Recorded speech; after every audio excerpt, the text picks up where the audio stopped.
Happy Crimson Tuesday. Gary Ankles, yes, see you soon. See you now. See you now. Um, Good to be back. I'm really looking forward to today's stream because I do have a lot of fun stuff to share. I had an adventure. I went on an adventure. Then I'm lots of fun stuff. I got some photos. I have some loot. Hey, Foggish Green, Happy Tuesday to you too. Yeah, there's some good stuff. Um, I don't even know where to start. I guess where I'll start with is I'm gonna start with, oh my gosh, okay. Next Tuesday, I'm actually not going to be streaming on Tuesday. I forgot I had a thing on Tuesday. So no stream on Tuesday, but there will be a stream on Friday, which is this anniversary of the Crimson Diamond. The 1-year anniversary of the Crimson Diamond is on Friday, August the 15th. For weeks I've been saying Thursday, August the 15th, and that's not a day of this year. It's actually Friday, August 15th. I will be streaming, not on Tuesday, not on the usual Tuesday. Yeah. That's the first thing we'll start with. And I'll try to remember to say that throughout the stream, because I know I tend to do usually Tuesdays for the past 5 years, but not next week. We're going to do a special anniversary celebration for Crimson Diamond. I'm going to be giving away some Steam keys for the game. Maybe a piece or two of Crimson Diamond merch.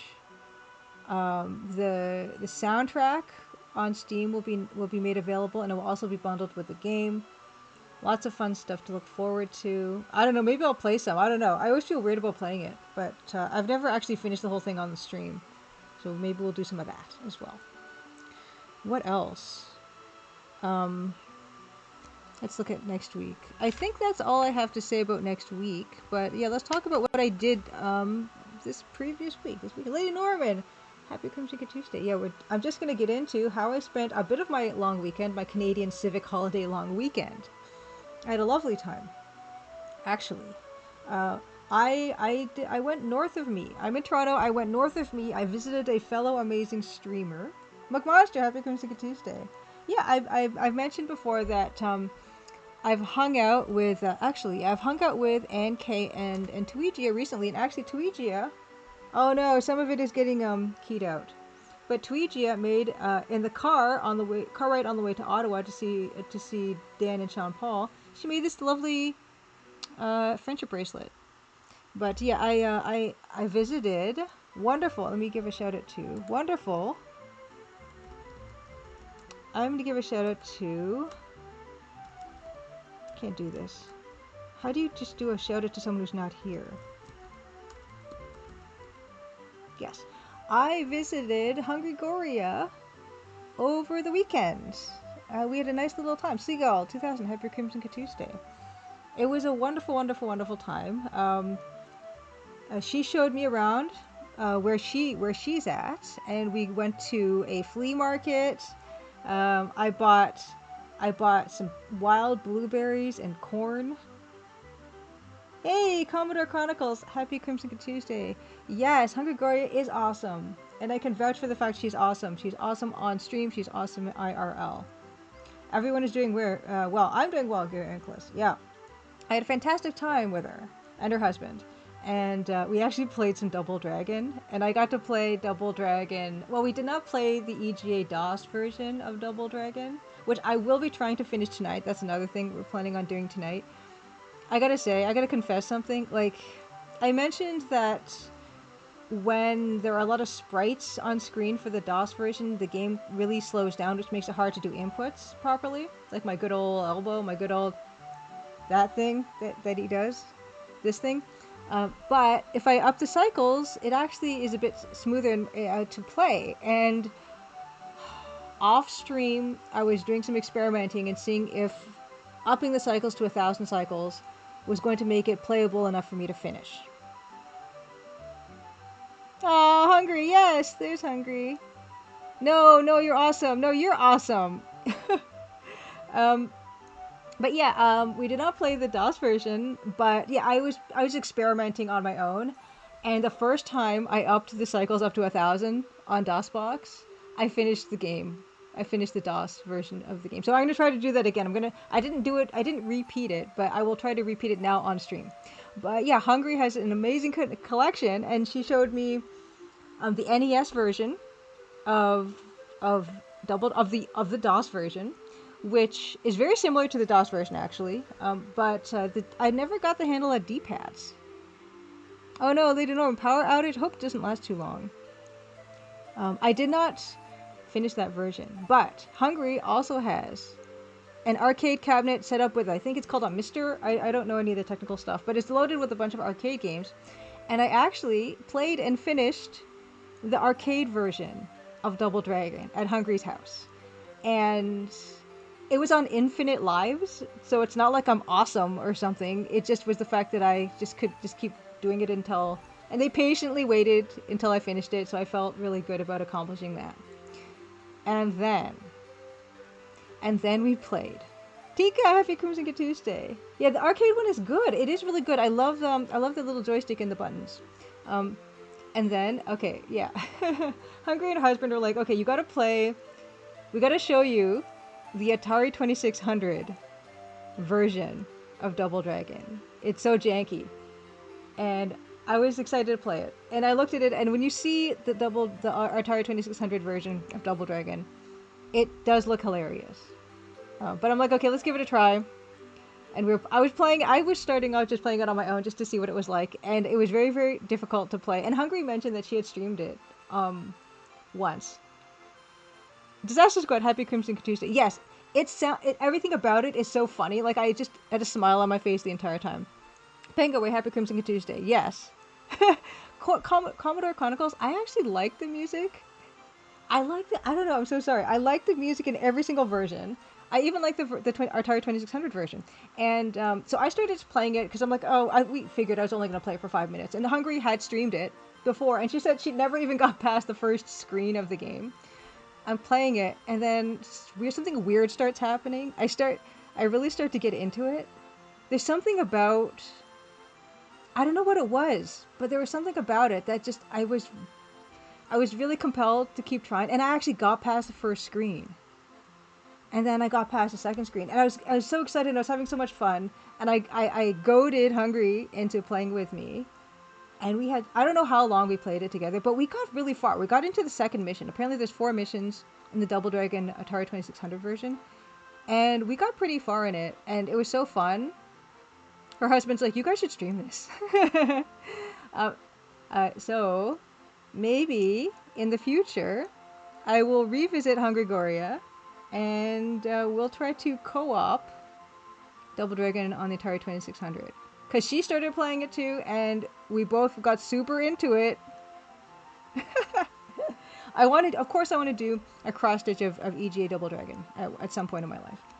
But yeah, at some point in the future, we don't know when, but I would love to go up and visit them again, and play more Double Dragon on the Atari 2600. I don't know if we can finish it, because that's a big ask, but we can at least get further than we did. Yeah, we did our best. There's something, and also just that stiff little Atari joystick actually was working really well for the techniques that we were pulling off. Yeah. Neon Totem, Happy Crimson Tuesday. Yeah, so once we incorporate those moves into our nervous systems, we'll be like so set to play that game. And I don't know what it is. I don't know what it is about playing it. And it's so weird because there's certain limitations on the Atari. Actually, I was reading there's a YouTube long play of the Atari 2600 game. I didn't like fast forward past where we had played, but I was just like showing other people the game that I had played on the weekend. And even in the comments, people were saying that for an Atari 2600 game, it's actually a really impressive technological achievement what they were able to like squeeze into the game, because it has a lot of the stuff that the NES version has that you wouldn't imagine. Like it does have the people weapons, and you can pick up the weapon, you can use the weapon, all this stuff on just a itty bitty little Atari 2600 cartridge. Yes, Seagull, we can do the moves. I have trouble recreating the elbow move on the Atari. I never went to arcades. I never went to arcades because I was a timid nerd who didn't leave the house much and did my homework. But yeah, I can do. There's a jump kick that I find really effective. There is a punch. and there is like just a ground kick, like standing on the ground and kicking, that I can achieve fairly regularly. The Goman-sama, Happy Crimson Tuesday. Yeah, just mentioning how Hungry Goria and I are going to hopefully be doing a co-op Atari 2600 Double Dragon stream, because I'm all about the Double Dragon, and I don't know what is wrong with me, but there we go. But before we get into my attempt to finish EGA Double Dragon, I don't know what's, yeah, I don't know, Seagull, I am down that rabbit hole.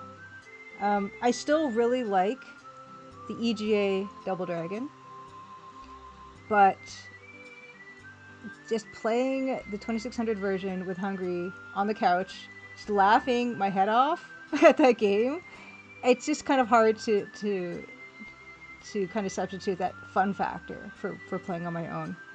Yeah, see?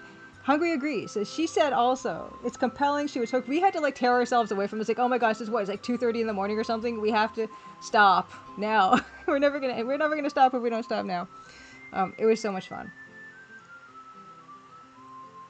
But first things first, I've got two little slideshows prepared about some of the stuff that I saw and acquired on our little adventure over the weekend.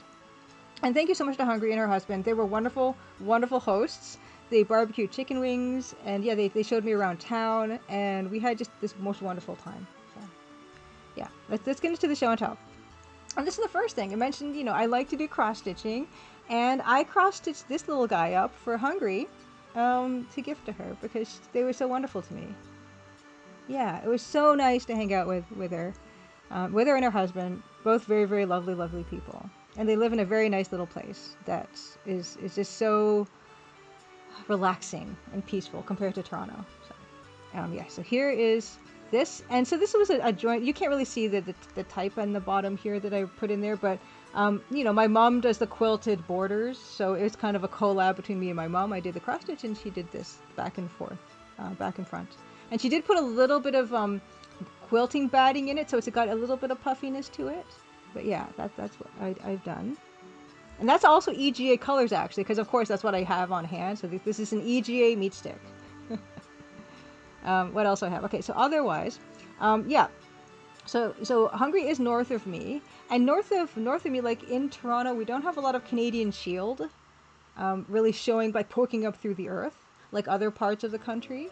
And whenever I'm a bit north of Toronto, I love seeing, like, if you drive along the highways, you can see like the rocks and stuff on the side of the highways, and like they cut into the rock to like put the highway through, and I love seeing that every time. And it's really cool to see that the geology of it, because as I said, it's like hidden for us where we are. Yeah.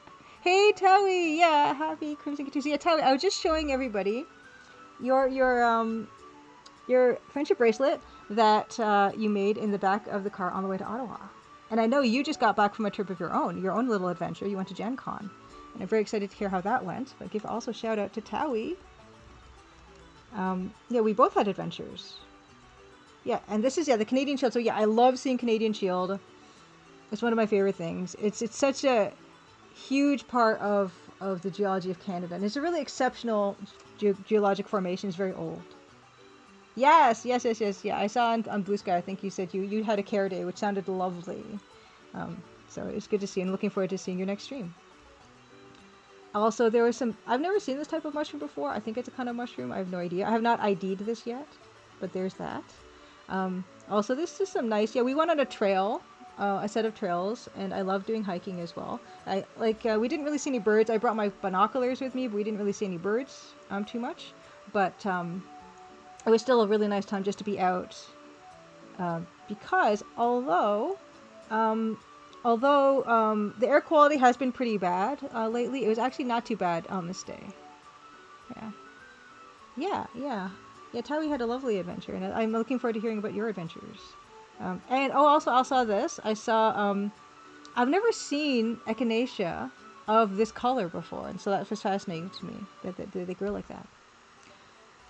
So this is something, okay.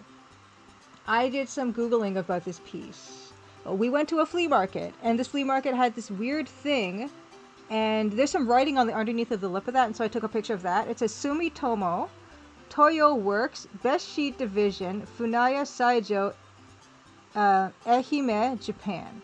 right? And then it's this thing, right? And I had no idea what this was, but I was fascinated enough about it to Google it. Yes, yeah, please, yeah, enjoy your lurk, Towie. Have fun with your D&D. D&D. But I wrote notes about this exact piece.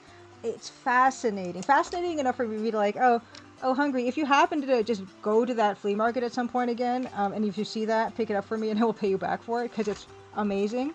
Okay, so what this is, do we need to buy a Geiger counter? No, this is, it looks like a piece of a puzzle. What this actually is this is the logo for this company. And the company is Sumitomo. Sumitomo is the company. And you can look them up. This is Beshi Copper Mines. This piece, I'm assuming, is a copper smelted from this Japanese copper mine. And what's amazing about it is this copper mine was in operation from 1690 to 1973. Edna Detour, happy Crimson Tuesday. Just a Jeffy as well, and a journeyman.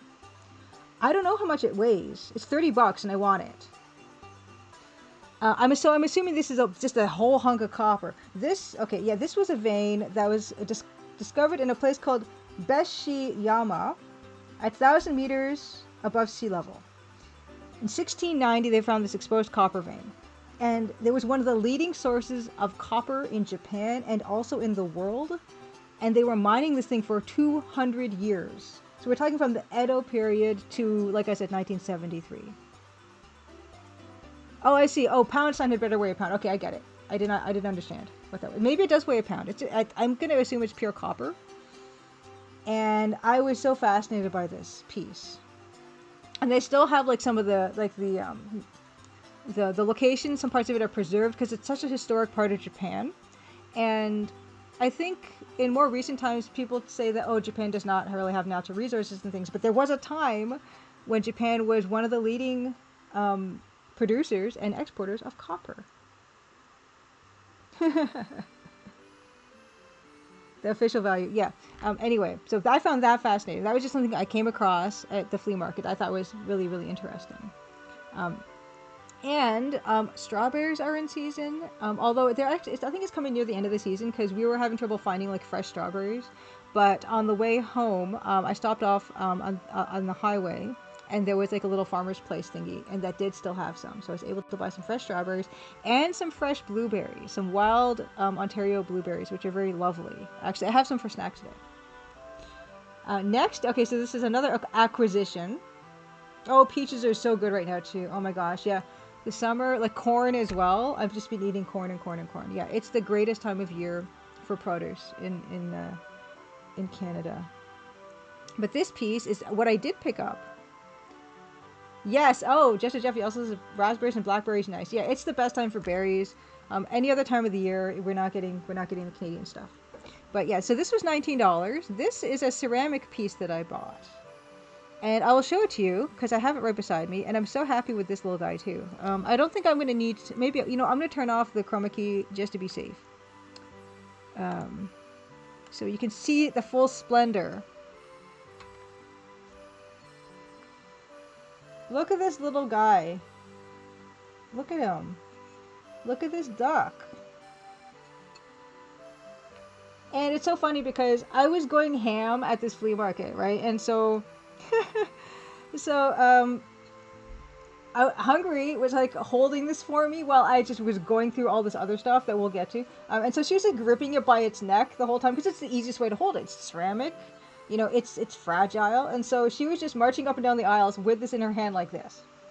I love him so much. And I was looking him up on the internet as well. And I found out some really cool stuff about this fellow. Beautiful piece, $20, $19 I paid for this guy, right? And it's funny because when I was going to buy this at the front counter, the guy was like, he was watching Hungry going up and down the aisles, like clutching this thing like this. But anyway, yeah, he's gorgeous. And I actually have links for you guys if you want to learn more about this. And I'm going to tell you a bit about this piece too. This is, there's the duck. So you'll find that's an eBay. So I did not get some sort of Antiques Roadshow find or anything. This duck is very reasonably priced. You can get one of your own. It's on eBay. This exact one, pretty much. Although the glazing will be different because they're all kind of hand glazed, so every single piece is unique. But also there's a Wikipedia entry about Blue Mountain pottery.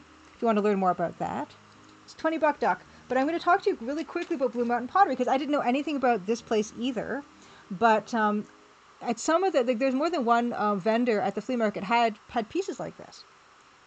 And Blue Mountain pottery is if you're in Ontario, you might be familiar with Blue Mountain, which is a ski hill, which is like a place where people go, like ski resort and stuff like that, in Collingwood, Ontario.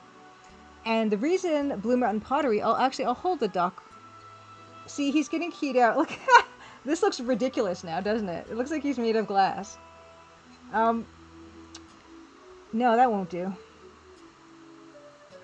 The reason it's called Blue Mountain Pottery is because the guy who started this pottery place owned like a ski hill in Blue Mountain. And it was a Czechoslovakian immigrant, Jozo Wader, and I'm probably mispronouncing that.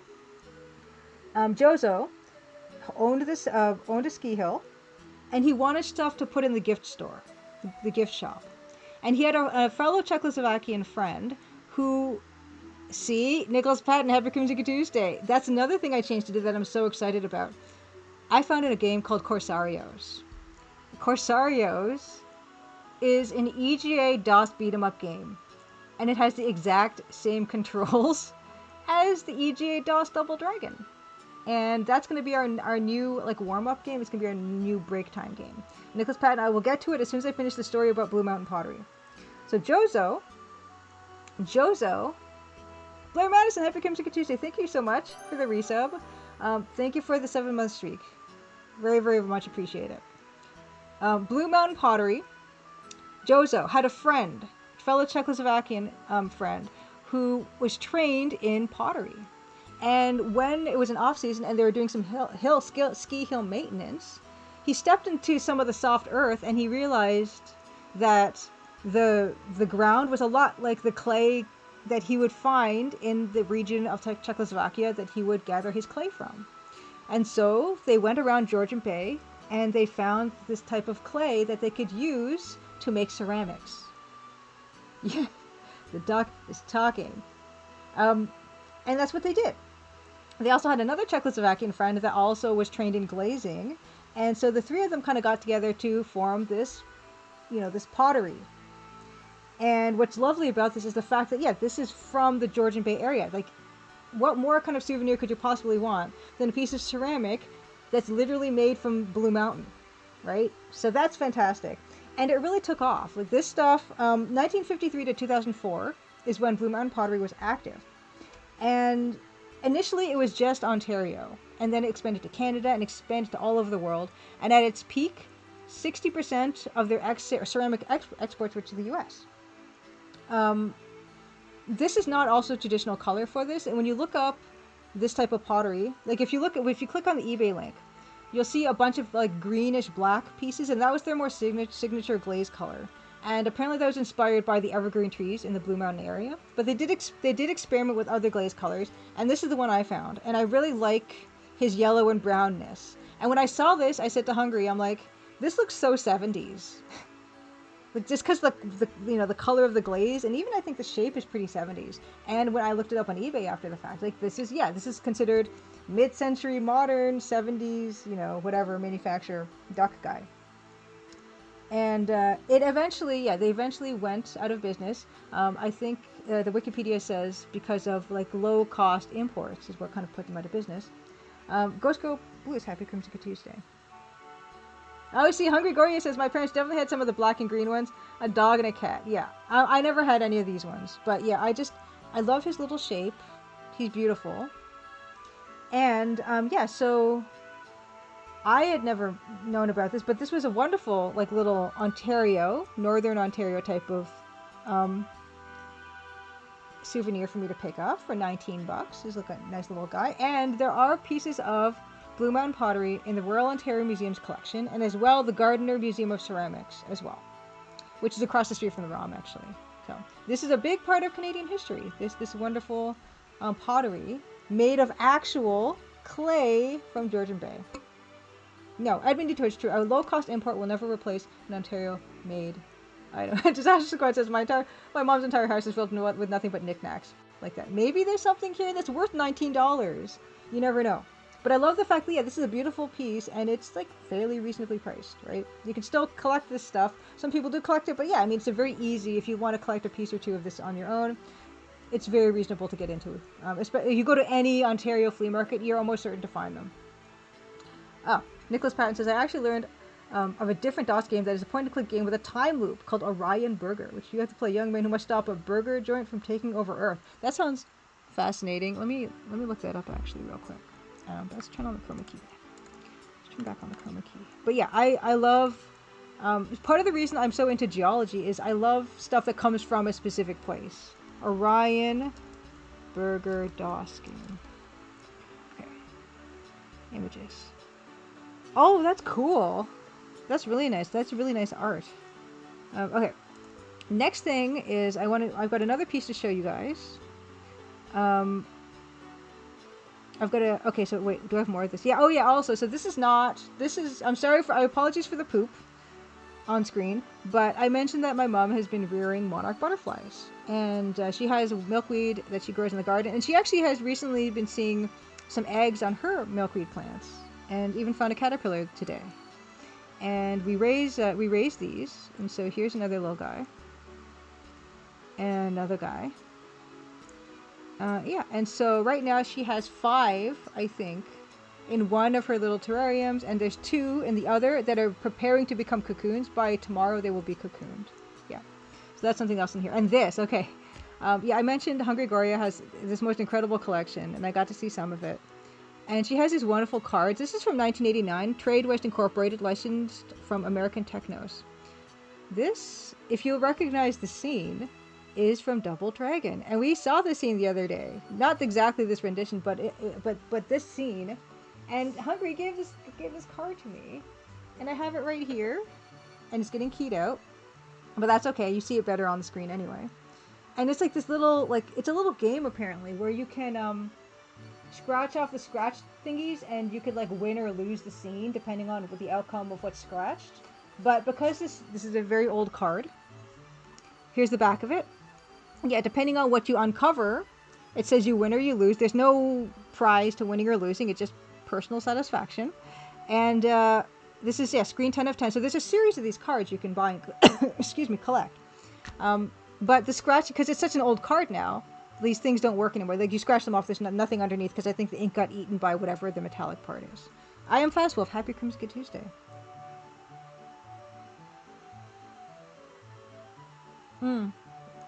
Gary Ankler says some science documentary was talking about fossilized leaves showing where bugs were eating or something. Yeah, I mean, all that stuff. Even you can find, maybe not fossilized, but you can find out a bunch of stuff about what things ate based on, like, fossilized droppings even, I think, potentially. All that good stuff. Okay, next. Hungry also took me to a retro game store, and I bought Harvest Moon, More Friends of Mineral Town, because I'm a Stardew Valley fan, and I really enjoyed it. But I like the idea of having a game where I'm putting it on my actual little, I've got a little DS here. I've got also, I've got this one, but the screen display is better on this one, so I'm going to play it on this. And of course it's Friends of Mineral Town, which I felt was perfect theming for me. So I'm going to play it on this, because this is that wonderful version of the Nintendo DS that has, you can play Game Boy, original Game Boy, you can play Game Boy Advance here, and then at the top you've got your card here. Yeah, Coprolites, yeah, exactly. Gary Anklis, the fossilized poop. Yeah. So I picked this up as well on my adventure, and I'm really looking forward to playing that. And that's it. That's it for that one. Is this a first generation DS? No, this is a DS Lite. The first generation DS weren't rectangle. They were more like weirdly shaped, I think. No, this is the DS Lite. But But I have one more thing to show you. One more little... Before we get into EGA Double Dragon, I've got one more little slideshow to show you guys. I acquired some new rocks. Yeah. At the bottom, yeah. So Edmund Detour. So okay, this is very important for people who don't know this. This is very important. This is a public service announcement. If you're not aware, okay. So these DSs, they come with like a little stopper here, right? And it's like this. So it's in here, and you might not even know it's there on your DS, right? So there's the card slot here for the DS games. But at the bottom, opposite to that, there's this magical thing here that you pull it out and you can play your Game Boy games, you can play your Game Boy Advance games. Yeah.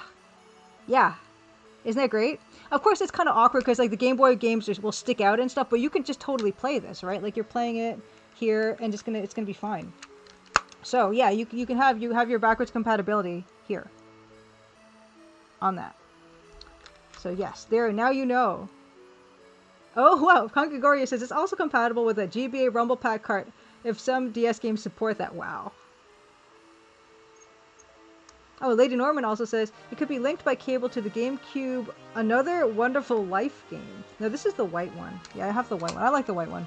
But anyway, yeah. So I'm going to be enjoying Harvest Moon on my DS Lite. Yeah. Next thing. Yeah, this.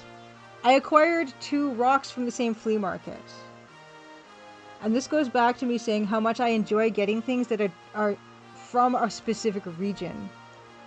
And these 2 rocks are from Sudbury. And Sudbury is known for its big nickel mines. It's called the Big Nickel, I think. Or they have a big nickel there. And there was one of the flea market vendors. They had these little samples. I paid $6 and $8 for these. And you can see there's some incredible iridescence showing up in some of the bits. And I took these with my loop. I would stick my jeweler's loop in front of my iPhone camera to get really good looks at them. But I'll show you what they look like, just to give you a sense of scale. But these 2. So I'll switch the camera as well. So this iridescence is interesting. It's actually a product of oxidation. What I love about this rock you're seeing right now is the metallic parts look lavender colored, which is very bizarre. I've never seen that before. Yeah, these are gorgeous pieces. These are from Sudbury. Now, yeah, Sudbury was a big nickel town, but they have other types of minerals as well. And what this is what you're looking, I think, it could either be, it's a bit confusing because both chalcopyrite and millerite, when they oxidize to these beautiful iridescent colors. But I will show you what they look like here. So here are the 2 pieces. I can't remember which one was $6 and which one was $8, but I mean that's very reasonable for what you get. And so they're pretty big hunks of rock. But yeah, I mean you will definitely get enhanced enjoyment if you have a loop, which I have a 30 times loop that you can like look at these through and photograph them with, and gives you all kinds of incredible detail. But yeah, this millerite is very interesting. So this does look very pyrite-ish, and it is a copper sulfide mineral. And what's most interesting about this mine that they're from the Broken Hammer mine in Sudbury, Ontario. And what's interesting about this mine is it was only in operation for like a year. And it was only in operation very recently, in fact. And I have more notes about that. And I have some hyperlinks, some educational hyperlinks for you guys. Okay. Oh, whoops. Filter. Okay.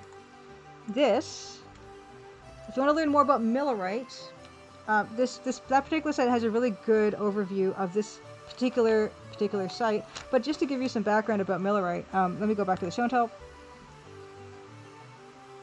This mine, the deposits were initially discovered in 2003, and so they took some samples and they with their science skills, they decided that it's possible that this would be a mineable area for things like copper.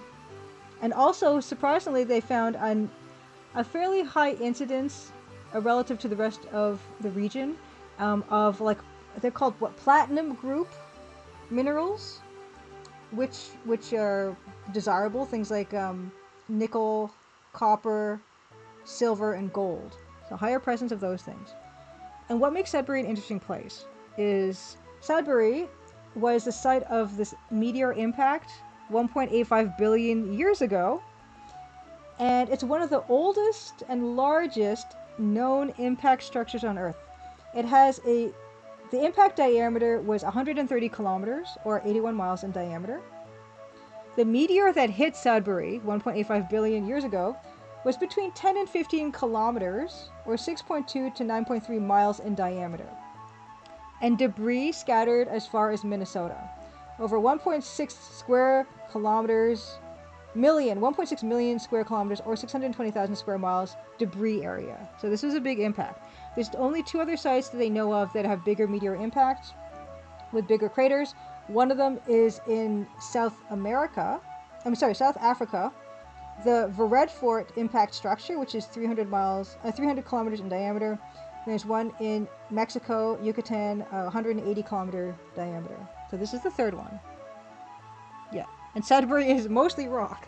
And yeah, it's had this huge meteor impact. And as a result of this, it created the Sudbury Basin and a lot of ores in the area: nickel, copper, gold, silver, platinum, palladium, rhodium, iridium, and ruthenium. So Sudbury has always been a hotbed for this type of thing. And so the Broken Hammer mine was discovered, and it particularly had this high concentration of this type of platinum group mineral, including millerite. And they didn't really do anything with the site, though, until about 2011. So they knew the possible presence of this stuff when they took some smaller samples in 2003. But the cost of these minerals on the market was still pretty low, and so there was not really any motivation to mine this area.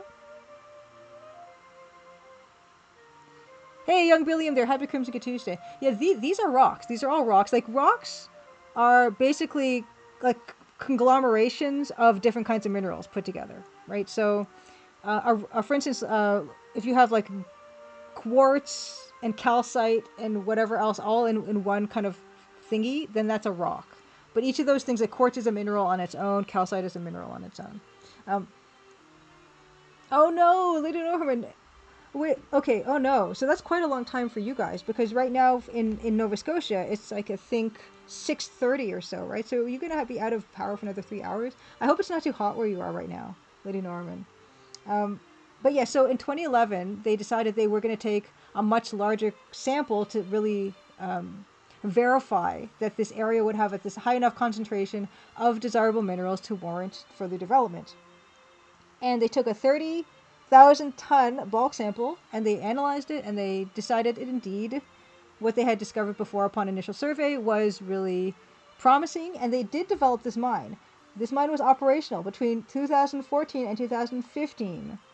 That's it. They got in, they did some mining, and they rehabilitated the area. The area is currently under rehabilitation right now, and that's it.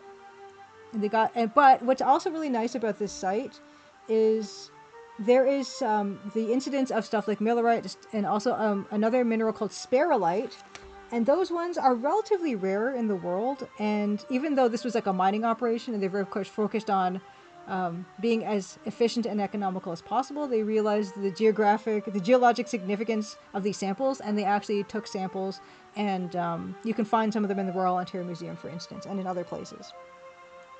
So I thought that was really cool. That millerite, okay, so something more about millerite, named after a mineralogist, a Welsh mineralogist, William Hallowes Miller, who lived from 1801 to 1880. It is pale brass yellow to bronze yellow and tarnishes to iridescence. Mohs hardness of between 3 and 3.5 with a greenish black streak. Oh no, that's a long power outage, Lady Norman. Is there like, is it bad weather where you are right now, or is it just people using a lot of air conditioning? Oh yeah, Disaster Squad, I'm super easy to get presents for. Just any kind of like rock. if it's any like, especially if it's like an Ontario rock or Canadian rock, like I love stuff like that. I also really like tea. I really like game. I like everything. Cool, interesting stuff. 70 technology also really cool. But yeah, these are the things I wanted to show you guys. And yeah, that's the like the little bin it came in. Millerite, Broken Hammer, Mine, Sudbury, Ontario. And they called it Broken Hammer Mine because when the geologists were there initially surveying the area, it's very hard rock and they were breaking a lot of hammers apparently. That's why they called it that. And that's it. And now, Nicholas Patton, you have redeemed Corsarios for 10 minutes, and I'm so excited to show you guys this game. Because at first I was like, okay, I don't know how the controls work, and then I had like a brainwave, and then I thought to myself, well, I put my hands in the DOS Double Dragon configuration, and it worked. And I thought I would not the only one who thought that this control scheme was a good idea. So we're gonna do that. I don't think there's any music in this game, but I like playing the game in its intended silence. So. Operasoft. This is a French game. This is made in 1989. Like, look at that. I don't even know what to make of that, really. It's a bold color choice.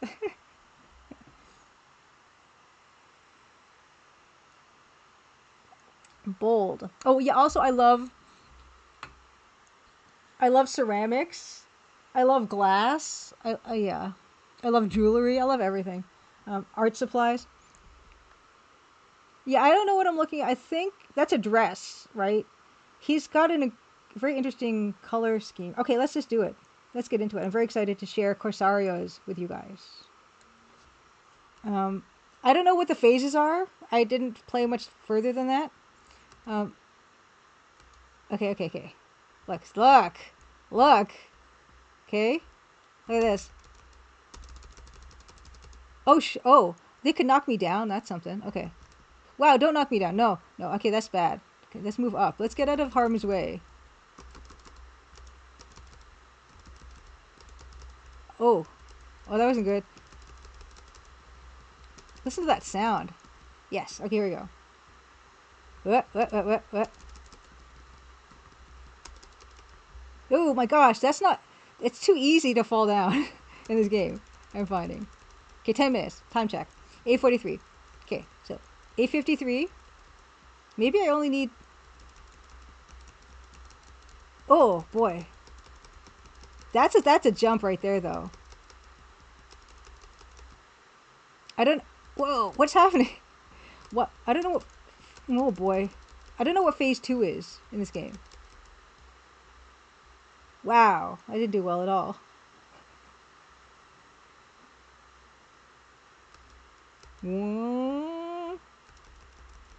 Maybe I should just stay on the ground, and maybe I should also slow this game down.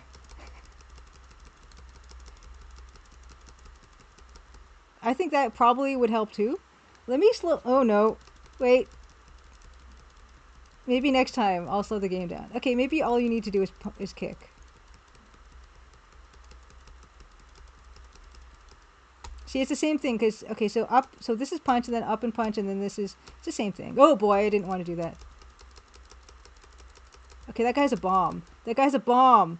It has a bomb.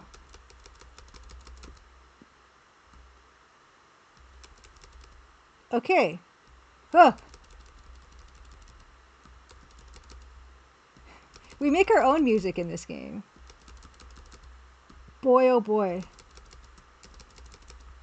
I don't even think there's a chance that you have a friend to help you with this one, either. So it's really hardcore. Okay. I'm going to turn the cycles down, I think. Oh, Operasoft was Spanish. Okay. I don't know why Moby Games says it's a French game. Let me... Hold on. I gotta... Okay, there's some music. Can you guys hear the music? It's important to me that you hear the music. I don't think you guys are hearing the music. Okay, wait. Oh, hold on 1 second. Give me a second. There we go.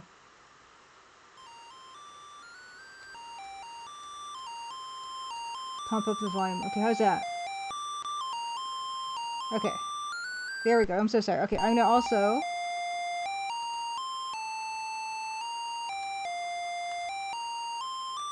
I'm also going to change... The cycles were a bit intense for me there. Okay, so... Oh yeah, how do you do this in this version of DOSBox? Control F11, right? One of these.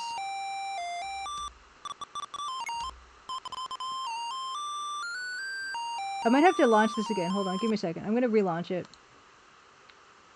Properties. Edit. Okay. CPU. Let's set it at a value of... Let's try 2000. Maybe 2000 is gonna do it for me. Okay, I'm gonna launch it again. Okay.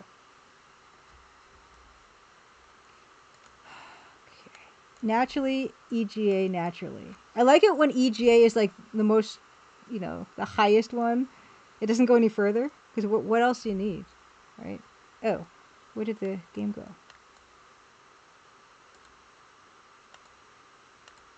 Here we go. Okay. There's no music yet. Don't panic. It's okay. Okay, there we go. Oh no, you're not hearing any of the music. Wait a second. Wait. There we go.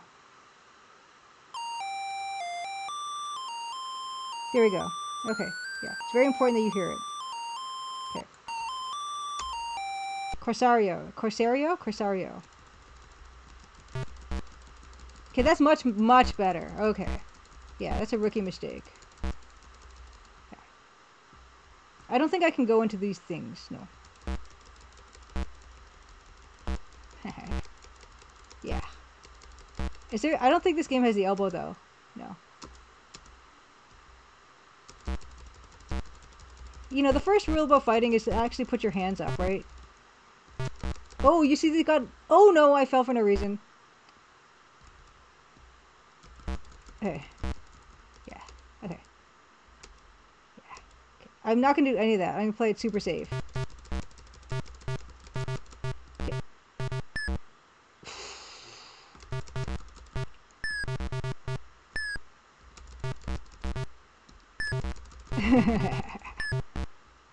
There's no friendly fire. I mean, yeah, the bombs don't affect them.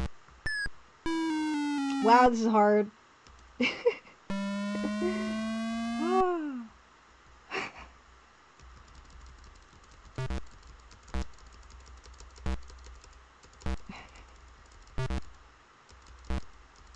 These guys take so many hits. Wait.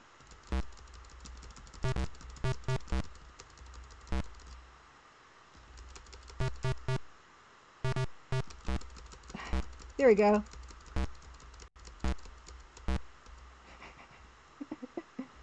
No music, by the way. I mean, well, you can hear the music. Okay, so if I just stay here, don't let them get behind me.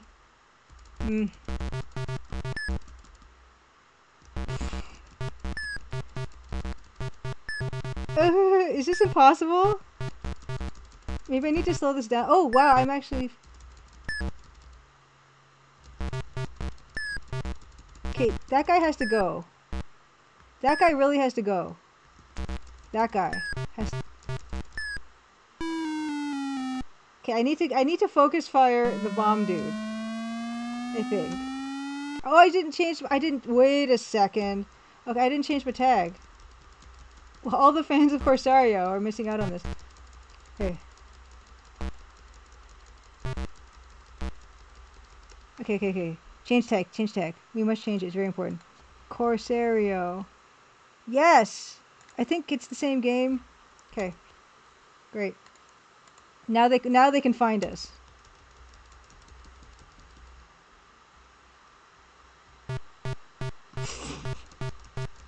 Oh my gosh! No, stop it! Oh my gosh.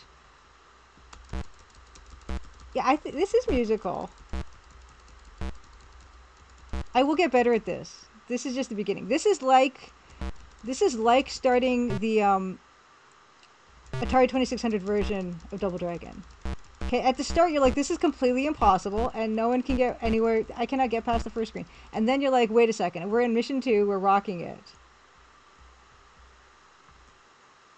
Oh gosh. Okay, we gotta focus that guy. This guy's the troublemaker.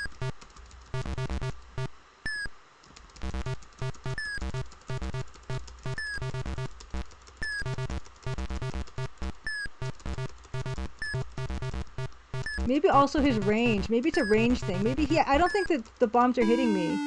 Well. Did that not change to Corsario? It's very important to me that we had the right. Corsarios. I'm gonna...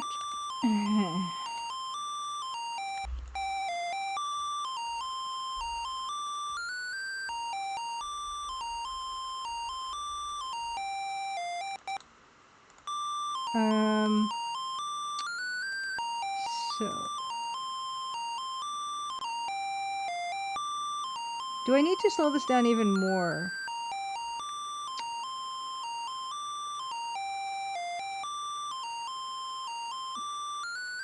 I'm gonna try to slow this down even more. And I'm sorry that I can't do it on the fly, because maybe you can, but I don't know how. We're still, okay, so let's take this down to 1,000. Because I did feel like I had better survivability.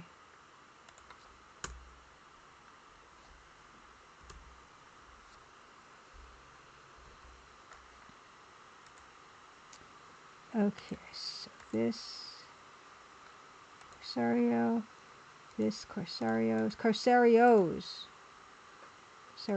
Oh yeah, also something else I did on the weekend is I finished playing The Drifter by Powerhoof, by Dave Lloyd of Powerhoof.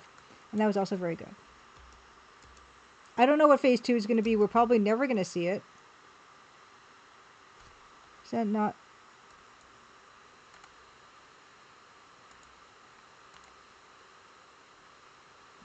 It's really hard to tell. Okay, there goes the music. Okay, good.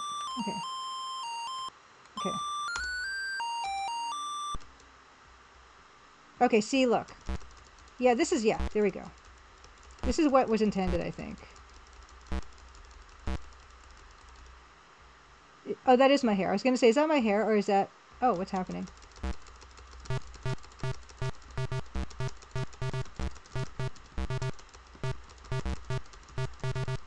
Has anyone ever played Corsarios before?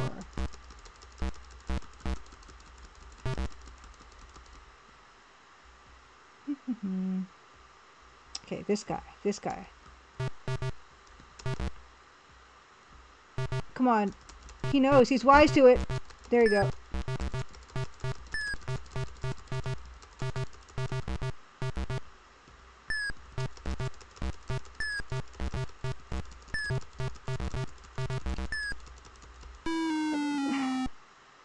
Okay, this might be impossible. This might be impossible.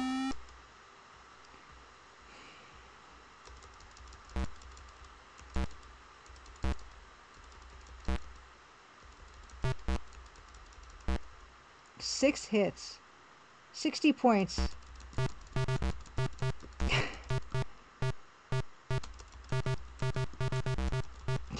This might be impossible.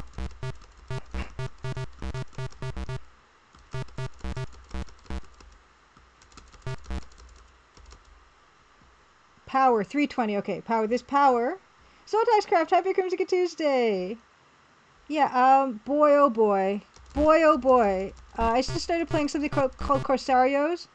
Because it's got the same control scheme that I love from EGA Double Dragon. But it turns out this game is very, very, very impossible. And I don't think I'm ever going to get further than these 4 guys. Something else I did notice when I was watching my own playthrough of EGA Double Dragon back, was I was sighing way too much. So I'm gonna not do that anymore. I was exasperatedly sighing way too much. So I've got 700 power. So how does this work? My power goes down when I get hit. So okay, don't get hit. Yeah, that's easy. Just don't get hit. Are there any other keys? No, there shouldn't be. Okay. He shouldn't get behind me. I'm as far back.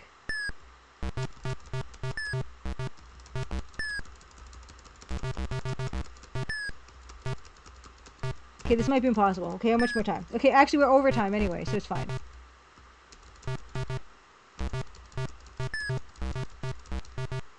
Yeah, the power just goes down. I don't know. It's a bad system. It's a bad system. You know how there's some systems that like, the more you get hit, you can go into berserk mode or something?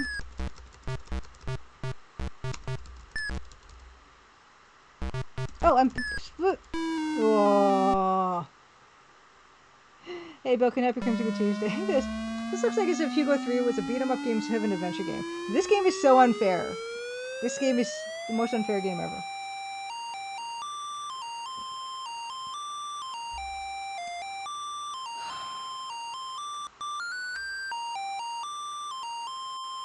Okay, it's time. Okay, now it's time for.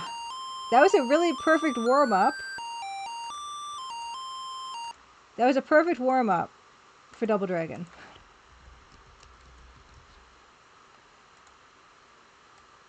I picked the Double Dragon with the least amount of followers.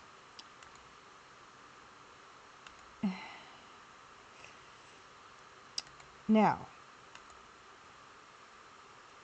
Okay. Make sure we can all hear this one. Oh no, that was not. That was Corsarios. That was kind of like Double Dragon, but not anywhere close to the coolness. It was actually much harder, which means it's not as cool. Oh, I got it. Did I change the CPUs of this? The cycles? We'll find out. Single Dragon mode again. Corsarios, you don't even have an option for help. It's all on you. Okay, yeah, so this is probably, yeah, this is the right... Oh, no, this is too slow. Okay, this is too slow. I gotta restart it, sorry. I gotta start it again. Because I have to have it at 1,000, at least 1,000 cycles, or else the slowdown gets too brutal. Edit. Let's try 1,100, because I think that could help. Not 11,000, 1,100. Okay.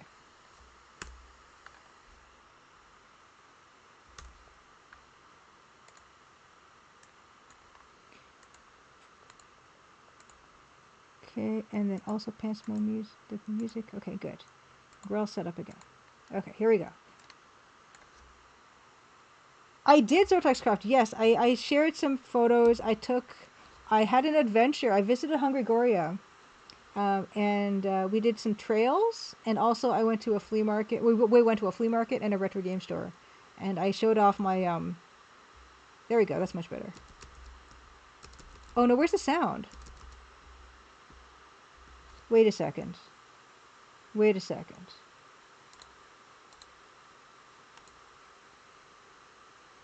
No, the sound is supposed to be here, but I'm not even hearing it.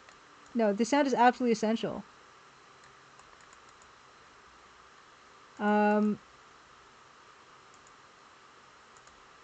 Huh. What? Okay. Give me a second. I might have to play this through DOS X. Yeah, okay, I have to play this through DOS X. This isn't doing it. This isn't gonna be it. Hey, TV Prime, happy Crimson Tuesday. Yeah, so I am just in the middle of getting myself acquainted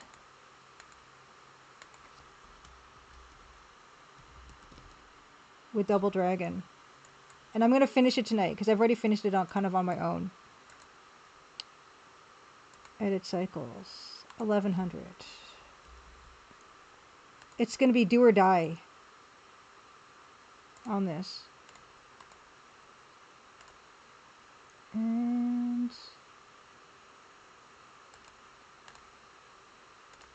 okay. Corsarios. Okay.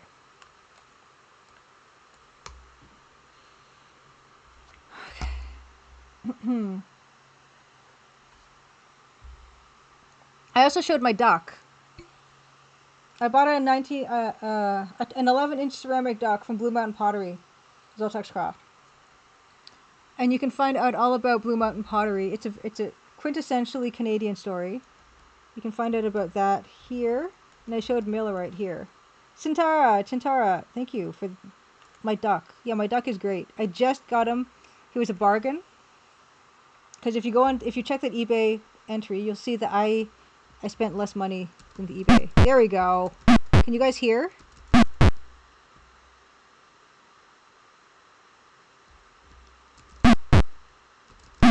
It's very important that you hear the elbows. Good. Okay, perfect. I'm going to try to finish this game today. No, no.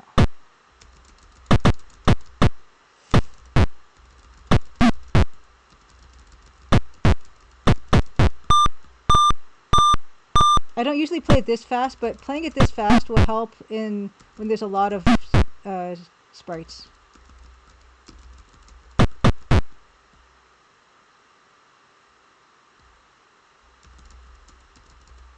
And I finished this on stream. I mean, off a stream the other night. And I felt very sad I did not do it on stream. The whip sucks.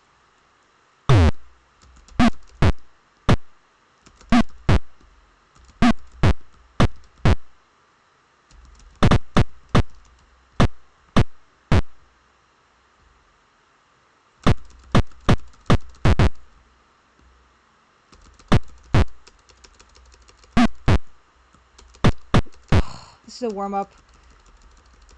Come on, just step into it, Bobo. You know you want it. Okay, there we go. Dr. McKellar, happy Crimson Tuesday. This is the EGA DOS port that I grew up with. And I love it very much. More than I should. More than I should. But you know me and these. Oh my gosh.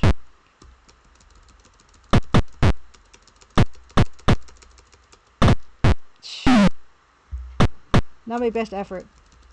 But this is, oh no. See how it's slowing down already, just with the two guys on the screen? But it's still like manageable. But even a single abobo is enough to kind of tank the cycles.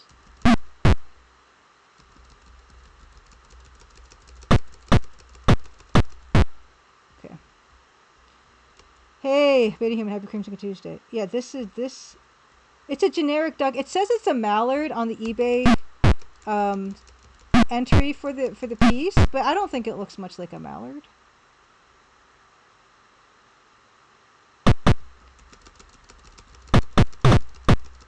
Oh, that should have got that other guy.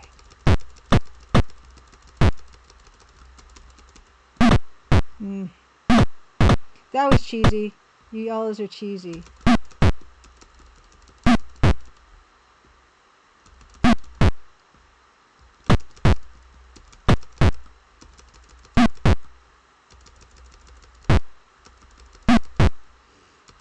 I'm going to try to finish this, and I'm a little concerned about the slowdown I'm even kind of seeing right now. Hey, still got it. Haha! Hit you twice.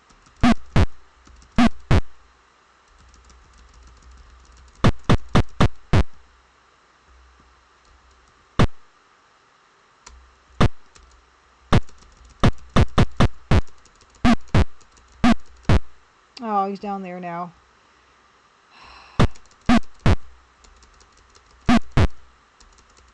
Yeah. I think, I've said before, I think a lot of my tastes for games kind of came from this. You know, like I do love this color palette. And I like this I like this control scheme. I like the quietness of this game. So this is the first test of the slowdown of these sprites. Come on. Get out of there. Because look at how many there are here. Oh, see? Oh no, I didn't want to do that at all.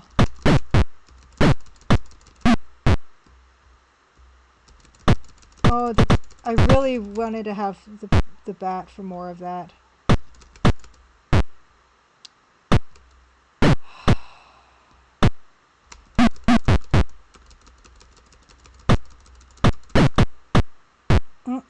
Bad. This is a warm-up though. For anyone just joining us, I got to play on original hardware the Atari 2600 version of this game, and it kind of rocked my world. And also, actually, Hungry said the same. So I'm not crazy. Okay.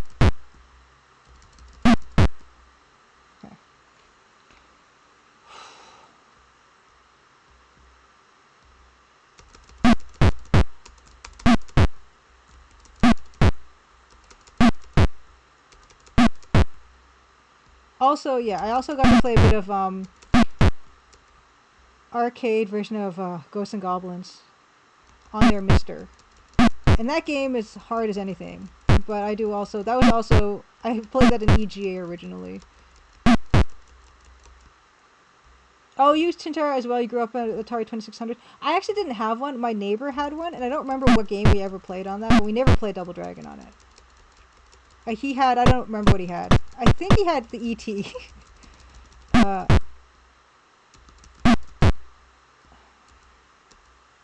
Hey, Fred Noise! Happy Crimson Tuesday. Yeah, we're back in the Single Dragon. I had to confess that I was actually practicing this game to see if the higher cycles would make it actually easy to play this game when there's like a lot of people on screen. And I accidentally finished the game off stream, and I was so sad. So I'm going to try to finish it for tonight for you guys. And also so I can grab a screenshot. Actually, how do you even do screenshots in this? Capture, take screenshot, okay. Oh no, what just happened? What just happened? No. Oh no. Pause. Pause. Now I can't see anything. This isn't good. What happened? Oh my gosh, are you kidding me? So, how am I supposed to take my screenshot, my victory screenshot when I finish this game? Yeah, yeah, Carrots, Happy Crimson Tuesday. Yeah, thank goodness the sound is still working. It's only the best part. Why? Oh my gosh, really? Really? Are you kidding me right now?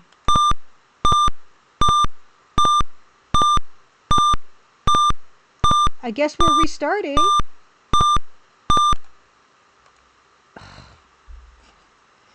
Don't do that.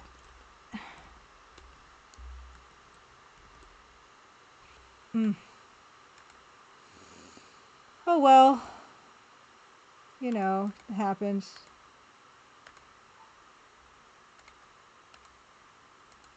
Oh my goodness. Okay, so I can't do that. I have to actually, when I do my screenshot, I have to do the one that's on my computer, which is this one. Okay. It's very important that I get the screenshot of my inevitable victory. I can't believe that busted my Double Dragon run. I'm brokenhearted.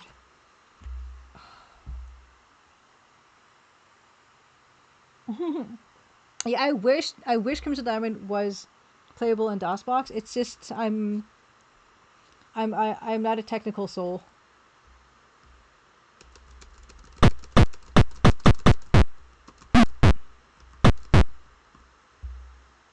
Yeah, I don't know. I don't know, because I've done... I thought I did. Did I not? Maybe I never did screenshots in this version. But I can do just my own...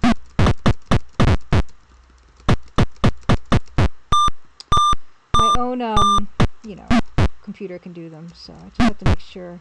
Because I didn't capture any screenshots because I was so shocked that I won that I just totally biffed it.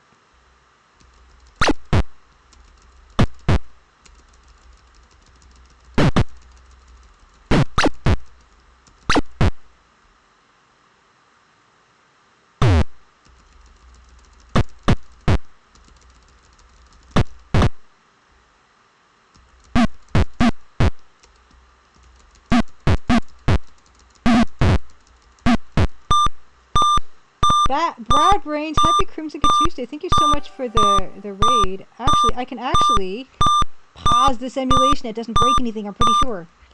Brad Brains, thank you so much for the raid. What are you up to today? Let me give you a shout out. Shout out. Yeah, I love this version. I love this version so much. It's what I grew up with. I was a PC kid. Ooh, Street Fighter. Which Street Fighter? I grew up with DOS ports of Street Fighter 2. That's what I had. That's all I had.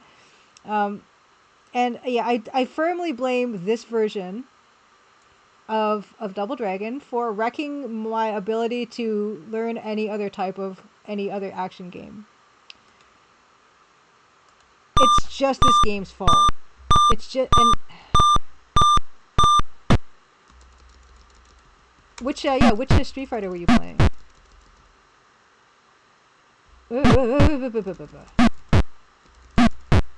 Nope. Puke.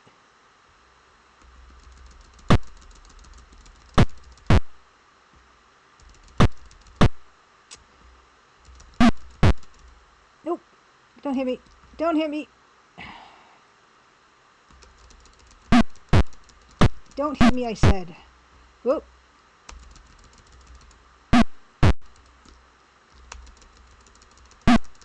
No, don't, Abobo. Don't do it.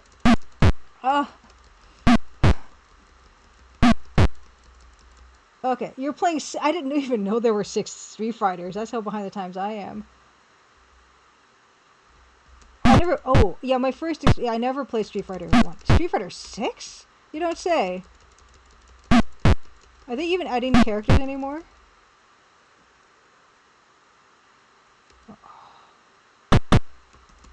Oh yeah, that reminds me, everybody. Yes! That reminds me to say... I said it at the beginning, but I'll say it again, because I'll keep forgetting. I'm not streaming on Tuesday next week, because I've got a thing to go to. But I'll be streaming on Friday, August the 15th, the 1-year anniversary of the Crimson Diamond.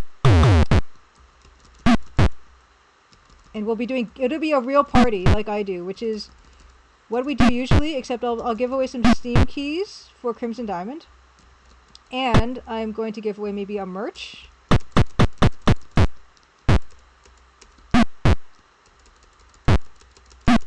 And maybe I'll play some of my own game or something. I don't know.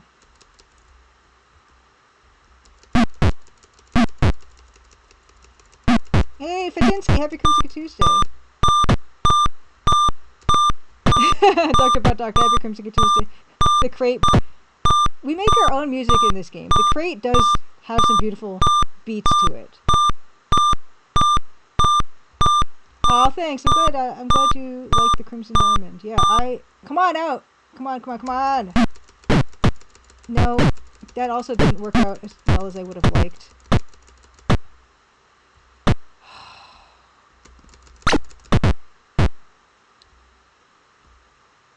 You don't get a good start.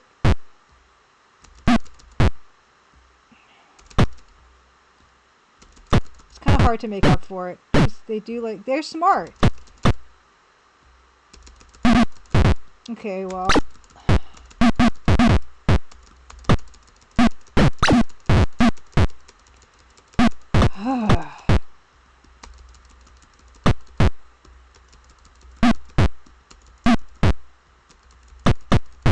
This game is very realistic. Okay, you're in trouble if you get completely surrounded by a bunch of people. And also, elbows are very strong. And also, but baseball bats are strong too.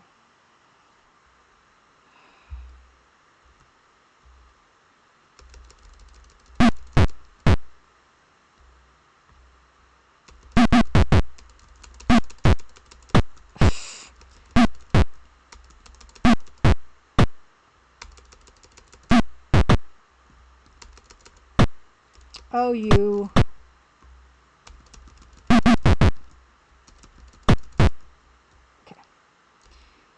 Oh, I thought I was so scared I wouldn't be able to pick it up. Oh, yeah. Okay, I know. After playing the NES version of Double Dragon, I realized the deal with this vertical elevator, this vertical train track. Because there's a whole interstitial scene where you go up and down like this elevator thing. And it's not here in this version. Yeah, Dr. Bot Doctor. Realistically, you could kick that high? I don't think I could kick that high.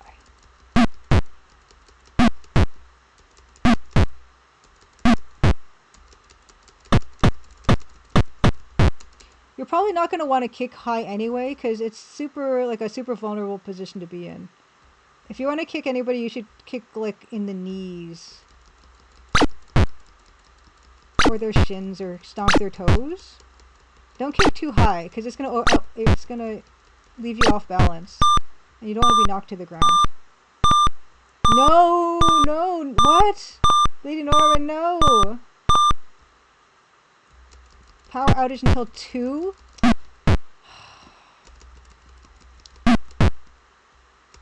I'm so sorry. I'm a bit warm myself right now because it's kind of hot, but also I have the windows closed because the air quality is kind of sucks now, right now. So, you.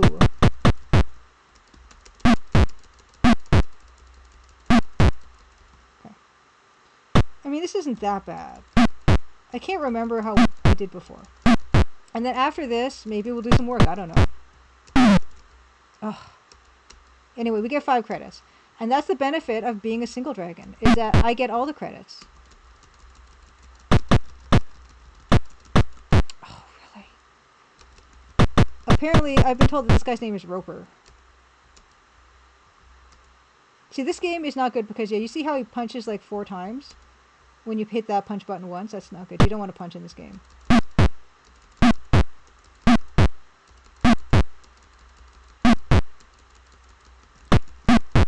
It's not realistic how many times you have to hit him with a bat, though.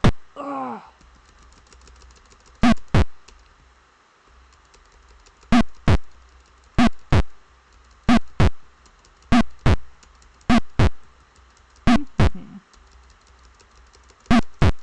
Yay!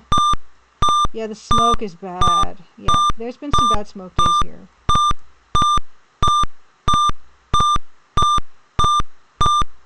Oh my gosh!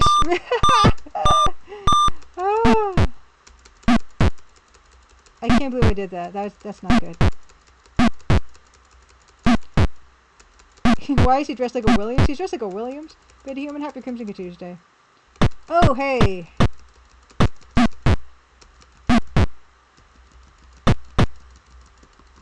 I forgot how to do that. No, no, it's not for you. It's not for you. It's not for you! Oh no!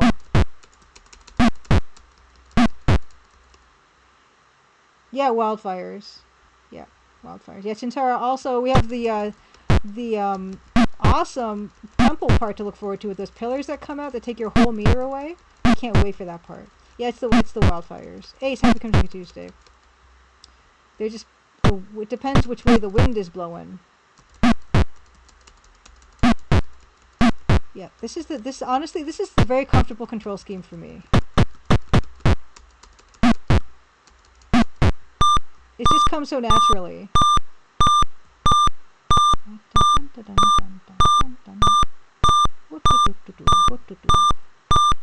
I wonder what the world record is for this.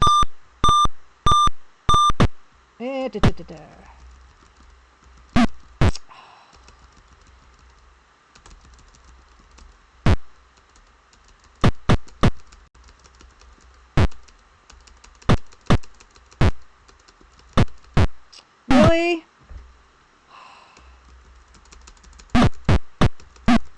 I don't like to pull out the advanced techniques, really, usually. I just like to do the... But when he gets the bat, sometimes you gotta mix it up a little bit. Oh, I got also... Come on.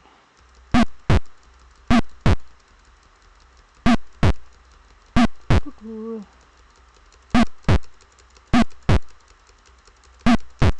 Okay. It's not going too bad. Oh no. See, this is...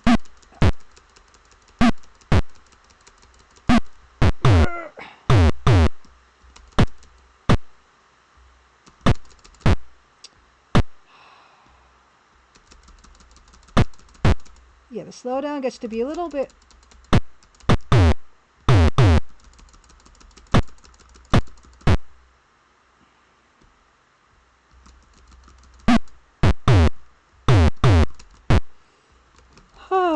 Oh yeah, the bat is amazing, Hungry, in this version. I don't know why. I could not transfer that that skill to the NES version or the arcade version for that matter. Oh no, it's trouble. There we go.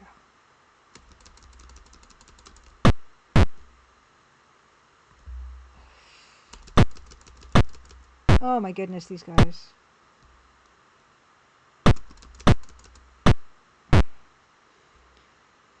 Oh, there's a different. Okay, beta human is Roper. Roper. Okay, there's a distinction. Open leather vest with no shirt. Williams wears a tank top. Oh, I'm so sorry. I've been calling them. Really?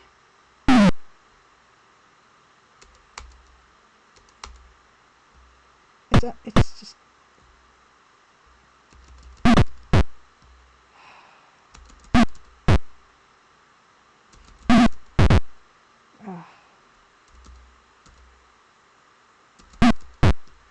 Okay.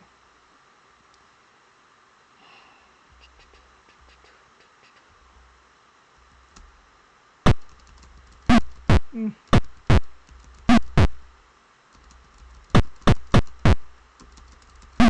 Oh, you.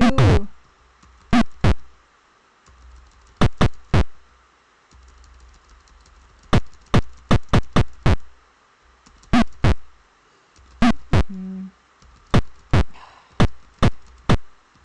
Oh, that was close. No.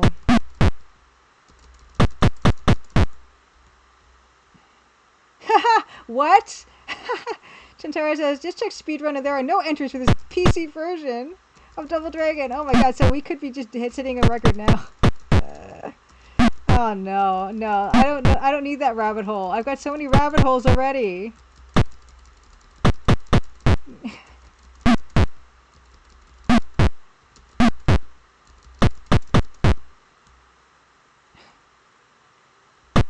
Roper. Williams. There's no Ropers in this one. There's only Williams.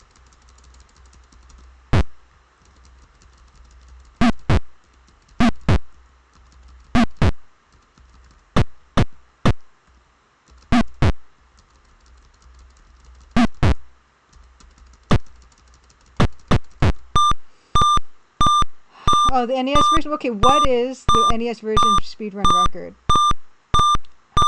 I bet it's like 5 minutes or something. Oh boy.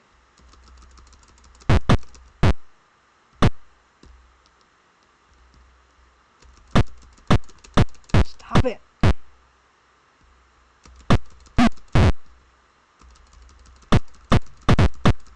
Yes, I know there's a bunch of other, there's some techniques I don't even execute in this game that I know how to do. They're just not necessary. Like there's this headbutt that I don't do because I don't really see the point. And also there's a really kind of cool like reverse spin kick thing that you can do. I'm like, oh, you don't need to do that one either. It's not necessary. Just a show-offy kind of move. I'm running out of time though, so I won't show off to you guys with it. But I know how to do it. Just mark my words. See, she just did it. That was worth nothing. Okay. Here's where the green Abobo is. Oh my god, you. He's also really good at picking these up, so I don't even know if I... You know what? He's really vulnerable to the... Nope.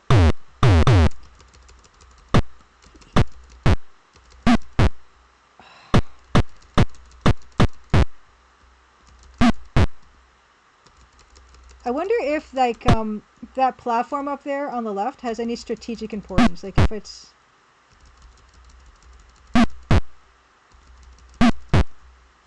Oh my gosh, Abobo, hurry up and die. Hurry.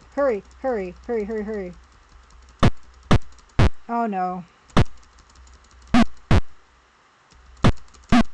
Oh, yes! Oh my god, 2 seconds. 9 minutes and 43 seconds for NES version. Okay, so this is the last place, and this is where the shenanigans start to happen. Right, you see that? See that? That's ridiculous. So we're just gonna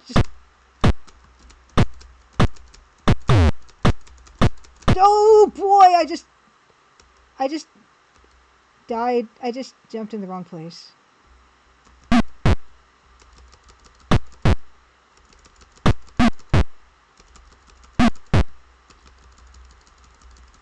Come on, you know you want it, Williams. Let's go.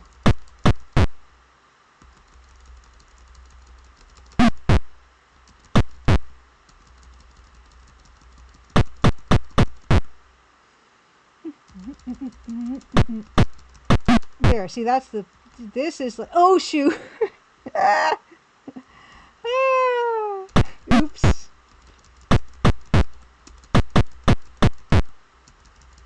I'm not going to do any more martial arts demonstrations for you guys anymore. My girlfriend's life is on the line. I don't know what her name is. She probably does have a name, though.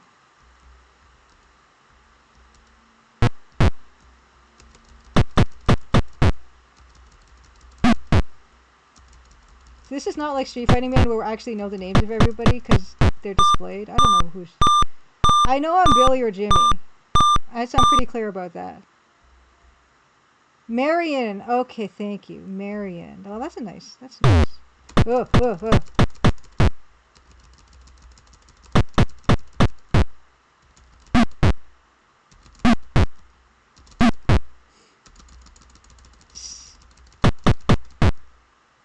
Marion.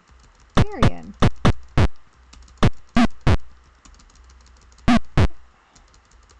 Which one am I? Who's player one? Is player one Jimmy or Billy?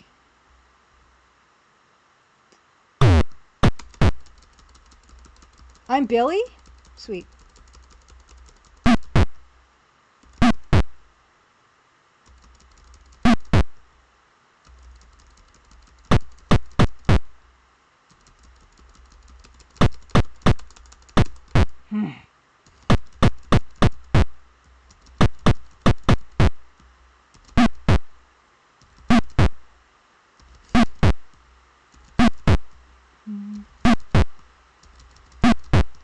Yes! It's alphabetical bug monster. Okay, here's our... Whoops, I forgot about you guys.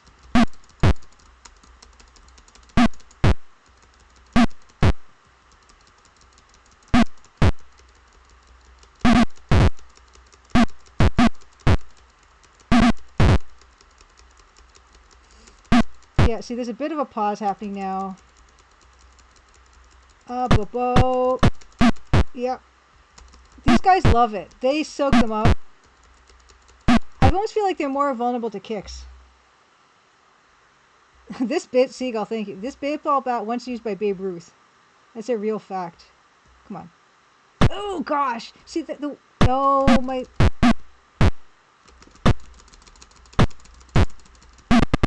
See, this is a problem.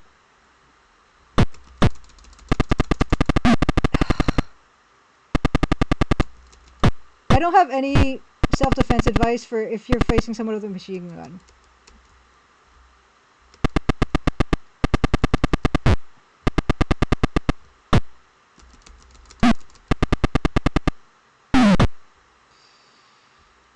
Yeah, this doesn't look like it's going to be it. Like, this attempt won't be it. But, so, you know, it's good practice. It's a good practice run. I just want to hit the guy once. That's my goal in this run. I don't think I'm going to do it, though. Yeah. Wow, that's rough.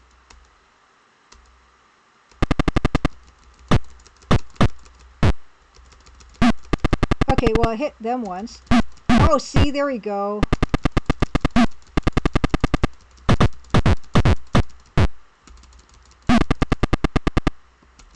I'm happy, I'm happy. I set a realistic goal. You gotta set realistic goals. Okay?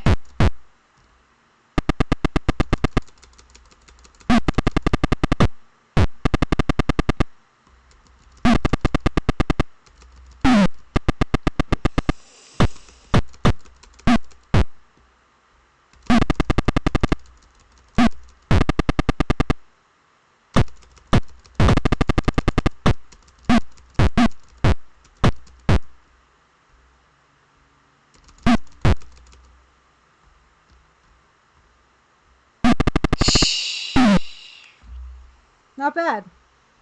Not bad.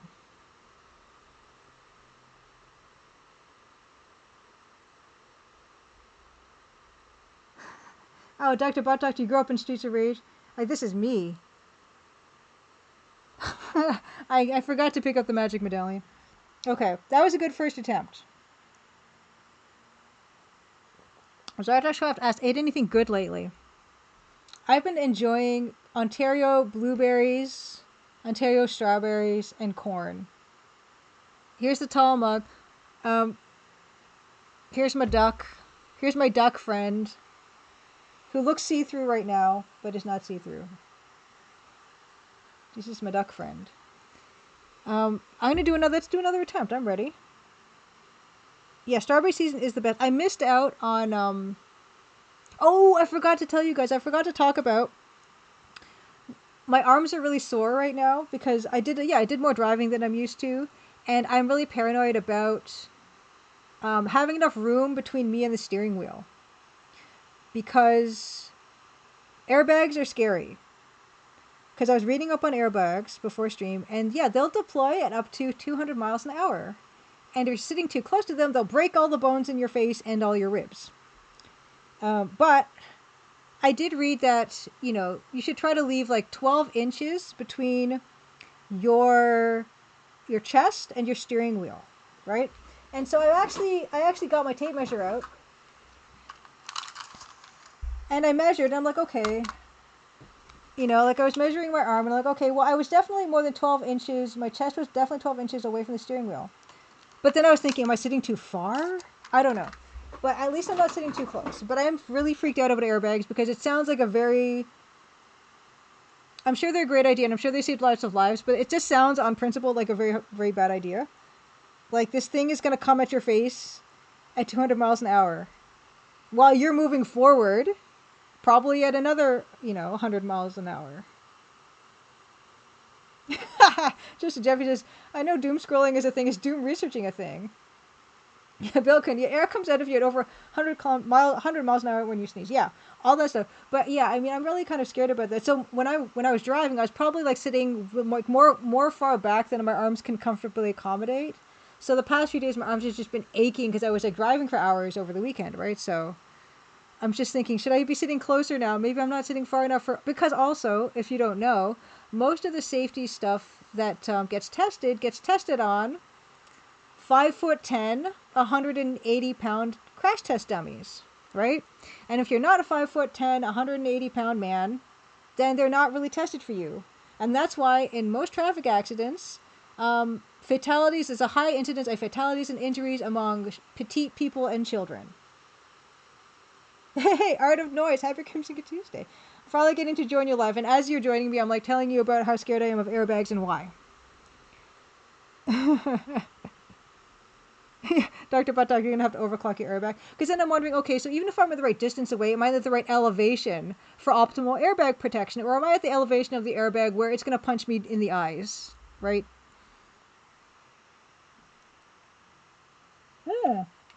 Chintara says, the seatbelt is supposed to stop you from being in the too close to the airbag zone. Interesting. Okay. Yeah, Art of Noise says airbags are no joke. Because I've heard tell of people like who didn't get all their face broken, but like have gotten black eyes and stuff from getting hit in the face with an airbag.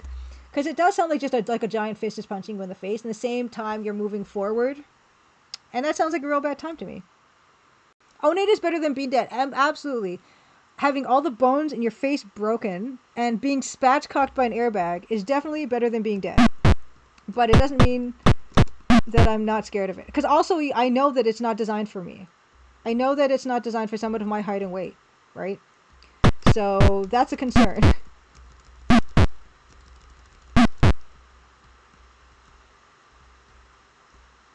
Oh yeah, that's another thing. Yeah, of course, like definitely people who are not wearing a seatbelt and getting airbag, that's probably the worst idea ever. So yeah, but I mean, I always think of no matter what I do in terms of like being as safe as possible, just the cards are against me in certain ways. The airbag should be a weapon in this game. Airbag should be a weapon in driving games. Or it should be like a way to die or something in a driving game. But I guess that it's safe for most people, right? If you fall within like the proper dimensions of a person, right? Like the average, whatever the average happens to be in whatever country you're in, then you're probably totally fine. And I'm probably going to survive it too. And it's probably better that it's there than it's not, right? But Can't help but wondering.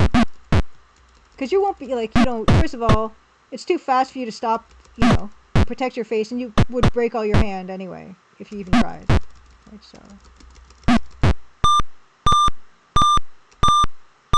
Oh, yeah, friend knows I know about that, yeah. Yeah, so, yeah, the idea of after the crash, the airbag inflates. Yeah. See, that's another thing, like if you're too tall for the airbag, if you're, all that stuff. So who knows about safety, really? Oh no! I just totally walked into that. But I actually got some good hits on that guy. I think I was pretty close to finishing at that time.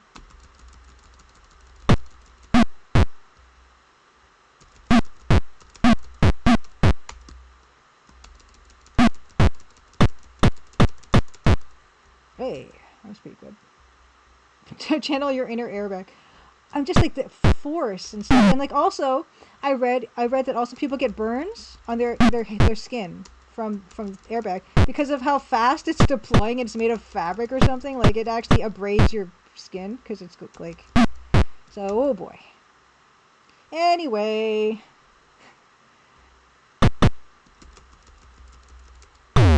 Oh come on! It got neither of you. Must be joking.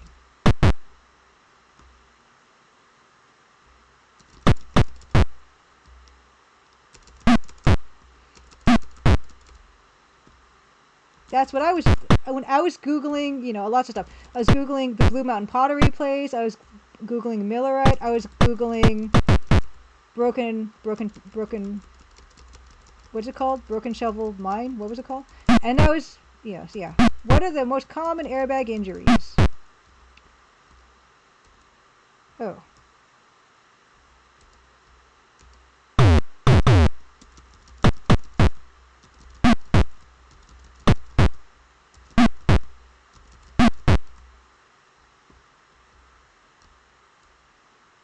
Yeah, just Jeffy, exactly. Yeah, I mean, yeah, I totally understand. Airbag not meant to avoid injury, meant to minimize it. Yeah. And without it, it would be way worse. Like, without it... Oh, shoot!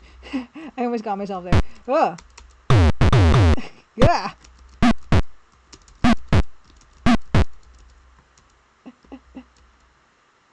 Whew! Yeah, I mean, you only have so many...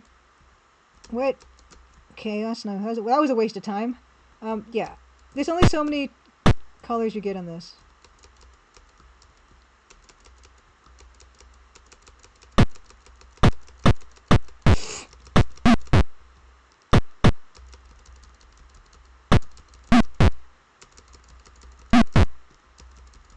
Get down here. Don't be shy. Let's go.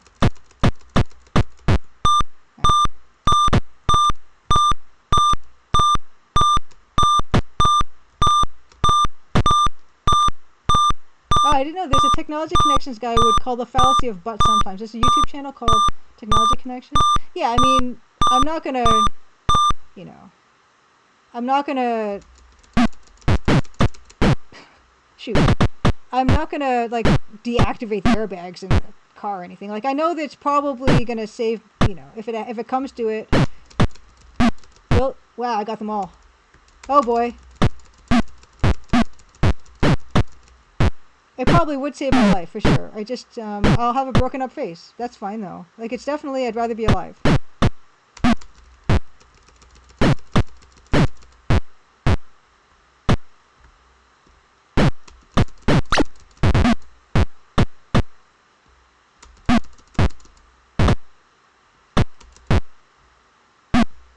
Also, I was also reading some article about, yeah, if you get some horrific airbag injuries, keep all the airbag parts so that if it didn't deploy properly and, you got injured, then you might be entitled to compensation. Beef Pants, happy Crimson Tuesday. I also want to make something like this. It's not within my power to do so. But, like, something like Biomenace, maybe, right? Like, I could maybe reskin a Biomenace. It would be, like, another, it would be like another, Pansmo situation, maybe. Really.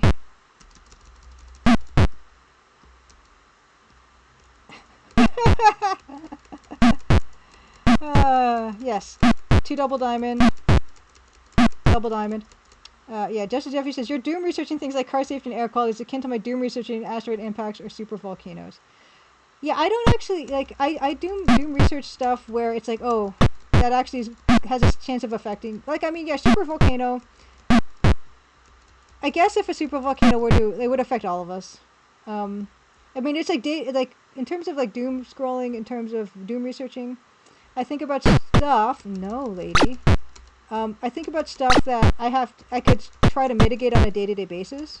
You know, like, you know, sitting a little bit further away from that steering wheel, or wearing a mask outside if the air quality is really bad, type of thing. That's the stuff I want to look at. Stuff that I could actually, like, actively mitigate based on what is the current situation. But like with a super volcano, I can't mitigate super volcano, and I can't asteroid impact. I can't mitigate that either. So I'm like, I don't super concern myself about them.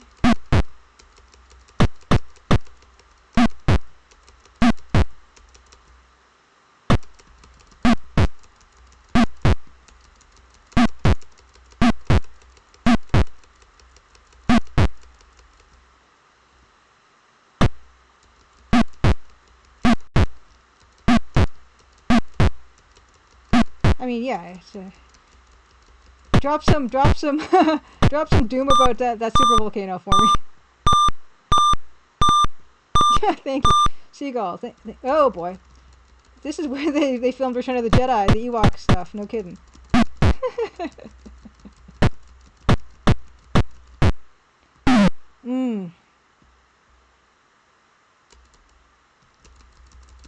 Dr. Bostock says, I want to see a doom researching chart graphing chances of doom versus frequency of doom scroll. The problem is with some of the stuff that I will doom research is like, you will never know whether if that was the thing that did it, right? Like, the particulates in the forest fire that we breathe in, that will accumulate in our brains, it could cause neurodegenerative issues later on, but we'll never know it was from that, right? So you'll just be like, maybe it was that. And if you don't get it, you won't think about it. Anyway, I like the different colors of Abobo there are in this game. This is where they also filmed Stargate 1. Oh boy.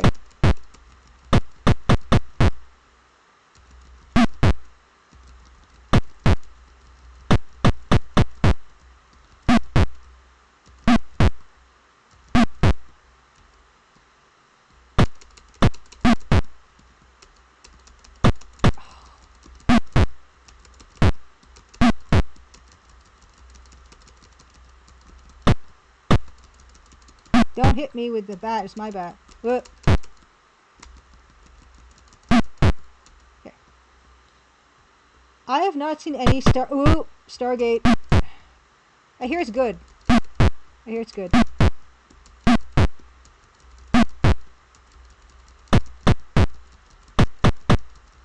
I'm not really watching any particular show that I'm super into right now. Except for, I was watching that anime about mineralogy. But I can't remember what it's called anymore. It's like fun TNG. I love TNG. Who doesn't love TNG?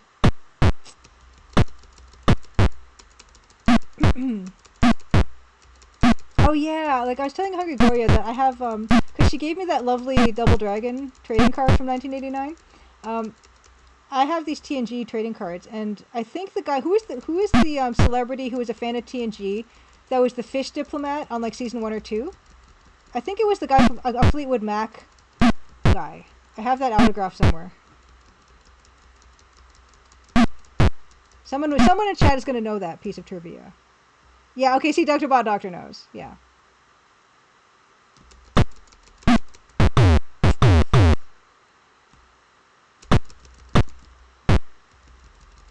Yeah, he wore a rubber mask. He didn't say anything. He didn't sing a song or anything.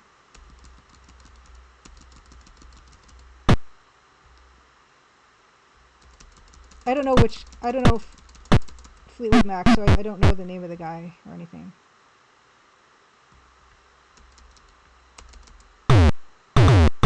Oh, we both missed. How embarrassing.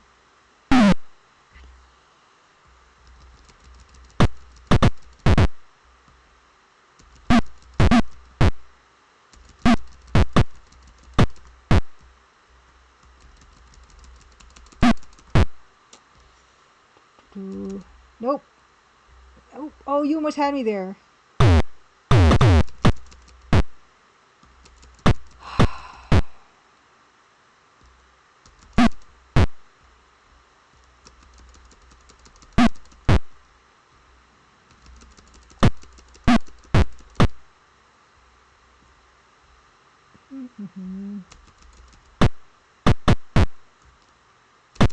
Aye.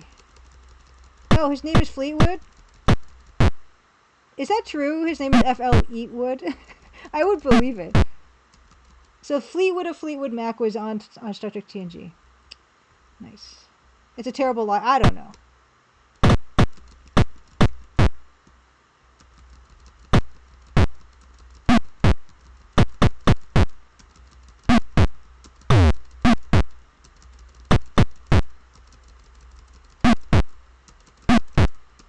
I feel like I'm doing better this time. Oh yeah, I mean, hopefully we'll get to Aseprite today, but I don't know if we will. It's okay. It's my stream, I get to do what I want to.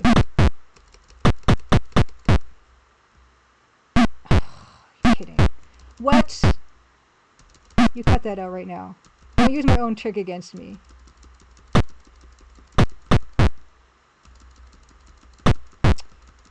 No. What's the person's name then? You can at least make it up to me by telling me their real name. The Fleetwood person. That was the fish ambassador. On TNG. Was it like season 2? It was really Mick Fleetwood? Okay, I don't know.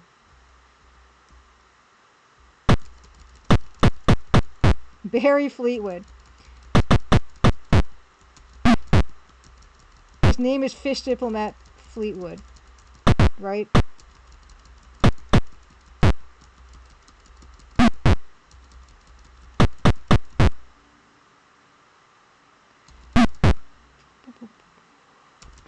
Come on, don't be shy. Okay, it was Mick Fleetwood. Okay. Michael John Kels Fleetwood. He goes by Mick. Okay.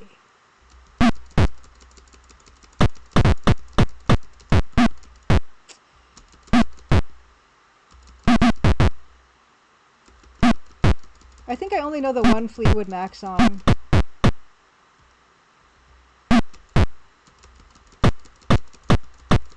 Oh my gosh, you guys. Seriously. Seriously? I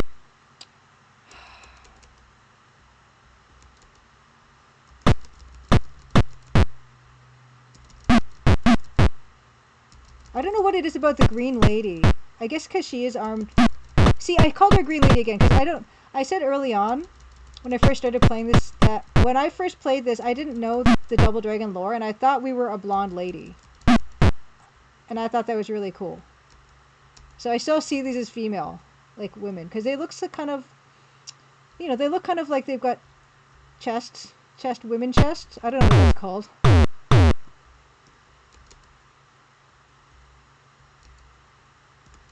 We got each other. And you know, she's got the lips and the undercut, and she's cool. And she's, you know, she's dressed reasonably for a game. And it was only till the end when I saw how they actually draw women in this game that I'm like, oh, that's a woman there, I guess. And we're not, but and we still could be. But apparently I'm Billy. Which could still be a woman. Billie Jean. You only know her name because it's also your mom's name. Marion? Okay. This thing again.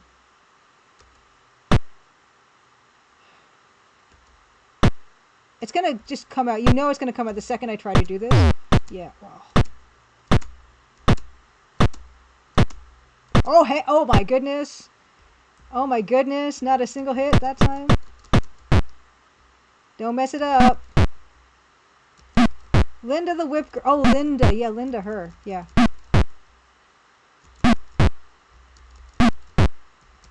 Yeah, you don't get a lot of Julias and stuff. Even though that's a pretty short name, too. Right? Like, it's a 5-letter. It could have been Julia the Whip Girl.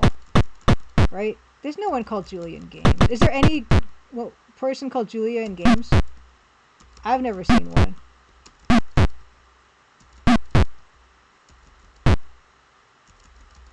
Yeah, see none. Why? That was incredible luck. It's I. Is there a Julian Final? I don't, I've never played a Final Fantasy.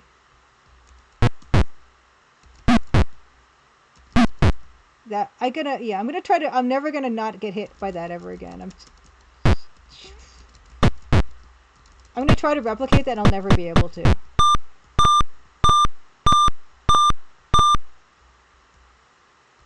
GTA 6 has a Julia? Is she cool? What does she do? Is she tough?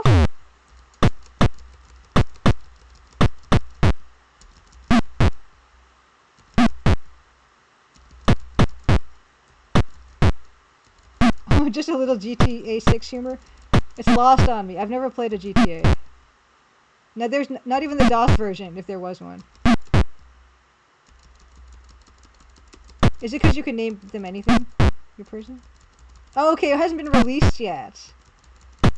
Well, then I have to get whatever... What console is that going to be on? I'm going to need to get a copy.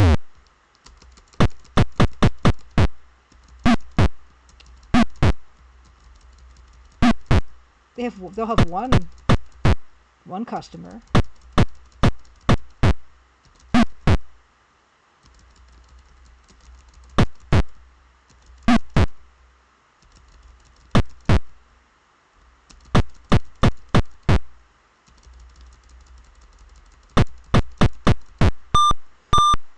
This is Julia and Cowboy Bebop, Bill Coons says. This is Julia in 1984. Tekken has a Julia? Okay, there's a ton.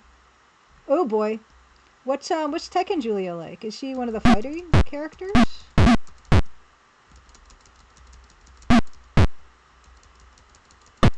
And oh, it's Julia Child. That Julia?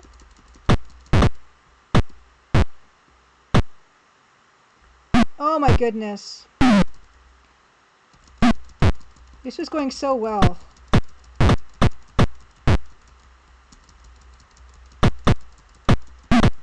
Oh, I didn't want to try to pick it up that time.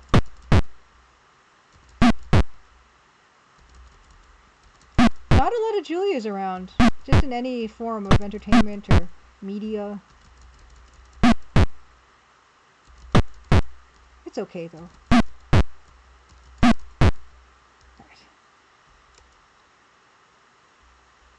Oh, Julia's key to one of Spike's motivations in Cowboy Bebop. Julia Chang in Tekken 3. Nice. Okay, so there's a few.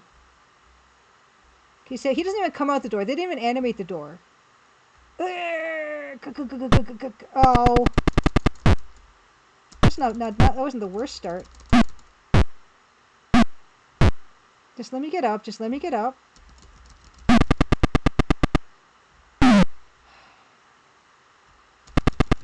Last time I got all the other ladies down.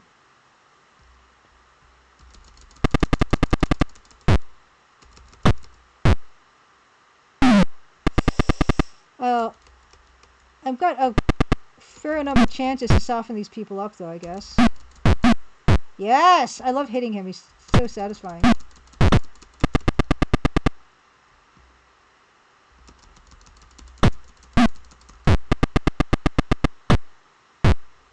Don't hit my lady. What's Marion? Don't hit Marion.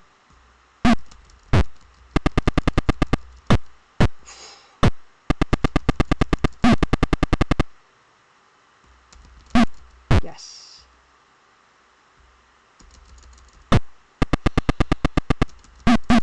Okay, it's not going so bad.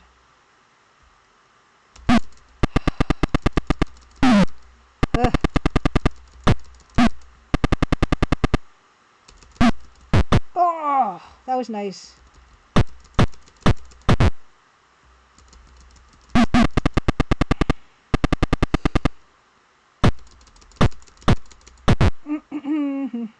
Nope.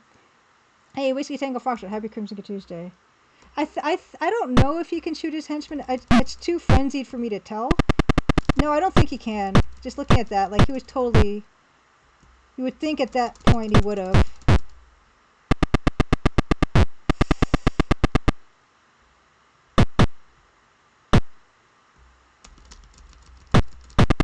Hit nothing at that elbow with all these people around.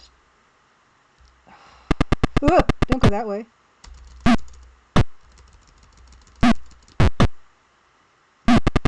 Okay, I got rid of one. Slow and steady. Do I even try to get this?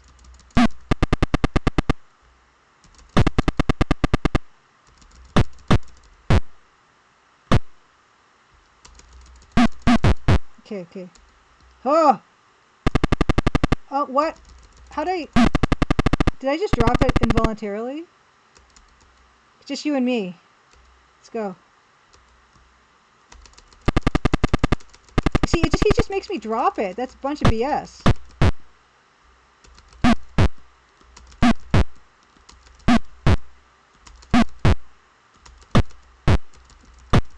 You're a cheater.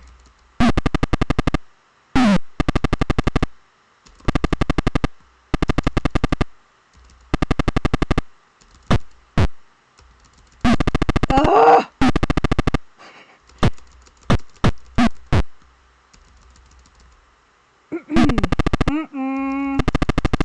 You are a cheater. Ay, guy, caramba. Yeah, Chinchilla, I don't remember because the for only time. No, there isn't. Because I beat this off stream and there wasn't. Okay, wait a second. Dr. Bot Doctor. Whose girlfriend is Marion? Is it Billy or Jimmy's? No, yeah, because when I finished this off stream, it just ended. There was no one-on-one.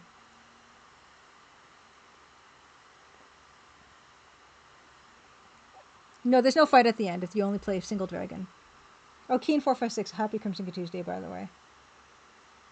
Oh, so I am the one Billy is Marion's girlfriend? Let's go again. I can do this. I got closer that time, right? That definitely was closer.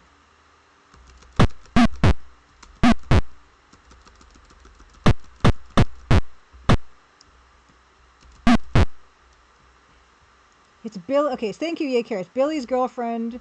So I am Billy. Are they supposed to be twins in the game? Or are they just brothers? Because they don't look like twins on the box. Although I know they look like twins here.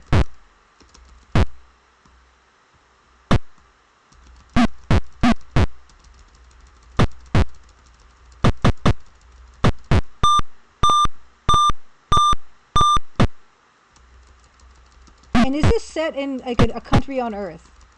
Is this like New York or something?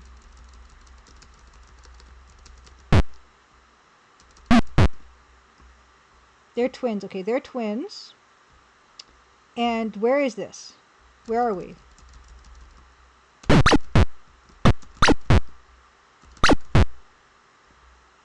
Okay, Marion is Billy's girlfriend. Belcoon says Billy Lee and Jimmy Lee are brothers.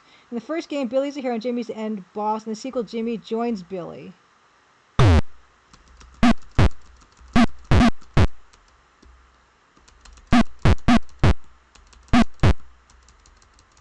Okay, and is every single iteration of Double Dragon saving Marion? Oh, interesting. This is post-apocalyptic. Yeah, Carrot says. Is that true? Oh yeah, we asked this before. It's 20xdx, right? It's 20xdx.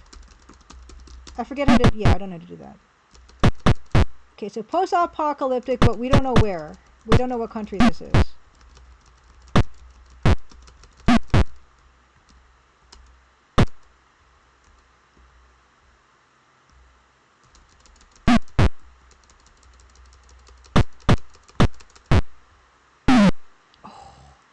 I feel like I died so quick this time round. I didn't think I was doing that bad this time round. Am I doing bad?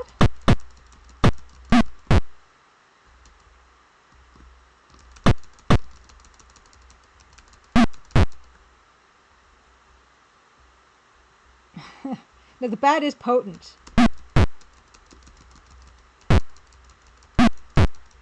Okay.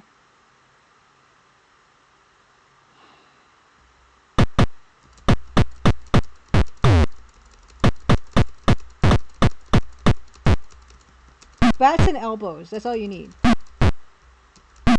Merry old elbow.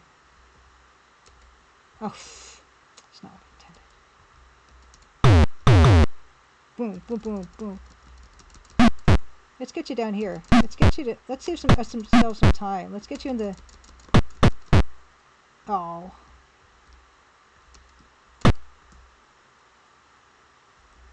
Yeah, I thought it was Mr. Roper. Yes.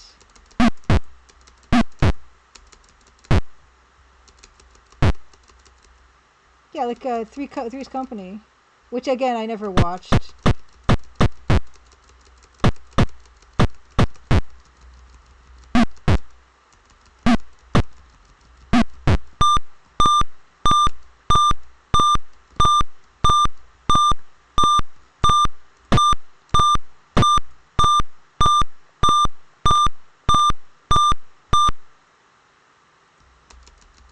Oh no.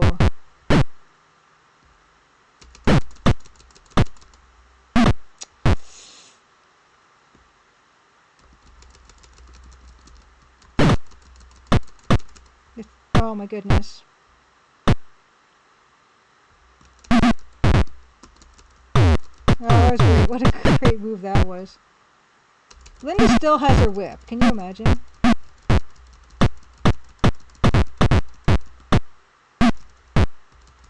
I almost got out of this on full credit. On 5 credits. Oh my goodness. Uh-oh. Nope.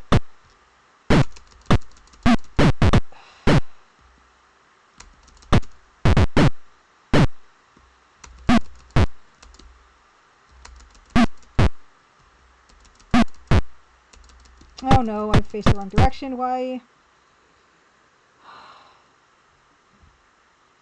Yeah. Yeah, I don't know. Comedy can run the risk of not aging well.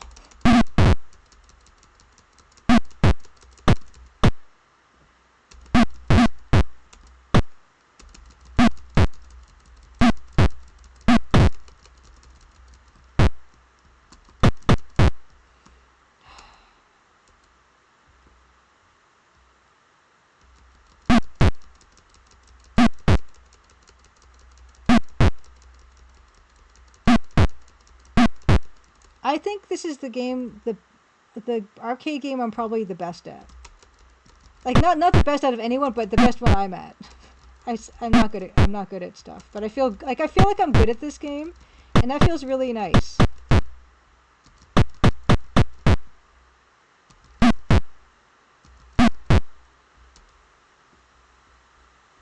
Oh, Bill Coon says Three's Company does hold up well. That's good to know.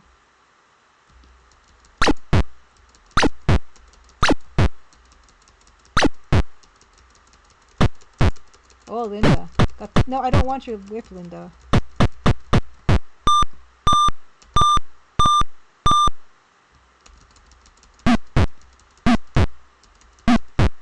I don't know why I couldn't get the NES version's bat to go as well as this.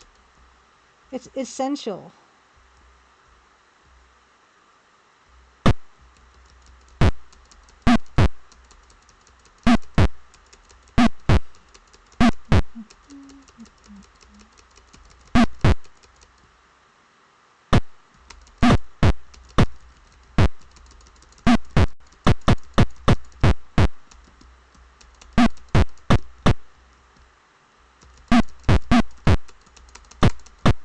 Oh, really?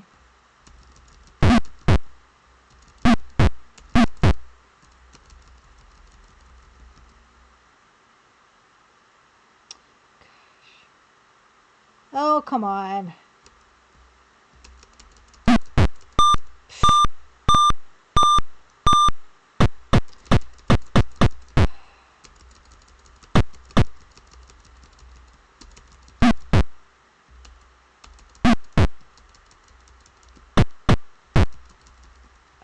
Bobos.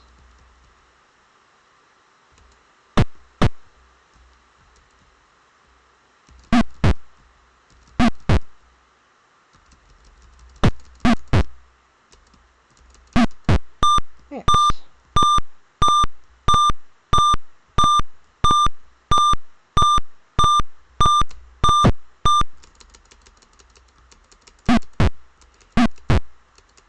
Yeah, I think what's interesting about I think media in general, but like I think comedy and horror can really tell you what the society, how it's feeling. You can take the temperature.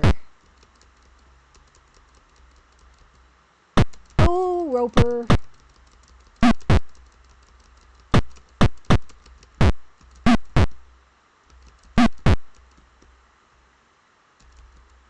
These guys are trying to get tricky. Don't make my life difficult. Why can't I pick the bat? It's freaking me out. Give it to me. Oh my gosh. Give me the bat. Why can't I get it? I can't get the bat. I can't. Ah! It's rotten.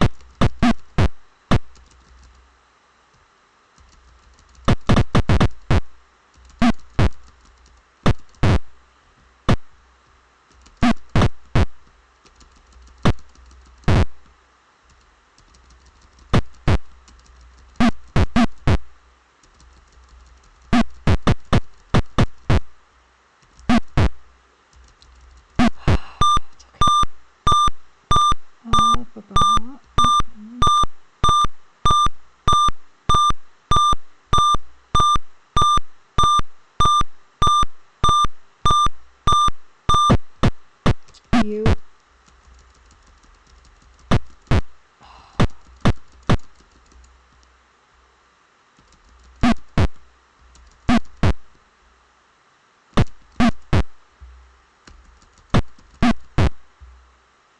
Yeah, I just did the reverse kick because I just wanted to show you guys. Yeah, I can do other stuff. I got other tricks up my sleeve. I just don't see the need. Oh no. Oh gosh. That was bad.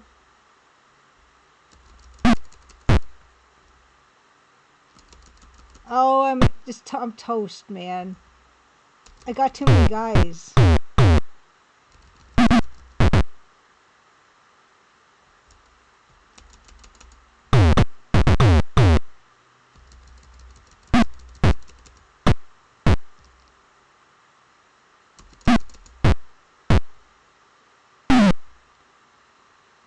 Elbows are very powerful. Bilkin, have you seen the raid?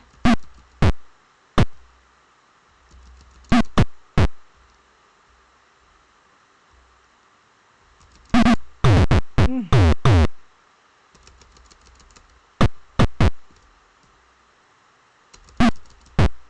Oh, I got 3 of them.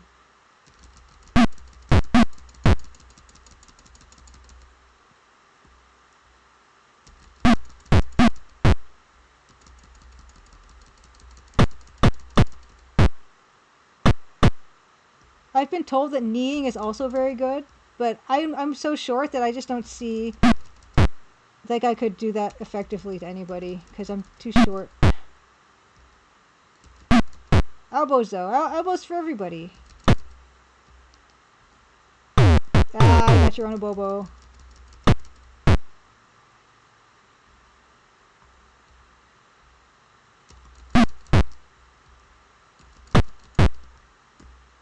See, immediately it goes faster now that there's only one abobo.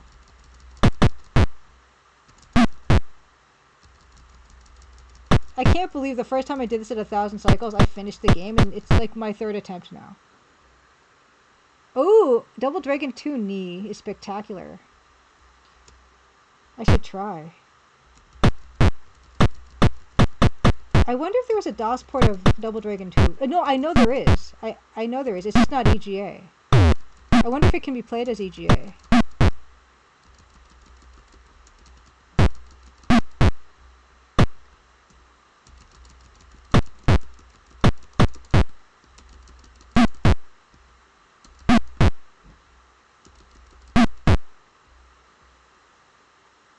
I know there's another one of these green ladies. Yep. Why can I... Sometimes I can remember how to throw them, and sometimes I don't. Oh my gosh. This is how it feels, eh?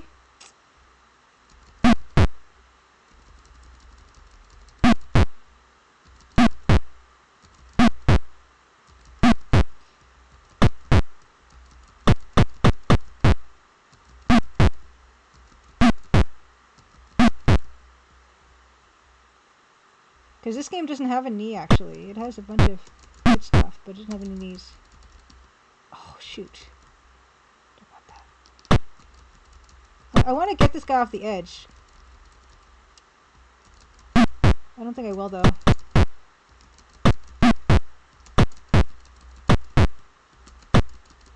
Oh, no. It's not going to get him off the edge.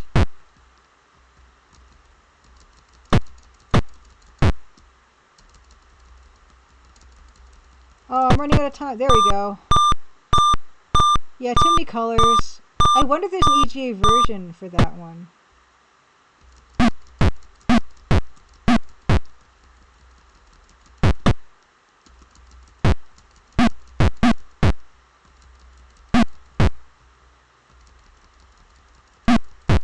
But it was cool because I know you guys were telling me how there's...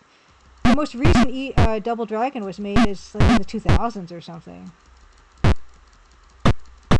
That's cool.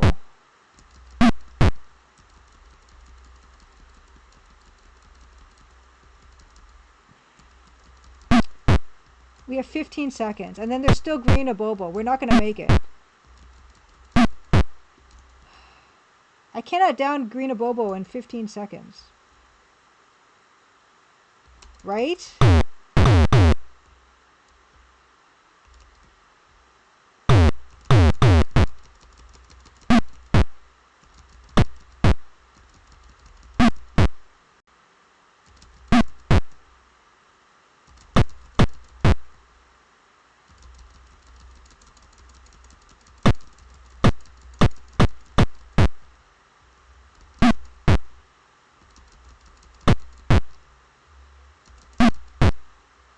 Can I?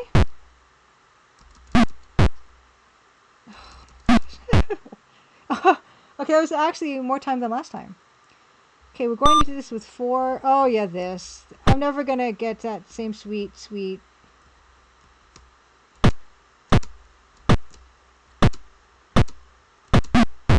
Oh, it's over. It's over. It's all over, man. Okay, I get hit once. I mean, you got to accept that there's going to be... It's not going to be perfect every time. I accept that. I've had worse.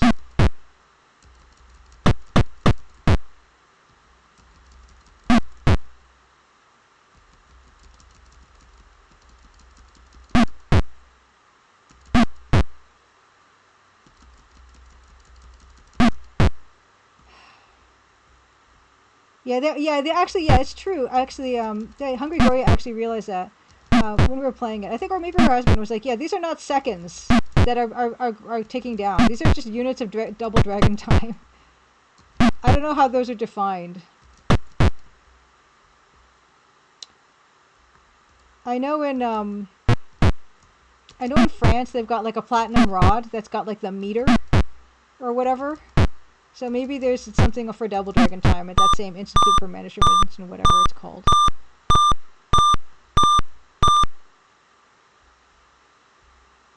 What's good though is I don't think it doesn't seem to be tied to the cycles.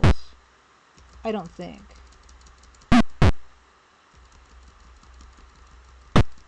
I think what also makes this particular version of like this EGA version of Double Dragon so special is the fact that they did take the time, like they dithered these sprites, which is very unusual.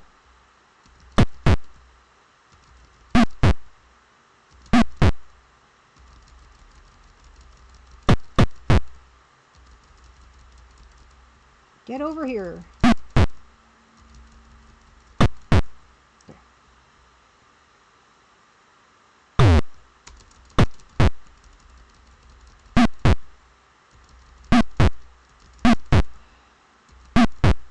Every time I've gotten further in that boss battle, so we're gonna finish this tonight.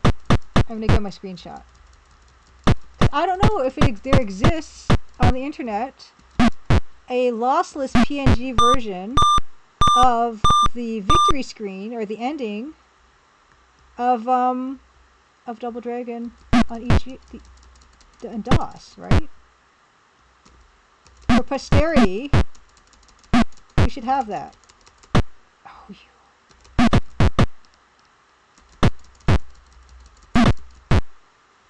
No, come on, you guys.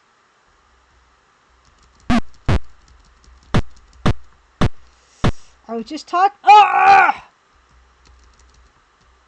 I was just talking about how many lovely credits and stuff I had up until this point. You're just spoiling it.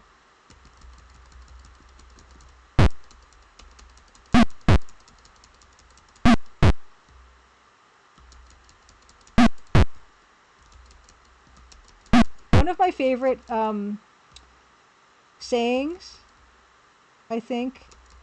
Oh my gosh, stop playing around, Abobo. Stop messing with me. One of my favorite sayings, I think, is that Mike Tyson one where he's like, everyone has a plan until they get punched in the face. That's a real good saying. Okay.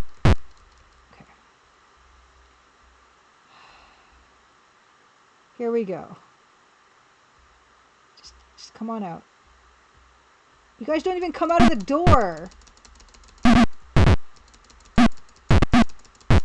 Why are you making me... It's not... Something is going on. That was a really good start, though. Something is going on with this game where it just makes me throw down the bat for no reason. I would never do that. That's not me.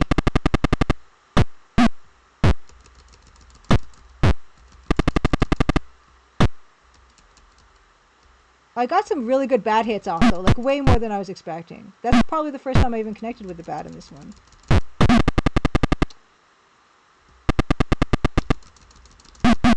Oh!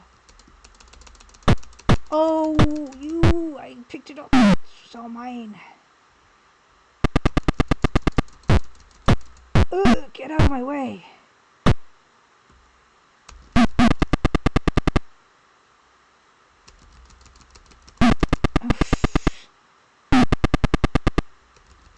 Boy, does the health go quick.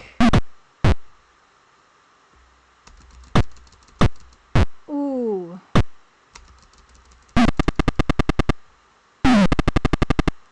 Oh, my goodness.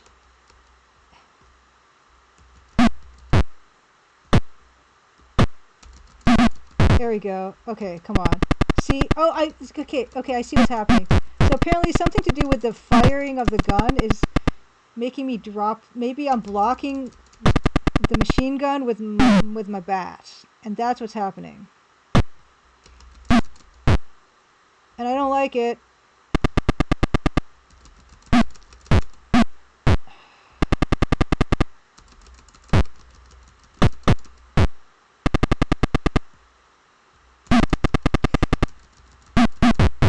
Okay, it's not bad. It's not bad. It's not bad. I mean, this could be, like, we could be so close right now. We don't know.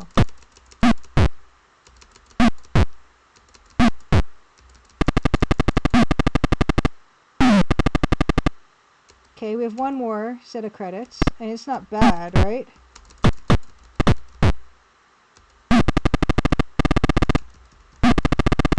You... Just... Okay, you can shoot down there if you want.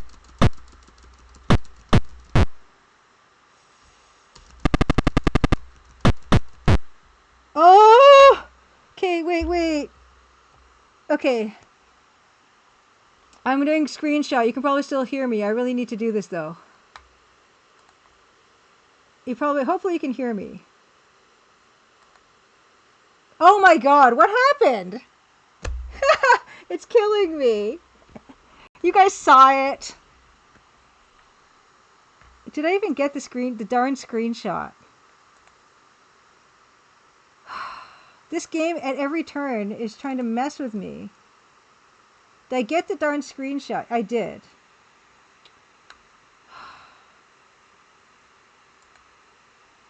Oh. I'll show you the screenshot. But I didn't get to see the whole sequence. Oh. It's good though. It feels good. There, for posterity. Fangors, I didn't see you do it again.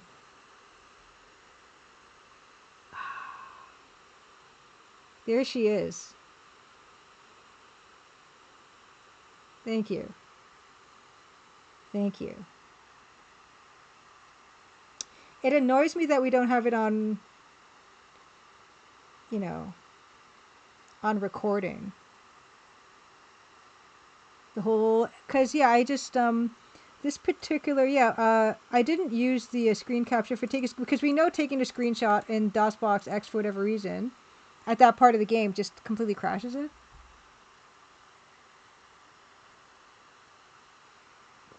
But I'll tell you what. I'll tell you what. Thank you for the GGs, by the way, everybody. I'll tell you what. I want to show you. Am I crazy? I want to. Thank you. I do feel good about myself, but I still want to show you guys the whole ending to this, right? Like I want to show it to you, because you didn't see her hug you and everything. You didn't get your little kiss. So this time, what I'm actually, because I'm recording this, right? So there is a kiss. Did you see? You didn't see the kiss. I didn't see it. Did you see the whole thing? Is that on the recording? Oh, it is? Okay, then I don't have to do this again. Are you kidding? Okay.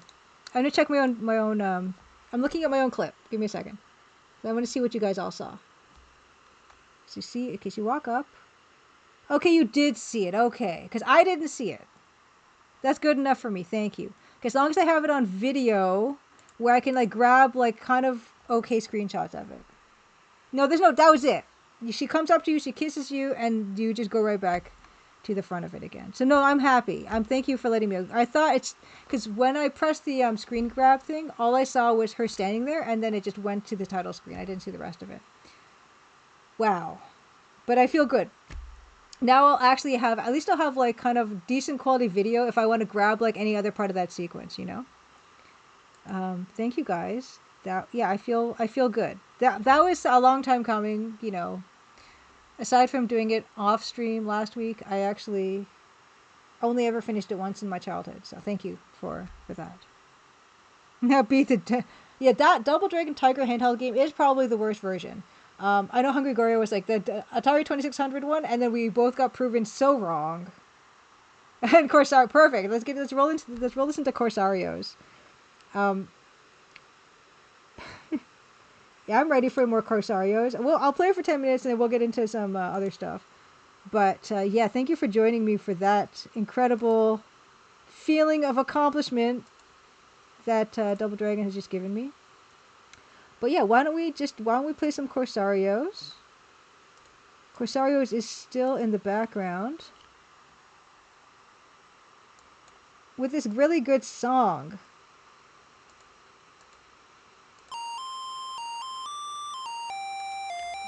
Now I'm all warmed up from Double Dragon's the warm up to Corsarios. I don't know, this game is pretty much impossible though, right? Like pretty much. Okay, time 10:25, 10:35. We're gonna play Corsarios until 10:35. I cannot get past Mr. Bomb Man. Maybe I'm missing out on something. I don't know. Boop.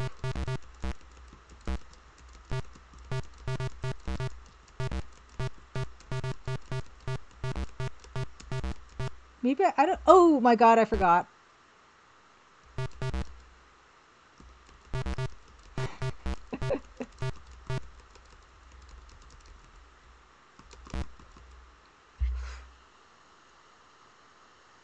Oh no! Evan Dietrich says, I was afraid my dog would bark at Double Dragon alarm because it sounded like a smoke alarm.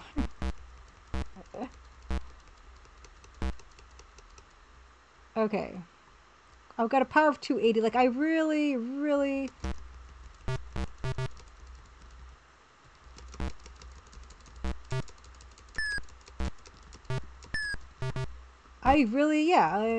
this is kind of where I get stuck on this. Oh, shoot. I wonder if there's a long play of Corsarios. Maybe I'm missing out on some strat or something. Besides... I mean, really.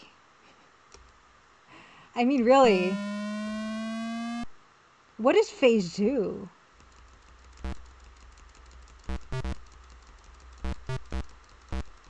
Boom, boom, boom, boom, boom, boom, boom, boom. So that's a 680 of power. That's pretty good. So last time I started that encounter, I had like a 290, right? So I'm farming up some power here. Oh, the power kind of maxed out at 680. Does my power max out at 680? No, I don't know. This is lovely. Like, look at his awesome boots. Look at I like with their little, I don't know what their hands are doing in that, but it's just cool. See how my power is kind of all over the place?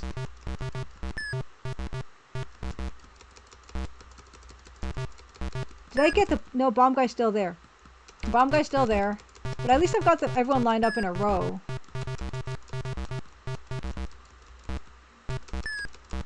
Oh, it's only bomb guy. I'm getting better at this. I got better at it.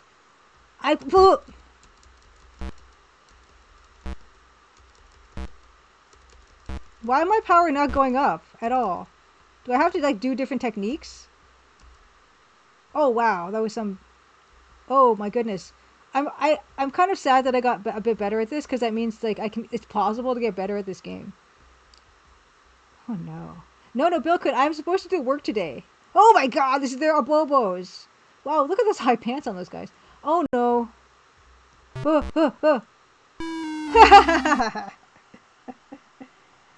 Yeah, I'm gonna do work after this. At 10:35, I'm gonna do some work.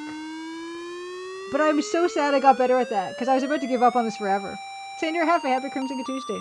This is a DOS game. This is a Corsarios. This is from 1989. Art of Noise. This is some nice noise. This is beautiful. You can see why the company is called Opera. Operasoft. Right? Apparently this is... I thought it said it's a French game on Moby Games, but Edmund Dieter said it's a Spanish game. Which... Corsarios, you'd think maybe more Spanish than French. I don't get the scoring system or the power system at all, but... I am getting better at this game, I'm afraid.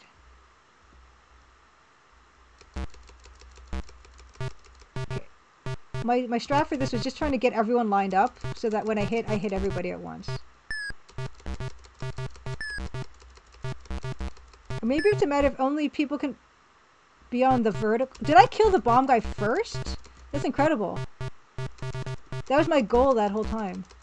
Yeah, just gotta line them up maybe, and then you kind of hit a bunch of them at once. Alright. Go! Oh, there he is. Oh, I didn't...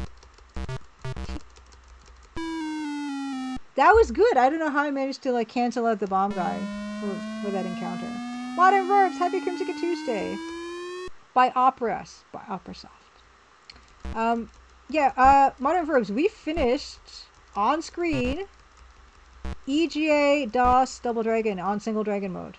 And now we're playing Corsarios, which is actually another EGA beat 'em up with the same control scheme, kind of. Like, I don't get my elbow on this one, but it's still pretty good.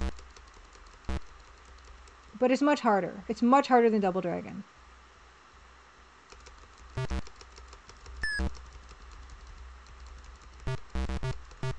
I wonder if jump kicks are the way to go.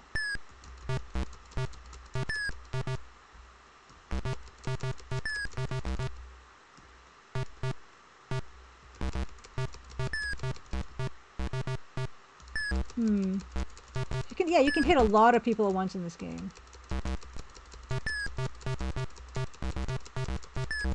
Well, my power seems to really fluctuate badly. But yeah, this game I discovered just going on, you're just doing a search for cool EGA games. But I really don't know if I can get much further than the demons in the flood pants that we saw down the stairs there, but maybe, I don't know. But we're gonna get into some pixel art soon. I feel great closure that I got to show you guys the ending of EGA Double Dragon. Henry Dieter asked, do you ever wonder what it would look like? These games would look like if they had high frame rate. And they might look better. But there's something about this where it just gives you enough, you know? Like, I don't like 60 FPS Hobbit, for instance, right?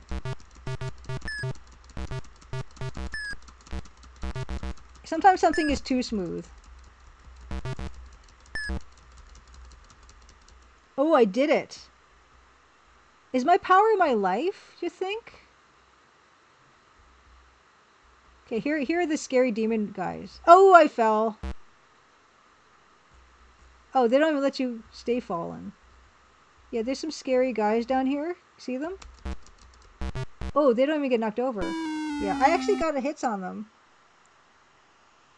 Oh, Nidhogg. I love Nidhogg too. Yeah, Edmundito, I don't know if you know, but I actually visited Francisco and Jess at that Wonderville, uh, the Wonderville arcade place. And Jess and I had a great time playing Nidhogg too. That's a fun game.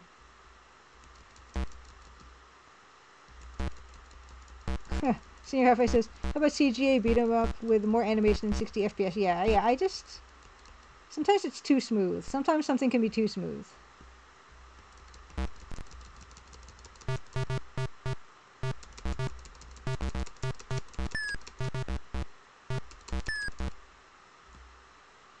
$430. Okay, yeah, so it's a power thing. I don't know.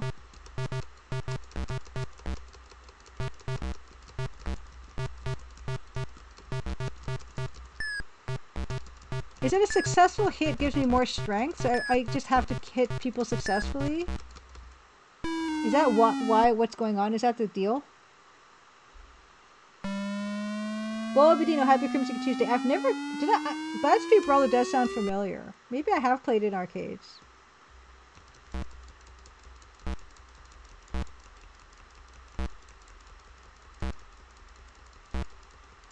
Jess said she liked Nidhogg 1 more, but I've never played Nidhogg 1. But yes, Nidhogg 2 is awesome. That Wonderville place had some really cool stuff. Yeah, maybe as long as I punch successfully, then we're cool. Because I think that is... My power is my life. Yes, I love Nidhogg 2. Yeah, so maybe that's the case.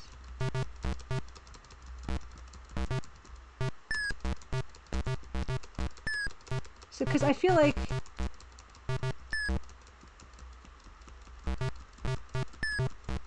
Oh no. Because, yeah, I don't think I get to the game over until my health, my power goes down to 0. Oh, Thimbleweed Park did 60 FPS with a little more frames per animation? I did not know that. I think we have one more attempt at Corsarios. And then I'm going to do some work. And then we're going to play Portopia later. Okay, the animation's all... Oh! Is that guy doing low kicks? Wow, yeah. Yeah, I don't know that. I've done low kicks before, but I don't want to risk falling down the building, so I'm not going to do them. Yeah, I didn't realize that's how Thimbleweed Park worked. Yeah, the in-betweens, I guess, is what can be construed as smoothness.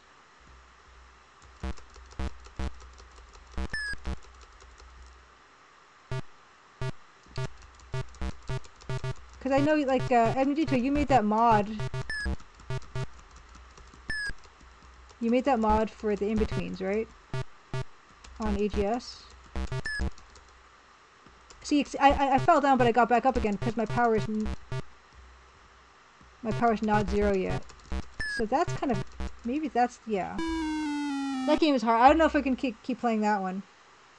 For AGS, didn't you do like an in-betweens mod or something? Or is that not you? Maybe it was somebody else. Okay, that game. Time for work break. This music's really good though.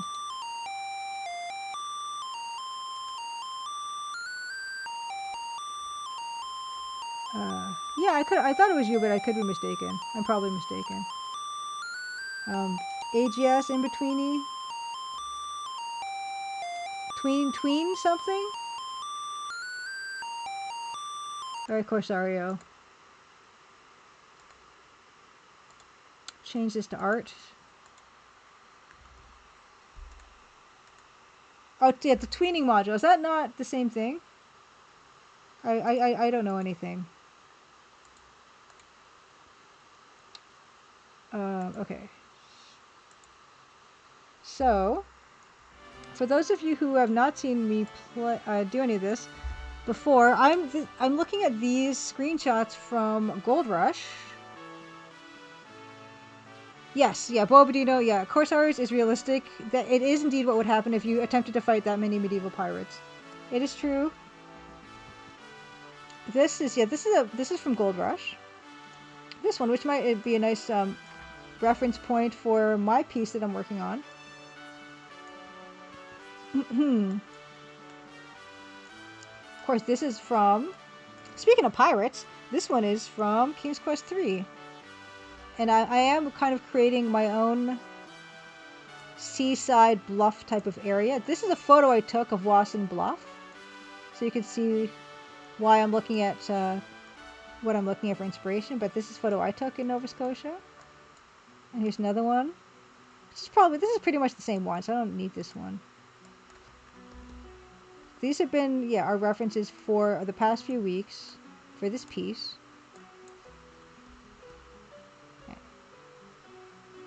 Hyar. Hyar. Oh, and I didn't pull up the one with the clouds, the King's Quest 4 one with the clouds, but that's okay. That's okay. Ugh,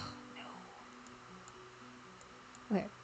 And the last thing we need to pull up is the Aseprite, which is what we've been working on.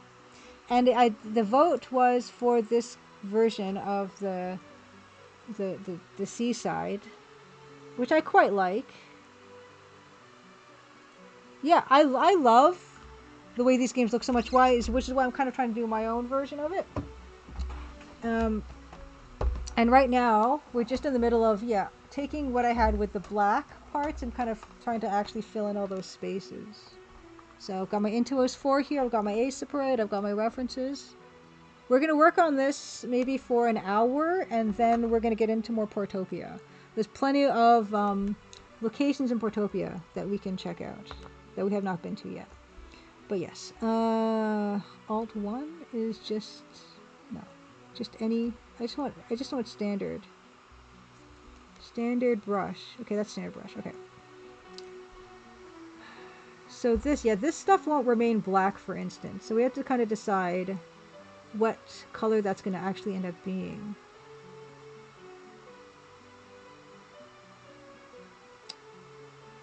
And I'm even starting to wonder.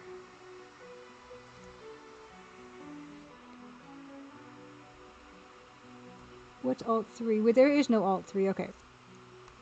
I'm actually starting to wonder if you see how I tried to knock back some of the stuff in the distance with this dark green and dark cyan dithering, and I did some of back. I'm actually wondering if everything up there should be dithered in this way, because then I can use that green just for the top of this here.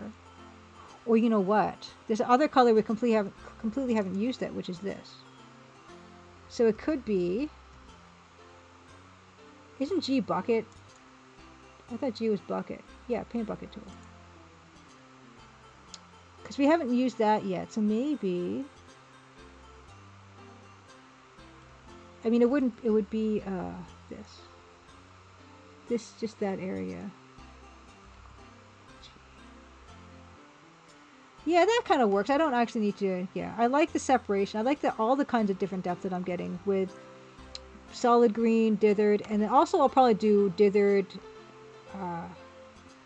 green, dark green, and light green. Hey, New Gap, happy Crimson Tuesday says, for your information, you inspired me to make my first pixel art. Today I made a frog. I'm so happy. I'm so happy to hear that, New Gap. Yeah, it's one of my favorite things ever is to hear people say that, they've been inspired to do something creative. I don't want to do that. Because of like watching a stream of mine or whatever. That's because I think the exercise of being creative is just so rewarding that I'm so glad when people give it a try for themselves. And that's one of the reasons I really like Anne K and Tarijia's streams. And I'm gonna just take a quick second to do shout out Yeah, Zotox Swift. I took those photos that you see of the beach, those actual photos. I took those last fall. But yeah, I'm going to give a shout out to Towie, who was lurking here before. But Towie and NK are wonderful. Not only are they wonderful streamers, they're wonderful retro streamers. But they also really encourage their communities to do art. So Anne has her dank scene, which actually, let me, while I'm here, do a link to Anne's dank scene. And Towie does these community art kind of shows based on a weekly theme. And I love the fact that they encourage their communities to do that stuff and participate and be creative, because I think being creative is just totally its own reward.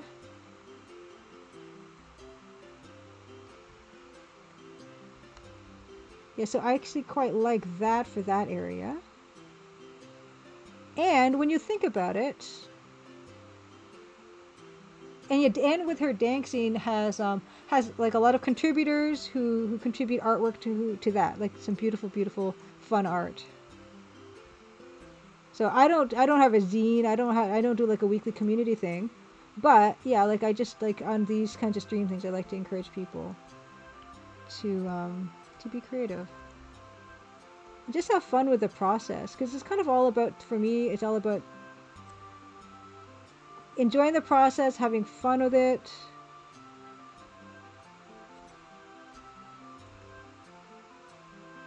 You know, even if you just, that's all you want to do with it. It's just fiddle around, noodle around, learn some stuff. Yeah, I like this addition of having this depth here. Like I want to add, when I do this kind of, like any type of pixel art, I want to add this idea of detail and depth that, you know, you might not feel like you could get from this resolution or this color palette. That's why I just continue to stream. I continue to stream EGA games because there's not only there's a million, not a million, but there's tons of them. Not only that, but the fact that I can learn all these different ways of using the palette. You know, like those dithered sprites. I never would have dreamt of doing dithered sprites in anything, and here we have them in Double Dragon. It's clear as day, you know. So that's to me super appealing.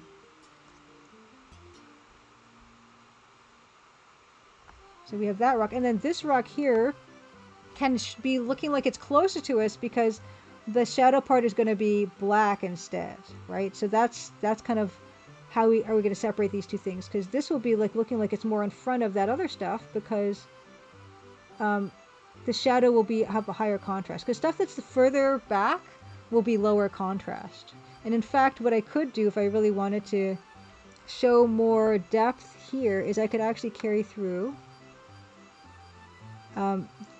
kind of, maybe I could try dithering this bit, right?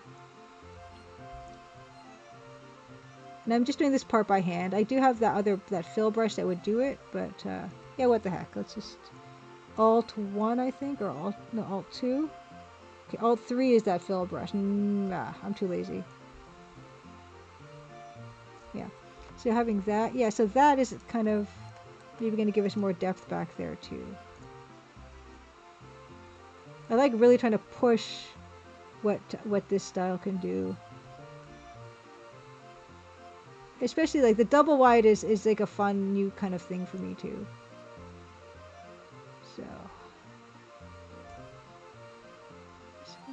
doing this dithering by hand. If I was smart, I would have put this on its own layer just to test it out, but I did not do that.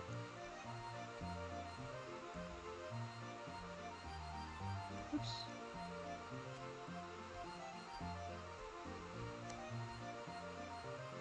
It's fine.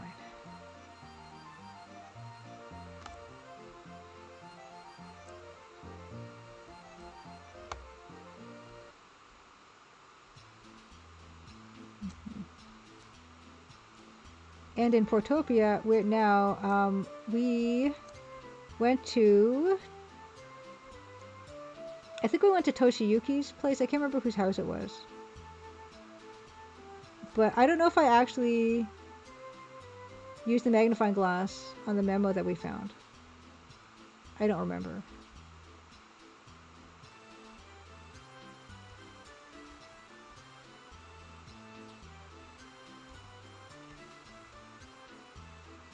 Oops.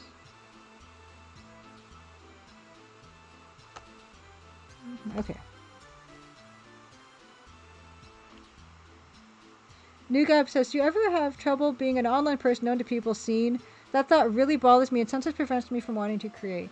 That doesn't look that bad.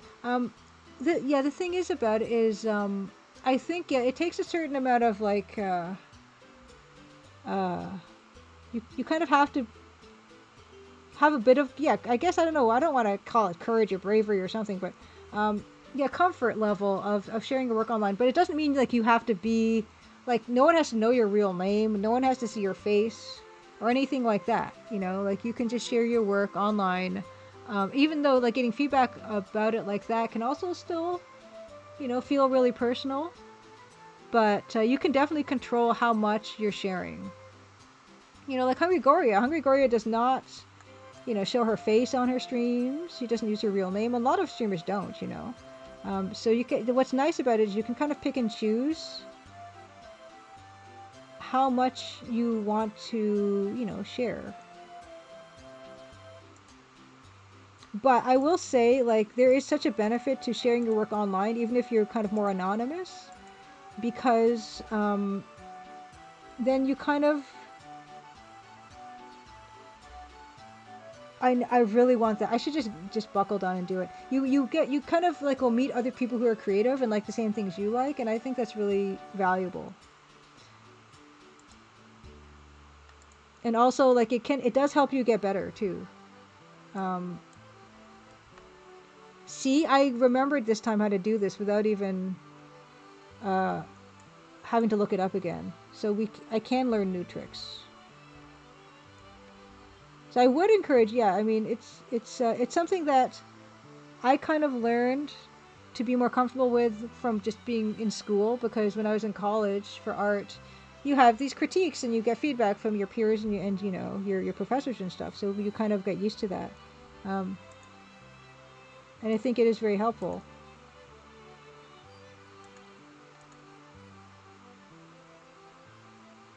Yeah, maybe that looks bad.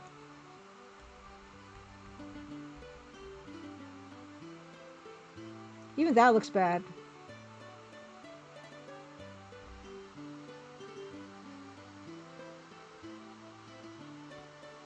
Yeah, I mean, like, I think, yeah, you can just be, there's like a spectrum of privacy about it, you know? And yeah, when I started promoting my game and sharing my work online and stuff, I'd already been doing that as myself, as a freelance illustrator. So, but you definitely don't have to do that. That's not prerequisite or anything like that.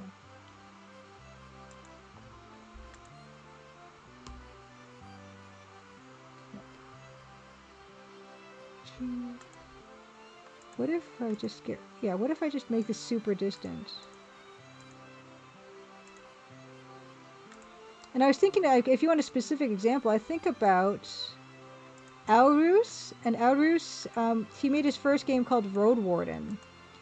And Aurus, that's not even his real name, right? So, like, he doesn't use his real name. Oh, he use his real name. But he was, Road Warden was his first game. And he wanted to, you know, make the best game that he could. And so, yeah, he was sharing work online, asking people for feedback and everything like that. And although, like, he's been on camera for interviews and stuff like that, but you definitely don't have to do that. I don't know his real name, and I don't really have to, right? So it's not a like a prerequisite for any part of being creative. Hey, Toad! Happy Crimson Tuesday! Yeah, happy Crimson Tuesday. I'm gonna give you a shout out. Give me a second. You actually kind of like this, what I'm doing right now, with this stuff. Okay. But yeah, let me give you a quick, what were you up to today? I'm having a great night, yeah. I finished Double Dragon. On my own, I finished the EGA DOS version of Double Dragon, so I'm very excited about that. I got to show that on stream, and I've been trying a new beat 'em up game called Corsarios, but it's very tough. Modded classic XCOM. Yeah, that's one of those ones where I'm like, oh boy. I'm a simple soul when it comes to games. I know XCOM is like one of the most celebrated. Like I think it's is it turn-based? Yeah, turn-based strategy games. And I know some people who love that game. And I kind of think, boy oh boy.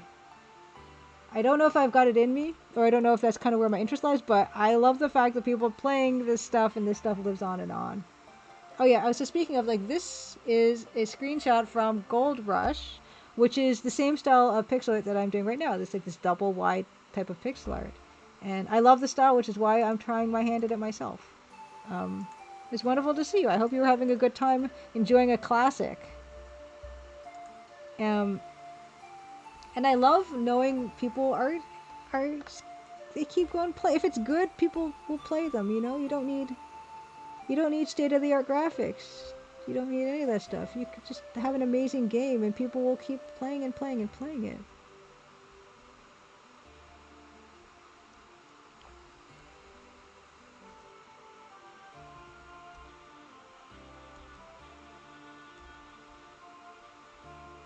I kind of want, yeah, I kind of still want, no, maybe that looks bad. I can't tell anymore.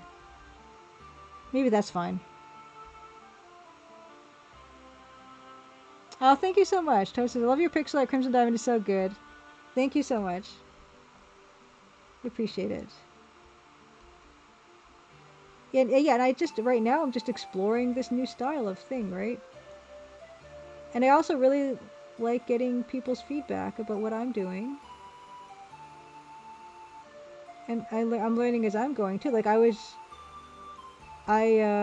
learning this program, in fact, even, right? Like, I've never used Aseprite that extensively. But it's been fun learning it because it's a really great tool. And it's really reasonably priced for what it is. And now I'm wondering... Oh. It's not on B. I'm on B. What's going on?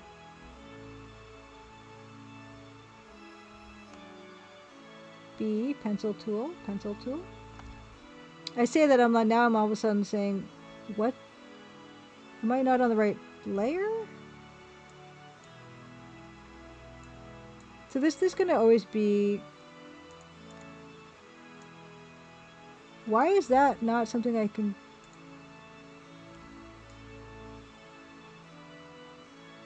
Why can't I draw on the brown part? That's so weird. New layer. And how do I do a new layer again? Shift N? Shift N? Yeah, Shift N. Why can't I go on this part? I don't have anything selected right now, do I? No, I don't have anything selected, so... Figure copy? No.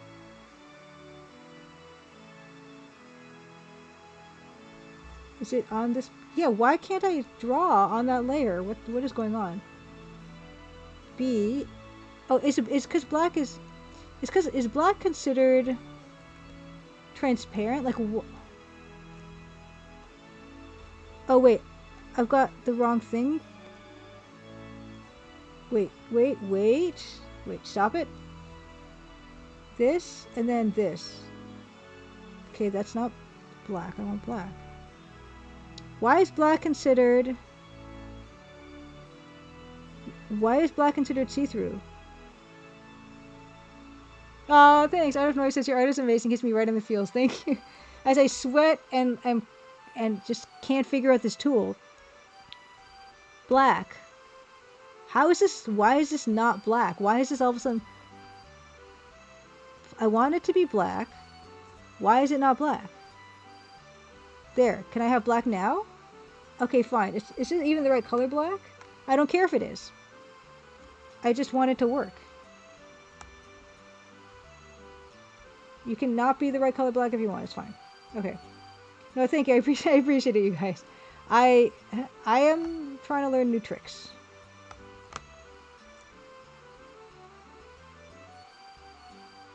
Lifelong learning.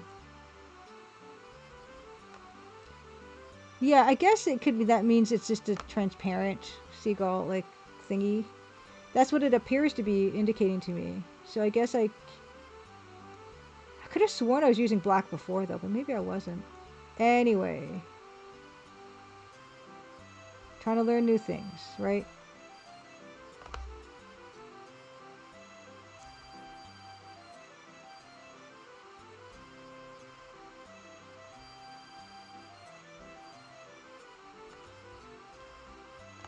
And also this part. Yeah, there's different kinds of rock in this area. Like there's this basalt kind of rock. And then there is like the sandstone rock, which is like that orangey brown color. So I feel like I could probably define this edge with this light gray. Because it's kind of in front. I also want my snack soon. Yeah, so that's like in front of that. And then this part, yeah, this part is... See, and it can't... I gotta just pick that one. I have got like 3 black colors now. It's fine. It's fine.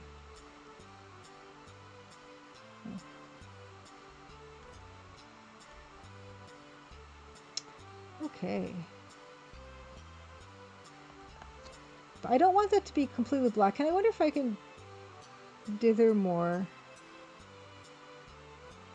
Or you know what I should... Maybe I should introduce a new color. Because I don't know if you noticed in the rough... Like this is... We could kind of say there's a bit of reddishness in here. Like especially... Actually, yeah. Actually, I gotta show you guys something. But I gotta just change the camera for a second. Because I want to grab... I'm gonna grab another reference photo.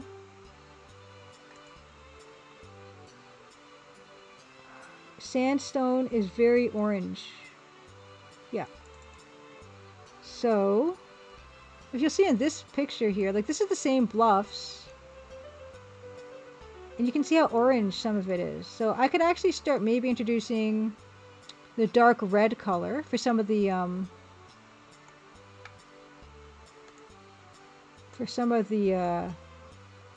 parts in here, right? That could be something to indicate. Add another color to this and also give it more interest. Gundaki, happy Crimson Tuesday. Even at this resolution, I do like to look at real references. Yeah. So, let's see here. What if we start adding other colors? Like, what if we started... Is that too crazy? Maybe that's too crazy.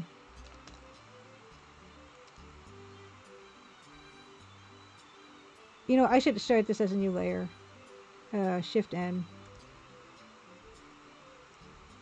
And just see if that did indeed make a new layer. Yes, it did. Okay, cool. Just in case... Do I want to start adding more colors in here? Because right now it sticks out like a sore thumb, right? And that's what's kind of difficult when you start adding new colors, is that if it's not incorporated fully, which it won't be when you start adding something, it just looks crazy. It doesn't look good at all. Maybe that's not going to work. It's too red.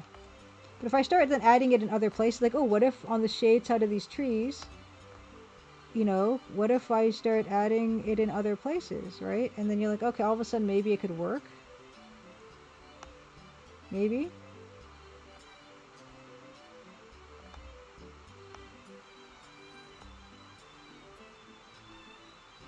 And maybe even back here, maybe we can add Uh, wait. You know, just play around with this. See if we add, if that's gonna help us. See, right now that means that, see this, the contrast between the light green and the red here is way too much for me. Things are getting this is how we party here, which we, I don't like that, those two colors converging on each other in the distance like that, so I would probably not do that, but doesn't mean I wouldn't still use it back there. It just, those two colors are too different, and I would just go right there. It's I don't know. When I'm doing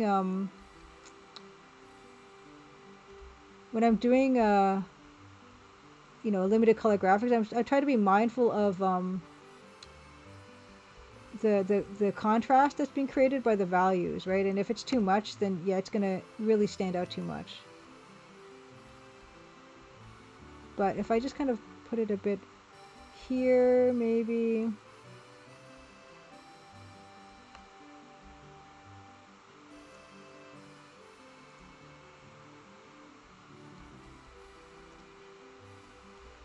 Maybe that could work, and then you kind of have it more incorporated in here. And like, this is all in one layer, so we could, if we hate it, we can just lose it super fast, right?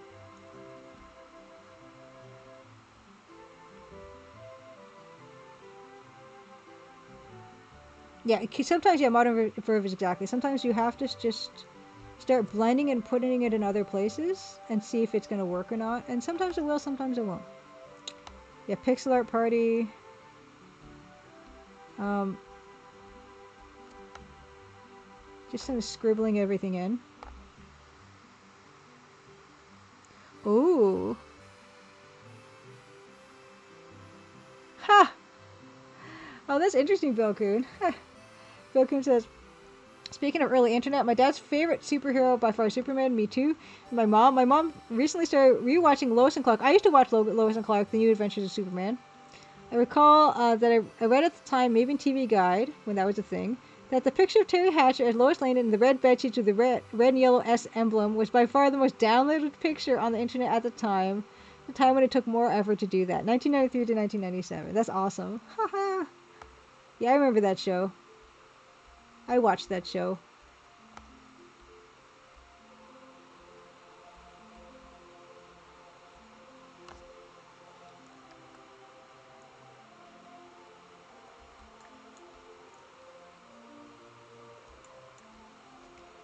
So maybe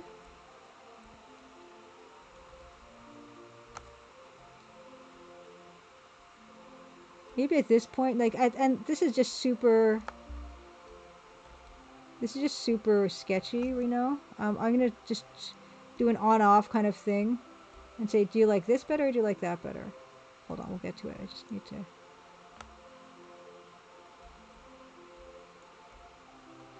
Okay. Do we think the red is adding anything at all to this?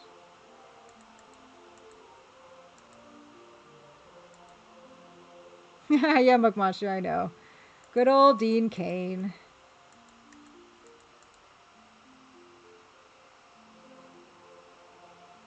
How do we feel about the addition of the red? Do we hate it with the power of 1,000 suns? Do we hate it? Or do we think it could kind of work maybe?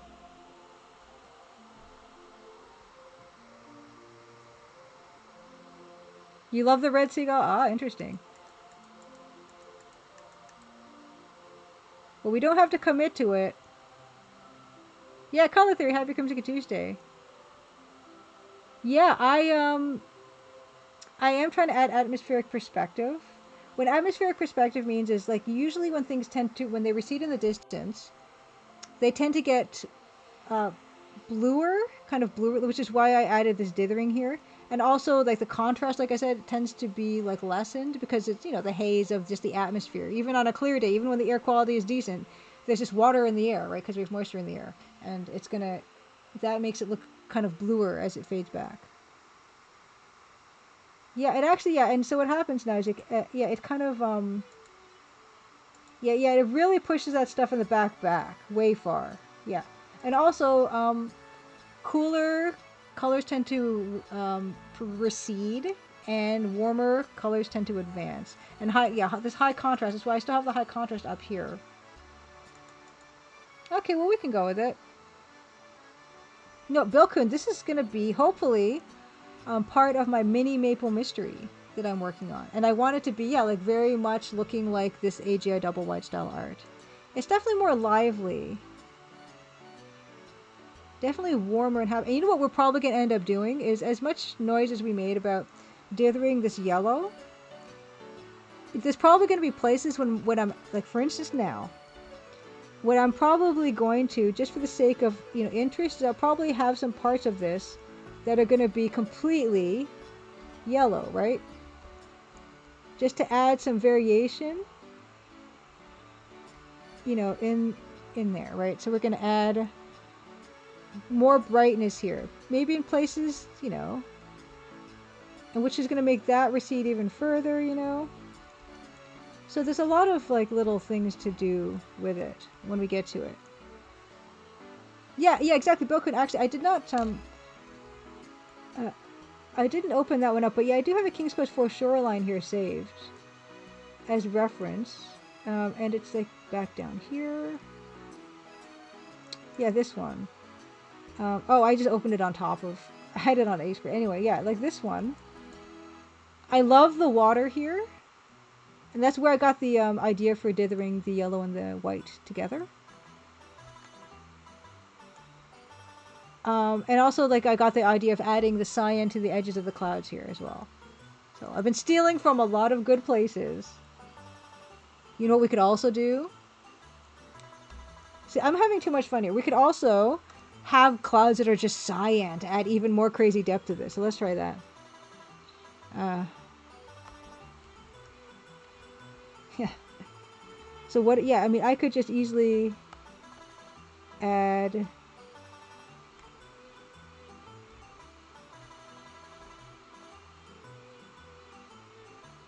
like there. Just add more depth, add more everything. Just go crazy. Right?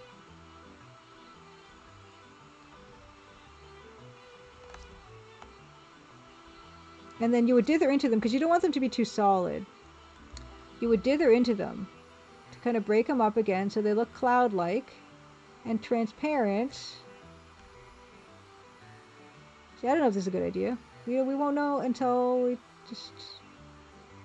we mess with it a little bit. You know, so hold on. Where is this? Oh yeah, I can just use this as a brush. I keep forgetting. Alt. No, Alt. Oh, haha. No, I want to actually. I need this brush of every color. It seems. Okay. Actually, it should probably be the opposite way because some of these should be oriented differently, right?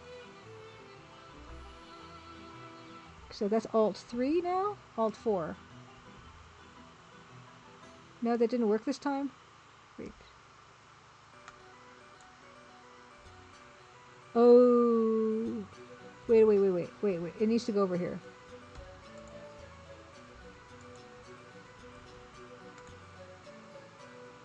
Here. Because actually that selection is not correct. Nope. Okay. That should be now Alt 4, Alt 3, Alt 4. Why did that not work? Here. Isn't it Control B? Yes it is. Okay, there it is. Okay. Great. Yeah, this is yeah, Belkin, this is AGI style. I'm trying AGI style.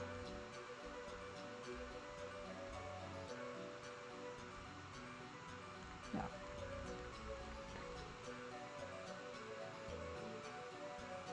Hold on. E. Oh, wait a second. Okay.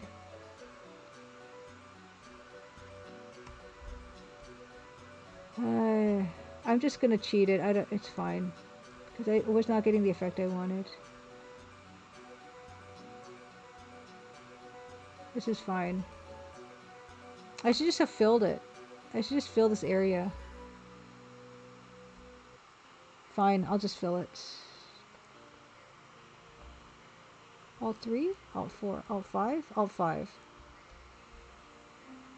And then I will just... It seems like I just added more work for myself by doing it like that.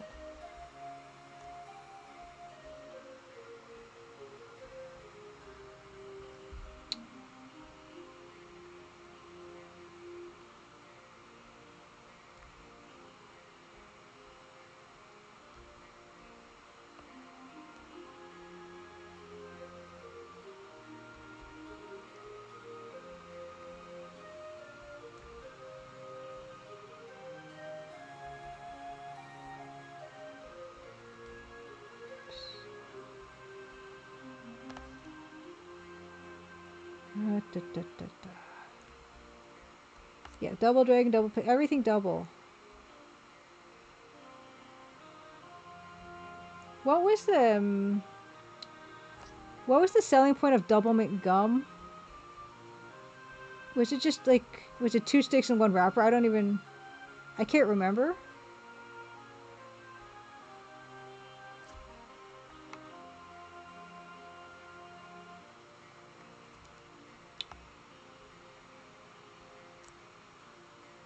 Was it double the amount of gum than other companies were selling? Yeah, well, I remember it's double the fun, but I don't know why it was double the fun. I might sneeze. I may sneeze. Excuse me. Ugh, sorry.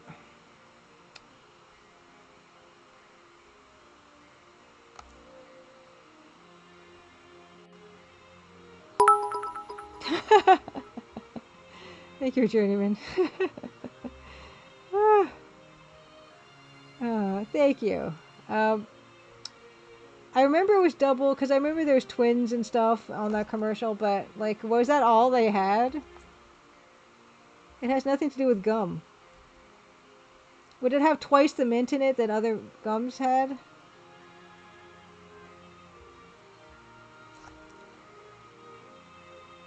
Maybe this is like this is too much. Maybe this is ridiculous. Maybe we're like losing the plot right now of what we're doing.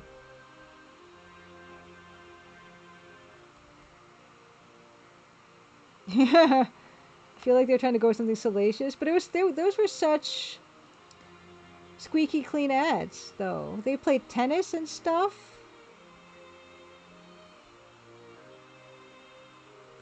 I don't know. They didn't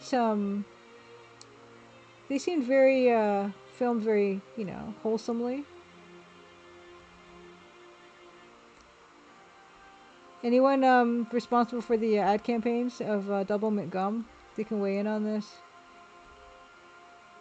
I mean, I guess they were effective because I still remember them to this day.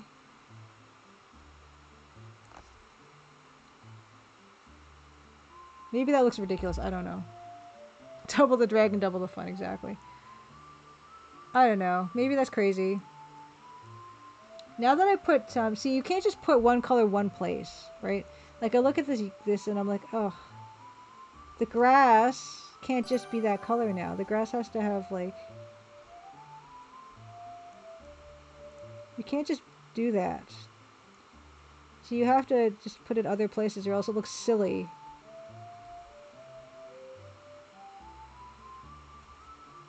Oh my gosh, Decaf Jedi, happy Crimson Tuesday to you. Let's give you a shout out. And actually, yeah, what I'm doing with the grass is reminding me of something, and I will let you guys know. But what were you up to today? Draconic Dude, happy Crimson Tuesday. P Fournier 33, happy Crimson Tuesday. Let's give you a shout out. What were you up to? Oh, Rosewater. Yeah, I saw that you were finishing it up today, right? I saw that on your messages. How did it go? How's it going? And also, Rosewater, please, everyone follow You're not quite finished, but getting close to really loving it so far. Lovely. That's not the right... There it goes. There was just a bit of a delay. Rosewater's on Steam and other places too. Yeah. Francisco Gonzalez, one of my big adventure game inspirations. And I actually did some art for it too. I don't know if you saw my art in it. Yay! Oh my gosh, Lady Norman.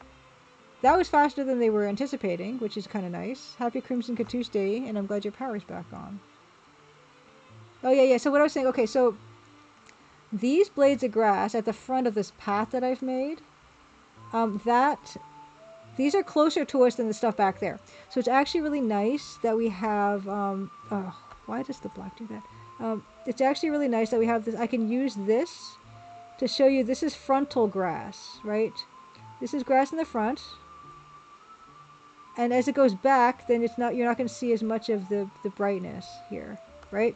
So that's going to give us also more depth, because we're just seeing that grass is a bit out of control.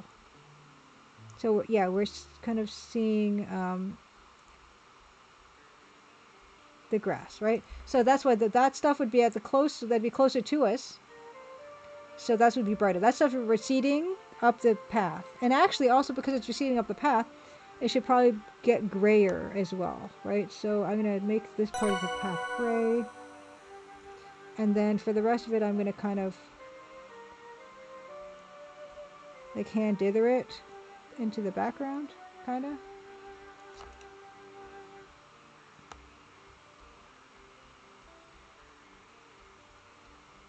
Maybe make it less obvious or something. Right? And then this stuff comes to the front here. Like so. Just gotta get rid of all this. Oh yeah, that was like, oh yeah, I had rocks here, I forgot about them. Yeah, there's this path, and you could probably walk down this way, which is like another place where I should probably make it kind of grayer, you know? Her head looks small. Yeah, I would probably make this a bit grayer here, you know? Like so. So this kind of looks like it's receding, kind of. Yeah, that sprite for the character is just very super temporary, because this game is not going to really have Nancy in it as this character. It's going to be somebody else. But she's just kind of there for scale. And in fact, like, yeah, this part's in here that she should, this part should just get filled up, because that looks distracting and confusing.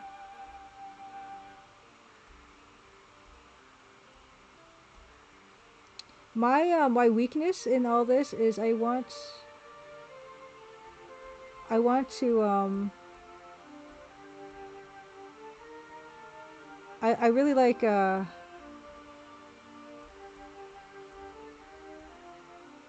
like putting like as many colors in a screenshot as I possibly can, which is like not like necessary. Oops.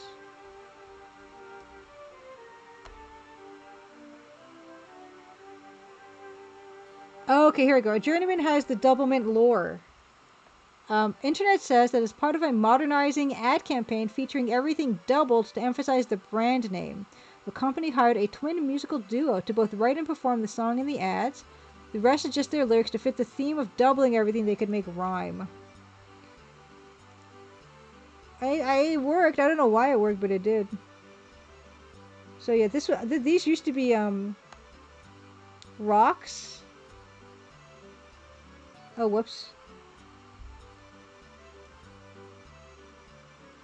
Oh, isn't that interesting? I just realized something. So when I have this kind of double kind of thing that I've been using for like fill and stuff, I can use this, and if I eyedropper it, it just becomes this other color. So I don't even need to do this, make a brush for every one of these. That's nice. See, I could just eyedropper this, and then it becomes that. That's fantastic. Okay, that's nice. I just learned something. Because before I thought I'd have to make versions of that every single time, for every single color, and I don't have to, and that's great.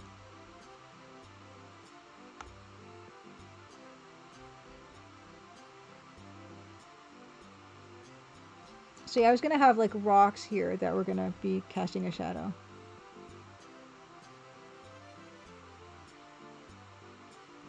Oh, Bill Kuhn says, "You're not gonna believe this, and if I ever knew this, I forgot. But following the Super Mario Brothers movie in 1993, there's a Double Dragon movie, yes, in 1994, which included Alyssa Milano and Robert Patrick. Yes, I remember. I don't know if I saw the movie, but it has that guy who became like the American Iron Chef judge. I forget his name. He was one of the dragons. But yeah, I was gonna have."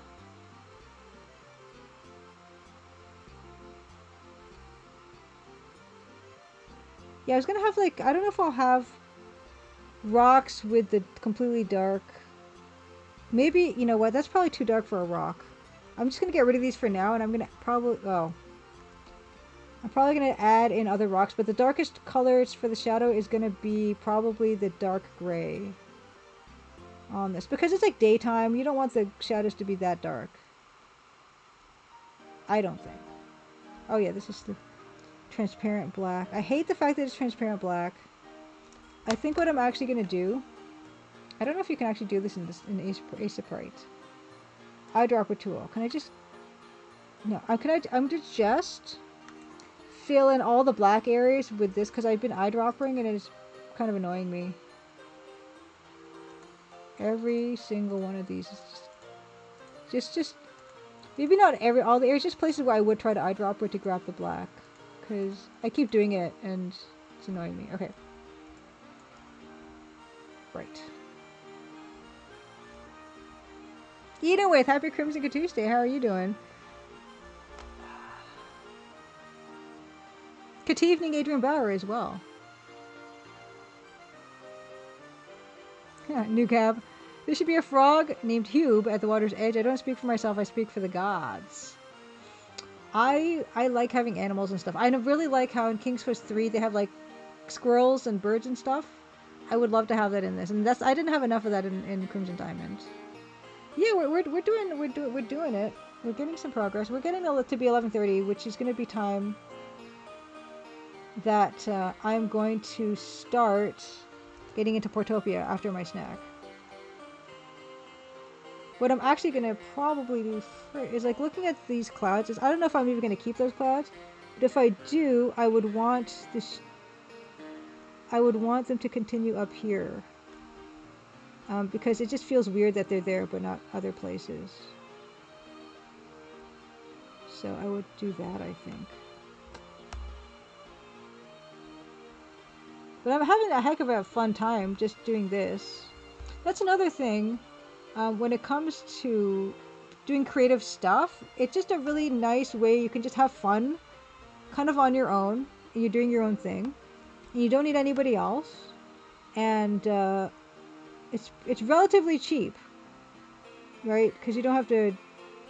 After you get like you pay $15 for Aseprite, then you're kind of done. You're set for life.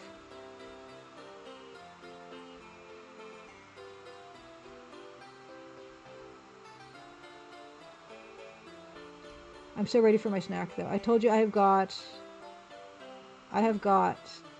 beautiful Northern Ontario blueberries, wild blueberries, and they're so sweet and delicious.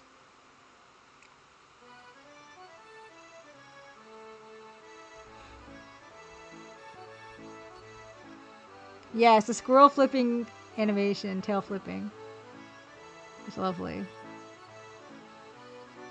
Gomon-sama says, fun fact, the Neo Geo Double Dragon fighting game is based on the Double Dragon movie.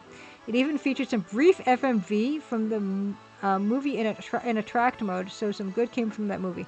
What is attract mode? I've heard that before, that terminology.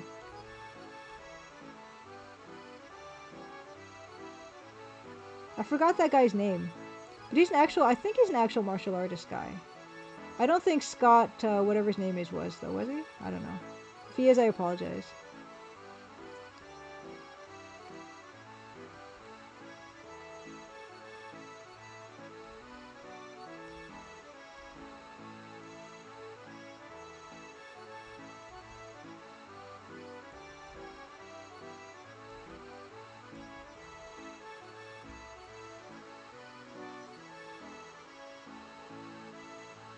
Oh, interesting, New Gap says. I love the scene image, though. It kind of looks like a landslide is inevitable in the next heavy rain, giving a sense of doom.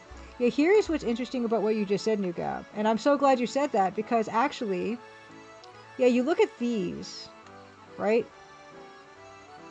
This is sandstone. You can see that landslides happen a lot in this area, right?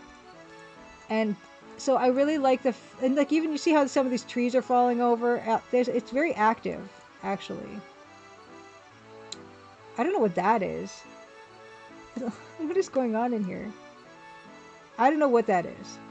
Um, but yeah, so this is a very active area. There are a lot of like a fair number of landslides, and what's interesting is like they like to have the landslides in this area because it does uncover more places for people to look for minerals and stuff. But yeah, I love the fact that you look at this and you get that impression, because that's definitely the impression I'm trying to convey in this piece. I right now looking at it, I feel like it's too segmented. Like these parts, I think need to be integrated with each other better. Like this just looks like one whole big piece. Then that's its own big piece, and that's its own big piece. So I'm gonna have to when we revisit this next week, I'm gonna have to um, make sure that things start to work together more instead of being so separated by color and stuff. Because I did want to do that, but I think I maybe went overboard.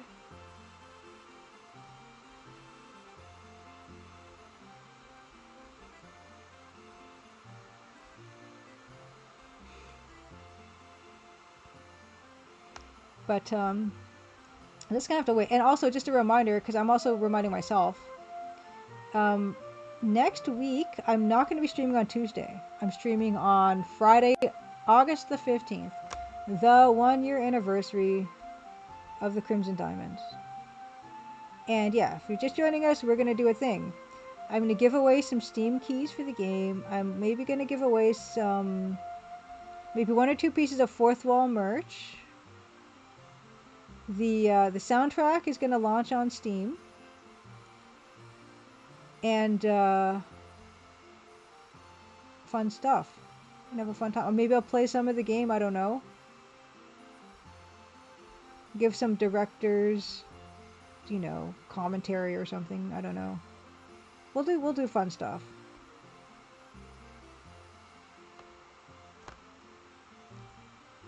So these are outlined. I don't want them to be outlined.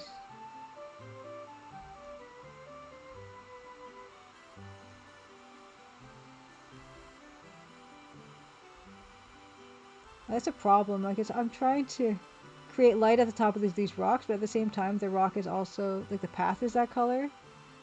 So that's gonna take some doing. It's a problem for future Julia though. Anyway, says happy upcoming anniversary. Thank you so much. Yeah, the cookie necklace. Oh yeah, that's right. The cookie necklace is gonna probably go on sale. I'm gonna finally make that shop page active on anniversary time. So exactly, yeah. Good point. Thank you for the reminder. That's gonna go on sale.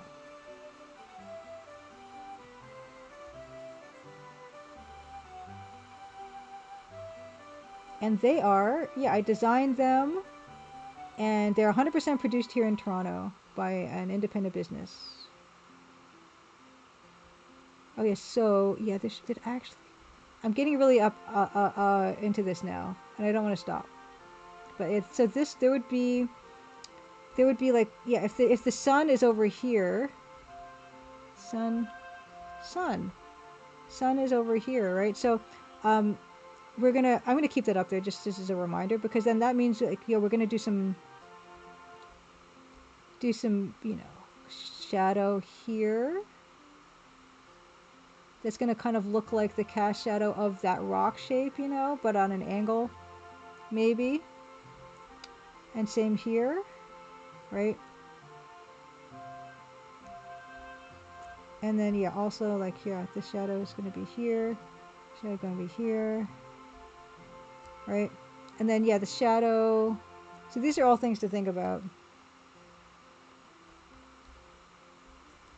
And actually, yeah, what's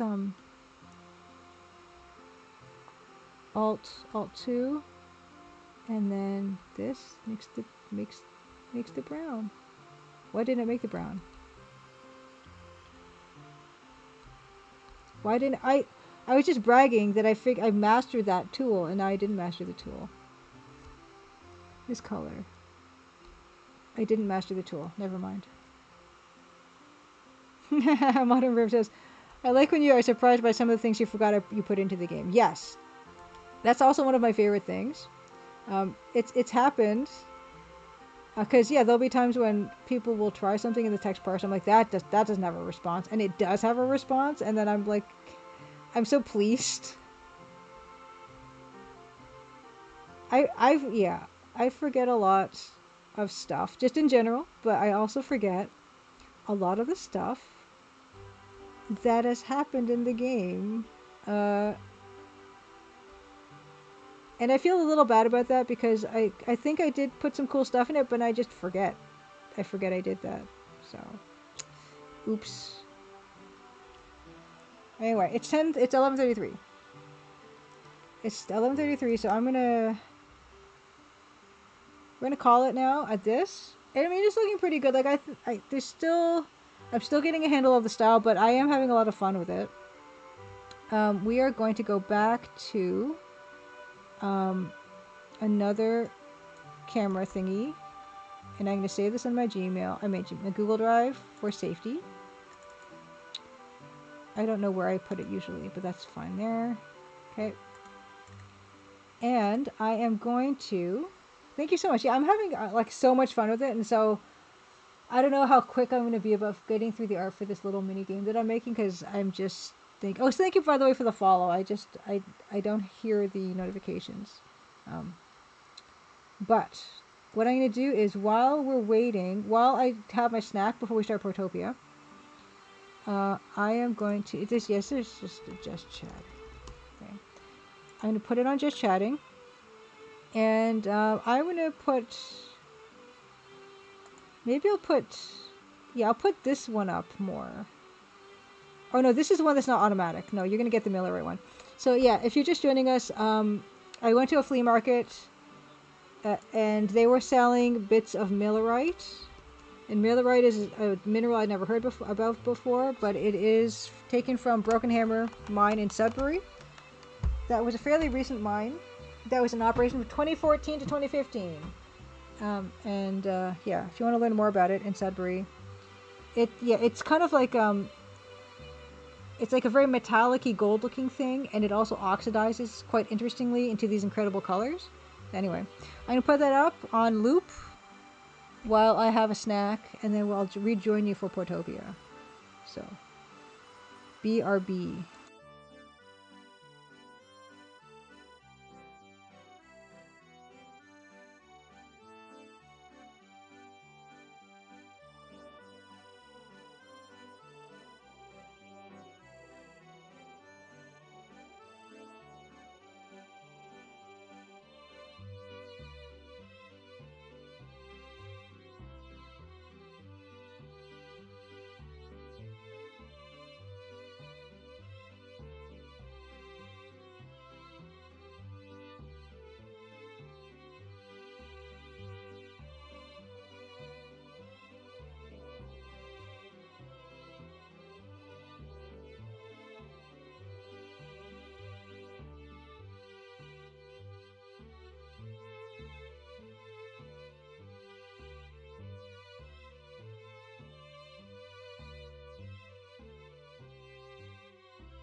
Okie dokie. Okie dokie. Where's my camera?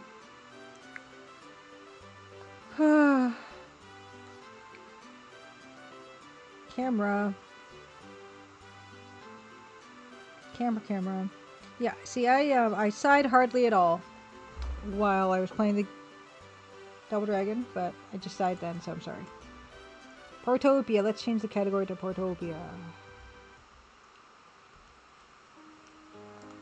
Okay, Portopia. Here's where we left off. Oh, I could turn the music off. Okay.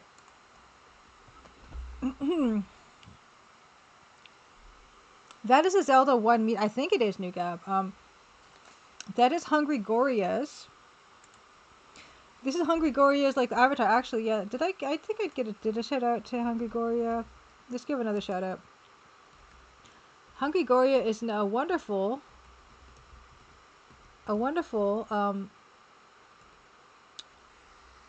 Twitch streamer. Streams retro, often on original hardware. She just beat Ninja Gaiden 2 last night. And I was fortunate enough, I actually got to hang out with Hungry and her husband. And I got to play NES Double Dragon. I got to play Atari 2600 Double Dragon. I got to play the arcade version of Double Dragon. And it was a lot of fun. So when I went up to visit her, I made this little cross stitch of her meat stick, because this is her like little channel avatar. But yeah, let's get into Portopia, serial murder case. This does have some fan translations, I believe. This was designed by Yuji Horii, who is famous for the Dragon Quest series. He designed 3 murder mystery games for Nintendo before Dragon Quest. This is the first one from 1985. Yes, Bilkun, I watched Double Dragon. Yeah, Goldman says it took me years to beat Ninja Gaiden 2, and Hungry Goria cleared it in one night. She is amazing. You should have seen her and me play Double Dragon 2600. It was so funny. Because at first she's like, yeah, I got to show you this game, and then we both got super into it. But yes, Portopia, Renzoku Satsujin Jiken. And I'm playing it in Japanese. And the reason I'm playing it in Japanese is I'm trying to learn more Japanese than my Duolingo is doing for me. So that's where we are. And I've been using Google Translate when I need, which is often. We left off. We're at this fellow's house, and there is well, let me make sure that the sound is on. There's not a lot of sound, which just means what you get, I want to make sure you're hearing. So let me just make sure the sound is on. Sound is on. Perfect. Okay. But yes. Okay, could you hear the crunchies? I think that I already looked at the memo, yeah. Yes, so this is the joke with this game as well. Yasu, who is our assistant, just said that the memo says Kome ichigo to kakarete imasu, right? But because Japanese is kind of a language that has a lot of words that are similar, and that's why they have kanji, which is like a more complex symbol system, whatever you want to call it. There's a better word for that. But this game only uses hiragana, which is these type of characters, which means that sometimes it can be confusing to both the viewers who actually do know Japanese and even to the game itself, which is what this is, which we found kind of funny last week. Because Yasu says, "Kome to ichigo, arui wa kome ga ichigo toka nan no koto deshou ka?" So he's confused about what the memo means because of the ambiguity of these characters. So kome to ichigo would be rice and strawberries.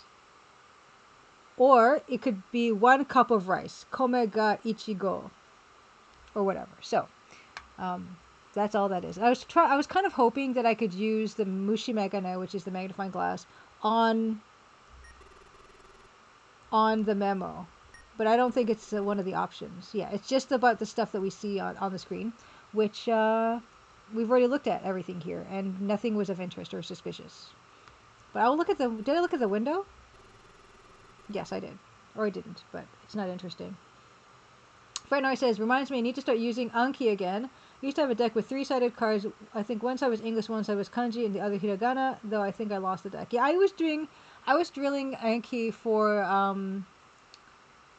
N5 and N4 level, JLPT level, N5 and N4 kanji, but I haven't done that in forever.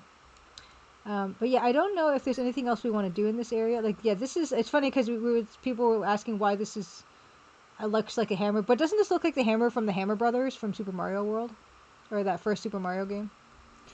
But yeah, there's nothing. We tried hitting everything as well, and there's nothing here. So it's actually gonna just move on from this place. I don't know if there's more stuff to do here, but I kind of decided that I was gonna try to show you guys a new location because there's plenty of new locations. And so Basho Ido means to move locations. Basho is location. So we'll try that. So, do we want to go to... So, Sosa Honbu is operations headquarters, or Minato. Minato is the port. I'm not ready to go to our headquarters yet. I want to continue exploring.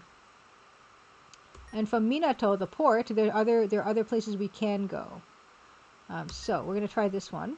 So, yeah, Sosa Honbu is operations headquarters. Hanakuma-cho is Hanakuma City. Yamakawa no Yashiki is Yamakawa's mansion, house. And Yamakawa is I guess the family name of Kozo, who is the murder victim. Toshiyuki no Heya. Toshiyuki is the nephew of Kozo, who is the victim, and we just were at his house. That's where we were. Fune ni noru, which we can ride the boat. Or paru, which I don't know what paru means. But if the boat is here, why don't we take the boat? Fune ni noru. Fune ga ugoki dashimashita. Okay, the boat moved. Moved away. Moved out. The boat moved out. Hold on. Let me, here comes the Google Translate. So this is also good because I get to practice saying words into Google Translate. Fune ga ugoki dashimashita. The ship started moving. Oh, okay. The ship started to move. Okay. No! Fenway said, years back I crashed my bike on the way to the N4 test, hit my head a little. I was in days, failed the test. I never bothered doing more tests. I passed N5 like ages ago. Barely. And I never got around to doing the other ones. I do have some of the books and stuff for it.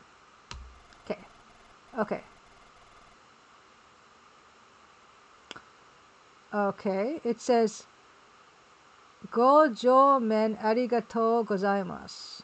Kono fune wa Awajishima Sumoto Iki Kosoku.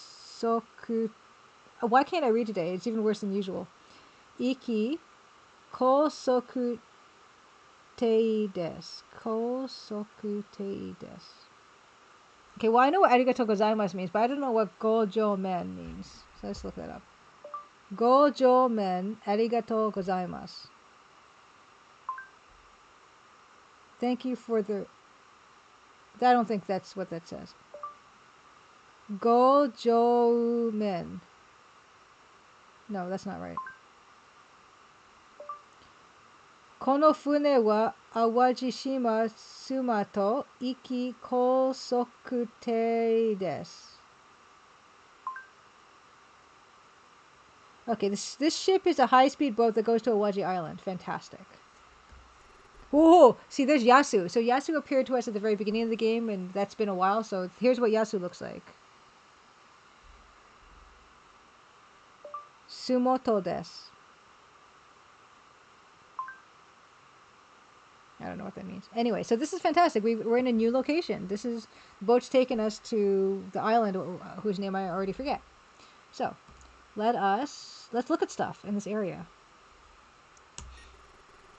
What do you want to look with? Okay, Mushi Megane, Todai, or Machi Nami. That's what's Todai. Todai.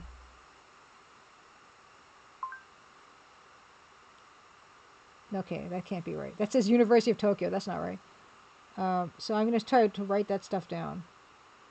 To, u, dai. Because I have the keyboard. Okay, Todai.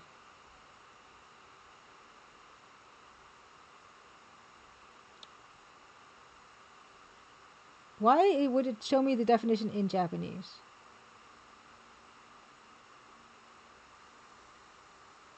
Did I mean this? University of Tokyo? Machinami. Machinami.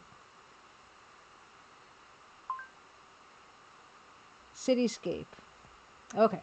Well, let's just try to use the Mushi Megane and stuff. I don't see why we would do this.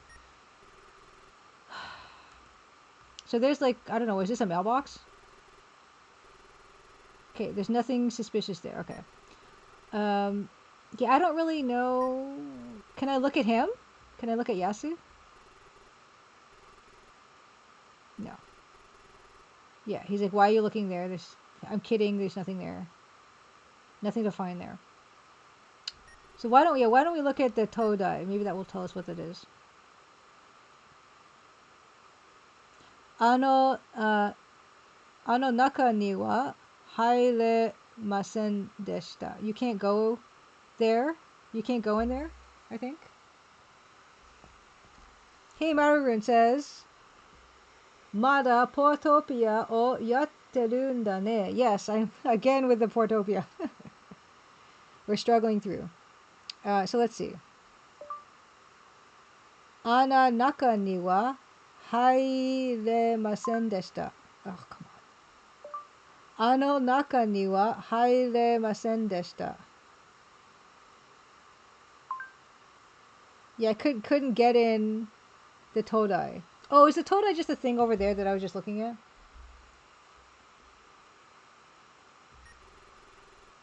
Yeah, but they already said there's nothing interesting.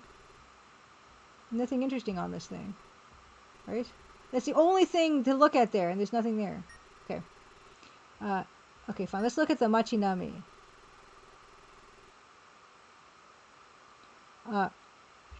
本性というのが一番の繁華街ですが、言っても手がかりは得られませんでした。So 本性というのが、本性 isn't that like boss? 一番 okay 一番の繁華街ですが、繁華街ですが。Okay, let's go. Let's go. 本性というのが一番の繁華街ですが。Oh no. 本性というのが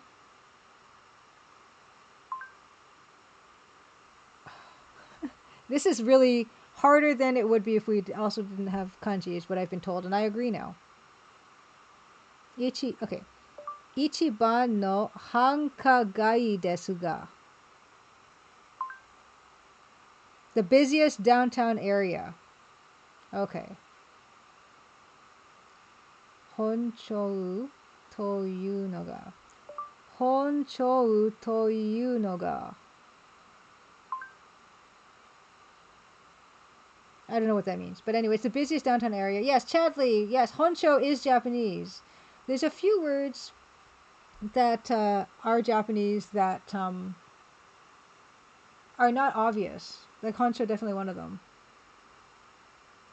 Head honcho. Okay. Itamo. Is typhoon? Typhoon? Typhoon? Hancho. I think it's hancho, but it's pronounced, maybe it's spelled honcho in English. Hancho is, yeah, it's like a section chief or something. Itamo. Okay. 行っても手がかりは得られません、ませんでした。Okay, I should have just done that. 行っても手がかりは得られませんでした。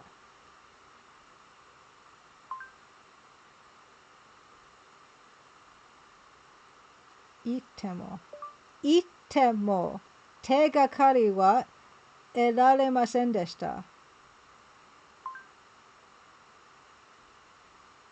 Couldn't find a single clue, something like that. Is what I think it says. 行っても It's not even 行っても手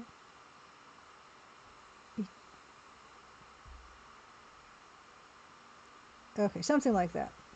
Okay, so let us I don't know, can we hit stuff? I I have access to a walkthrough, so it's not going to be too bad of a. Okay, so okay, you can't hit that basically. Is what he's saying. Okay. I wonder if there's probably other like I don't. Let's see if there's other places to go in this area. Oh. どこに行きますか? So where do you want to go? Yeah. Head honcho. コペに戻る. コペに戻る. Return to somewhere, right? So that was not worth it, was it? Oh, no, maybe we can look for someone here. コペに戻る. Yeah, return. Yeah, so we're not going to do that yet. Maybe there are people to find, right?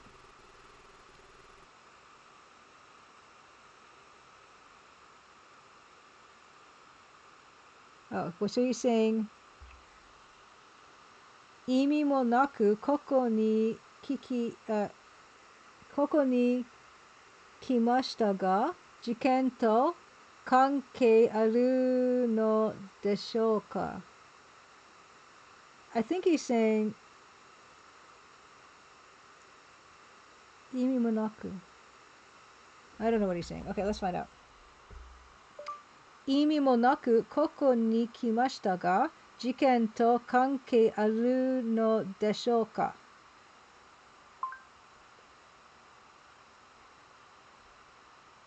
I came here for no reason, but I wonder if it has anything to do with the incident. Yeah.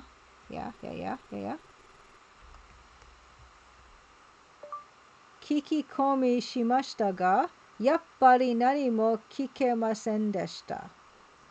Okay. Well, nothing at all then. Couldn't find anything. Okay. Can we look for people? Who do we want to look for? Well, Kozo's dead. No. Nani ka miseru. There's no one here to show anybody. Machi. There's no one here to show anything.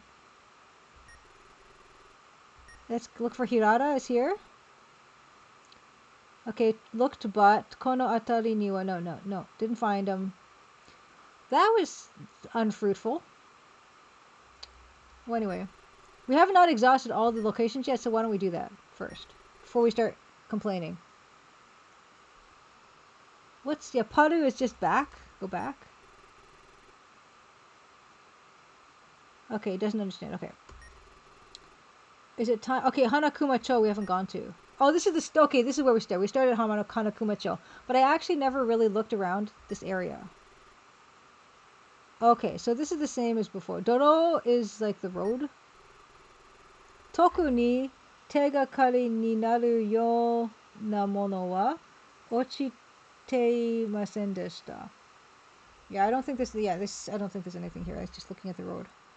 Toku ni te ga kari ni naru you na mono wa ochite imasen deshita.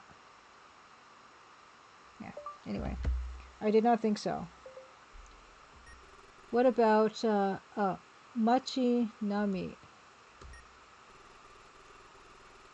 Machi wa nani goto mo nakatta you ni shizumari kaete imasu.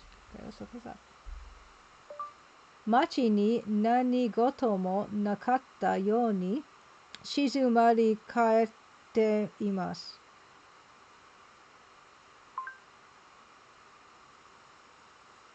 Kaete imasu. It's quiet. It's quiet as if nothing happened. Okay. My hair is pulling. Why is it pulling? Ow, ow, ow, ow. Okay. I'll keep it up. It's gonna stay. Okay. I don't think there's anything. Yeah, these places don't really seem super interesting. But can we basho Ido anywhere else? Okay. Maybe at this point we should go to Sosa Hombu. Maybe because we sent the knife for forensic testing and stuff like that. So maybe there's something here we can uncover. Okay, Sosa Hombu. Sosa Hombu Tori shirabeshitsu desu. Tori shirabeshitsu desu. I don't know what that means. You can hear that a lot. Tori shirabeshitsu desu.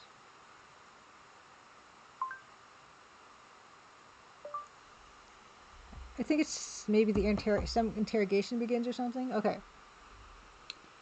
What is there to look at? Okay, mate kudasai bossu. Okay, wait, please, boss. Nan to hirata ga, that's hirata, okay.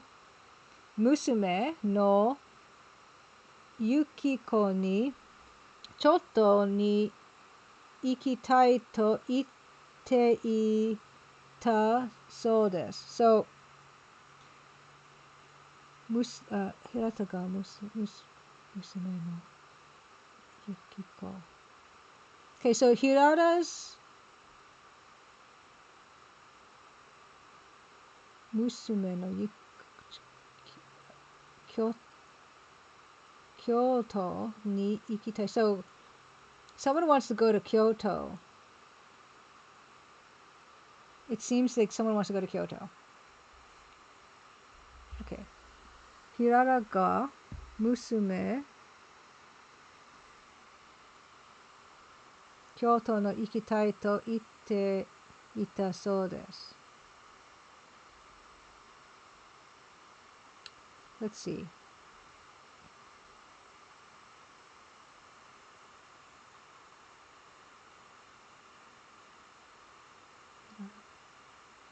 Kyoto ni no ni ikitai to itte ita so desu. Said he wanted to go to Kyoto. Okay. So do we have to go to Kyoto to find Hirata? Or what?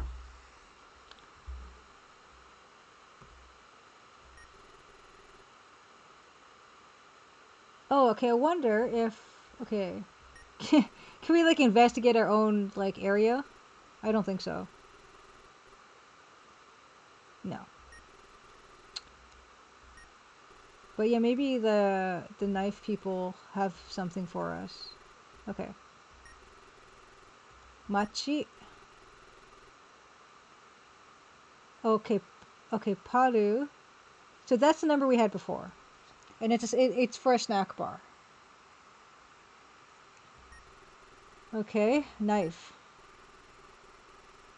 Hyoki no knaifu wa shitai no migi te. Yeah, we already knew this. So yeah, the knife was in the body's right hand.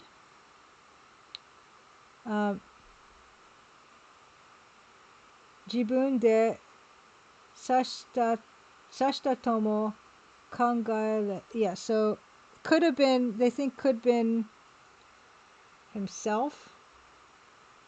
Maybe. I forget what this said.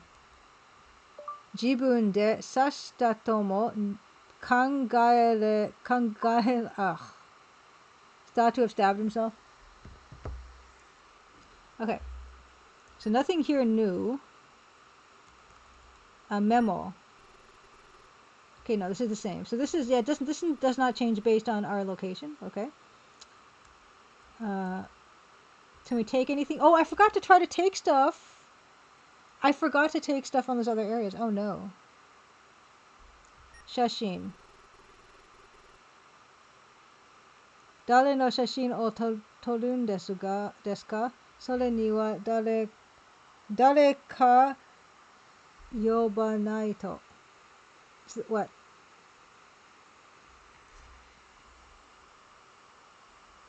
I'm gonna have to go back to those other places. Dare no shashin o torun desu ka? Who are you taking a photo of? Thank you so much for the follow. Sore ni wa dare ka yobanai to. Yeah. Okay. So there's no one to take a photo of. I forgot. Fuku. Boku ni fuku o nu. Okay, so fuku is clothes. So boku ni fuku o nuge to torun desu ka? Bosu, jodan wa yamete kudasai. He's like, Bosu, please stop joking. Are you gonna like take your clothes off? Basically. Okay. You know what? I wanna go to this other place and to try to take stuff. Hanakumacho. Nani katore. Is there anything to take? Okay, you can't. Yeah, we can't take those things. Can't take. Yeah, you can't take.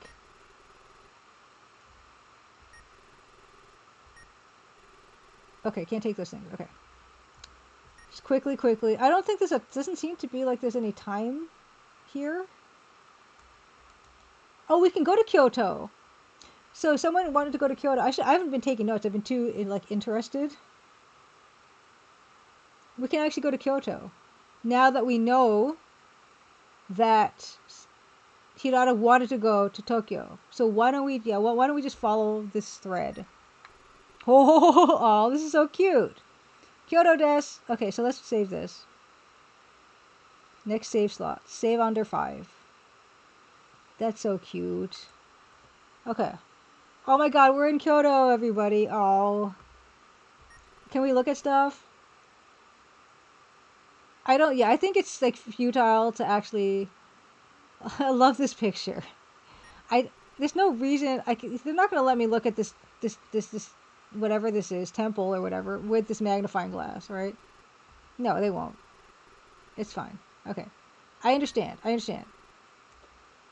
Machina. Oh, to no naka. The inside of the tower. Oh, itekimasu. Toku ni. Well, you can't? Toku ni te ga karu yona mono wa ochite imasen deshita. So there's nothing in the tower. You went. I wanted to go. Machinami. Okay, there's nothing there. Okay, fine. It makes you think of Frog Detective. I have wanted to play Frog Detective. I was watching someone stream it, but I actually think I own at least one of them, and I haven't got around to it. Can I take stuff? Can I take the inside of the... No, I can't take the inside of the tower. Yeah, you can't take it. Fine. Can I... Oh, I gotta look for dude. I gotta look for Hirata, right? Look for Hirata. That's what we're here for. Hirata. No, he's not here.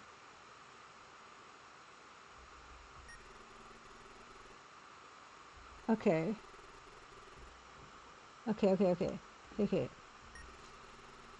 Hirata. It's all about Hirata. Okay, never mind. Okay. What other things can we do? Danwa, we don't want to call on the phone. What other places can we go to in Kyoto? No, that's it?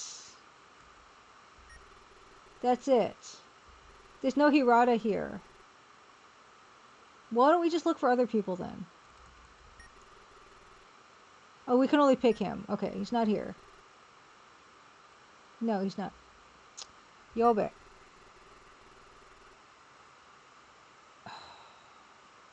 Oh man, I thought we were all in the open. There's so much stuff to do, but I don't know. I may have to go for the walkthrough next time we play this. Because I did find some stuff, but I haven't found anything of note in Tokyo. I mean, Kyoto. Modern verbs, I do not have the instruction manual. I could probably find it online or something. Oh, that's not a bad idea. Portopia serial murder case manual.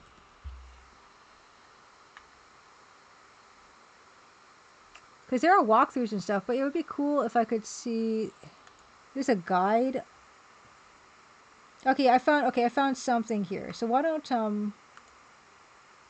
I can walk us through this. So let's walk each other through this. Let me it's a good aside. Let's get to the browser. Properties. Okay. So here is there's a guide. So the guide hopefully will give us some insight. Okay. This is really cute. Okay. So, okay, introduction and basics.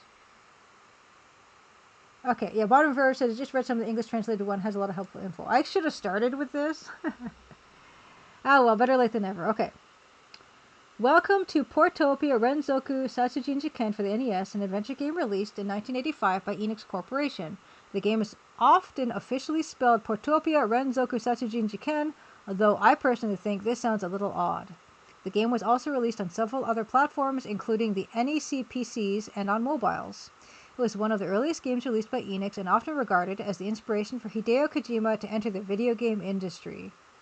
This guide is based on the English translation by DVD Translations, the Portopia Serial Murder Case. There is also a Japanese walkthrough if you are playing the original version. The document uses Shift JIS to display Japanese characters in text form.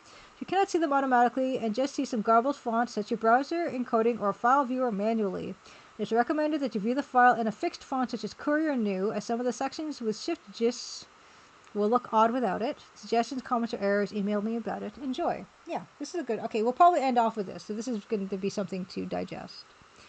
Okay, basics.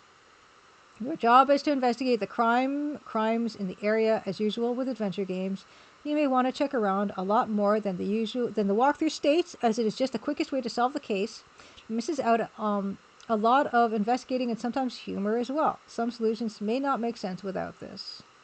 Okay, so we have controls. Okay, which is fine. Okay, one thing you might not notice straight away, which is I didn't notice straight away, is that the investigation menu has two parts which can be cycled through with the B button. Here there are a lot more options to pick from to help you solving the case. The magnifying glass and the hammer for hitting need to be moved on the specific spot you wish to investigate or hit. Okay, right. Okay, so we know all this. Okay, so bashoido is move. Hito ni kike is question someone. Hito shirabero is to investigate someone. Nanika miseru is to show an item. Hito sagase, look for someone. Yobu, call out. Taiho shiro, arrest someone. Nanika shirabero is investigate thing. Mochimono is evidence. Tatake is tap on or hit. Nanika tore is take an item. Suiri shiro, ponder, suspect. Denwa kakeru, dial phone. Sosa yamero is to stop the inquiry. Okay. Oh no, that's the walkthrough. Okay. So, was there more helpful info modern verbs on it? But yeah, that's a good... So I guess it was nice because... Actually, I'm going to take a picture of this. This part. Because sometimes I do forget what the menu items mean. But yeah, the rest of it was, I think, walkthrough. Yeah. Is this just the walkthrough? Okay, that just looks like it's the walkthrough. Okay. Yeah. Okay. Let me look for another one and see if there's anything else I can find that might be of help. Walkthrough and achievements. Achievements? Portopia serial murder case. Plot, trivia. Game facts. Maybe no game facts. Oh, okay. What part was helpful? Okay. Yeah, you got, I think. Okay. Modern Verb says, at times during your investigation, an item that you have taken may not appear in your items list, may not be available for examination, or may not be available to show to people. um, I haven't even found any people to show stuff. This is because it is not necessary to solve the game and thus was programmed in this manner. This is not a defect in the ROM cartridge or the program. Alright. Okay. Oh yeah, so I was gonna... Boy oh boy. Right. So. Yeah, we already looked for Hirata. I mean, yeah, there's like... To show stuff... I mean, we can show the memo, but who are we gonna show it to? Yeah, there's no one really to show any... Like, we can show...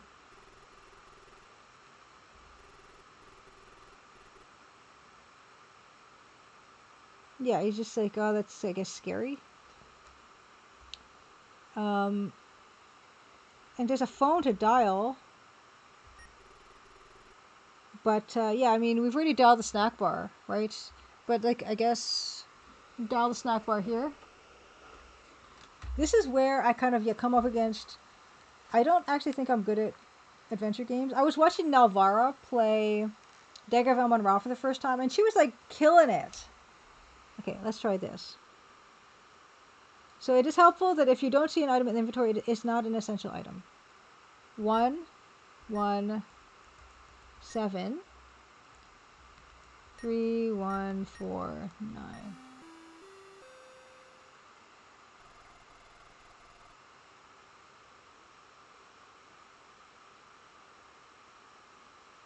Okay, maybe this number does not work in Kyoto, right?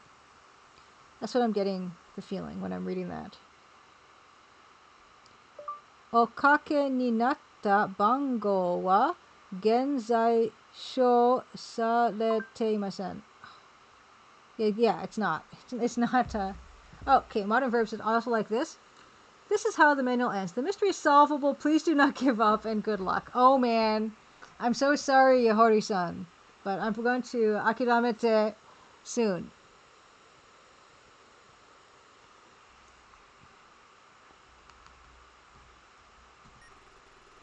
Ugh.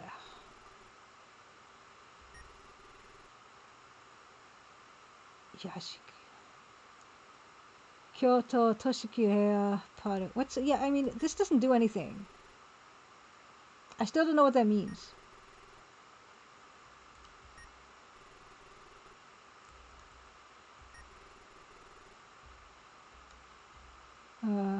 Oh, whoops, I didn't want that. See, we know there is, we do know there is... No, that's not what I want. This one. Yeah, yeah. Look, I think we've visited all the places now, right?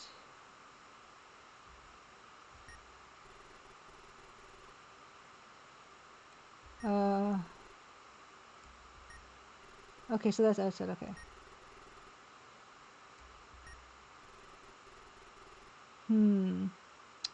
It might be, I think next week will be a walkthrough week for Portopia. I feel stuck. Oh, my neck is stiff as well. I feel stuck.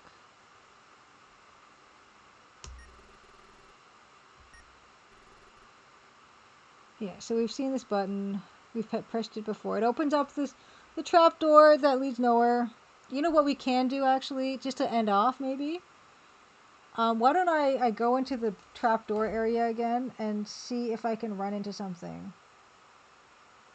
Trying to use my horrible map that I used before. Because this is the only place we can tatake something, right? Yeah, okay, yeah. Push the button. we go over here, and here's here. It's amazing. We have this trapdoor place. So why don't, okay, I'm going to save here. Next save slot. Save. And I'm going to just go through some of this maze and see if there's something down here that we can just run into.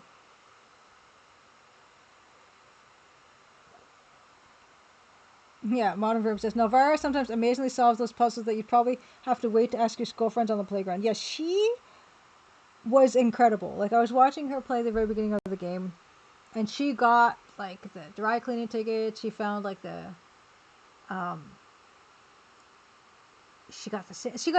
can't, like, it's amazing. It's uncanny what people can do.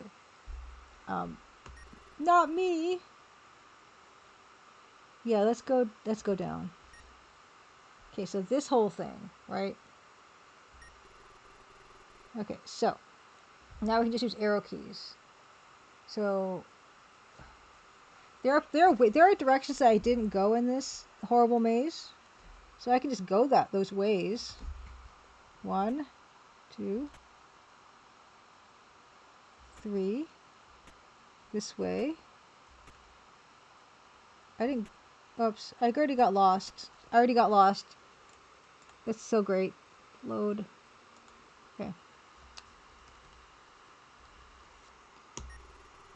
Okay.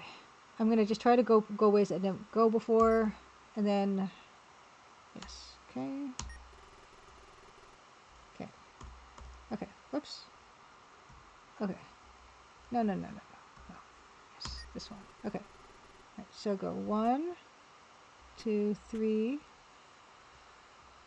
Turn. Go forward. Turn right. Okay, so that's a dead end. Okay. Actually, that's a dead end. Well, I can update my map.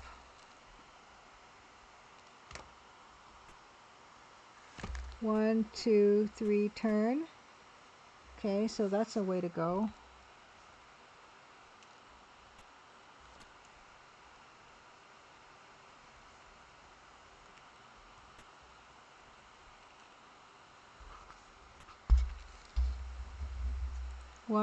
Why? Okay, go sideways, go up. Let's just keep going this way then.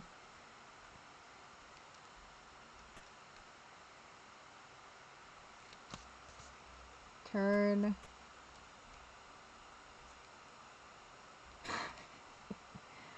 Oh.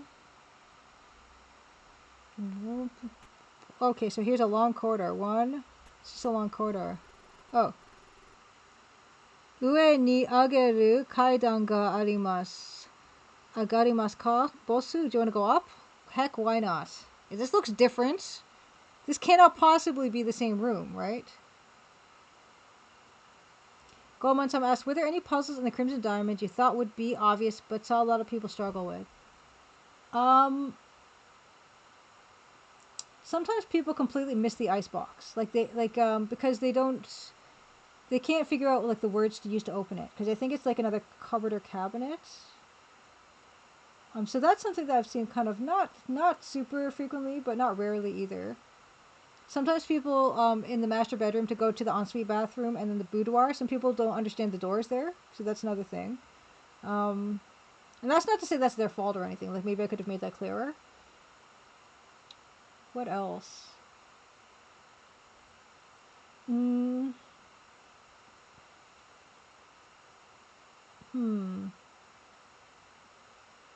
And sometimes I think people don't know to go to the ends of the hallways. Like they don't know that there's more further south down the hallway to go. And I tried to improve that a bit, but I mean, I don't know if I was 100% successful there. This is kind of interesting because this cannot be the entrance that we just in, right? It is! I was interested for a second, now I'm just disappointed again. Back up. How is this that's not possible. Boo.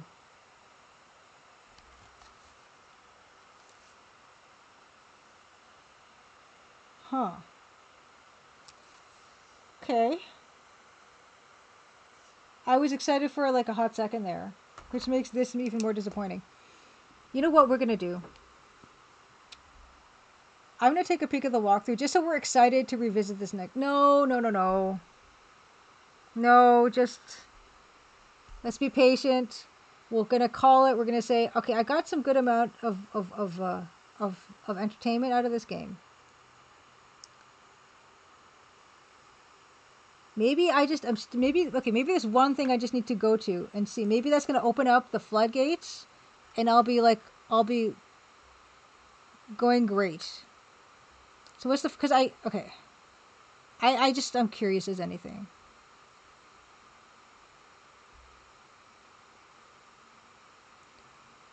Okay, I already missed something in the mansion.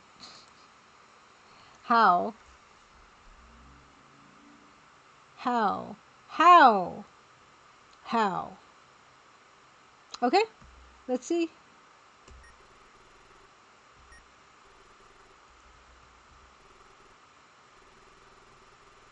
No, there's nothing there. What are you talking about? Because it's the first thing is something I'd never even seen before, which is okay. Wait, I gotta go outside. I gotta go outside.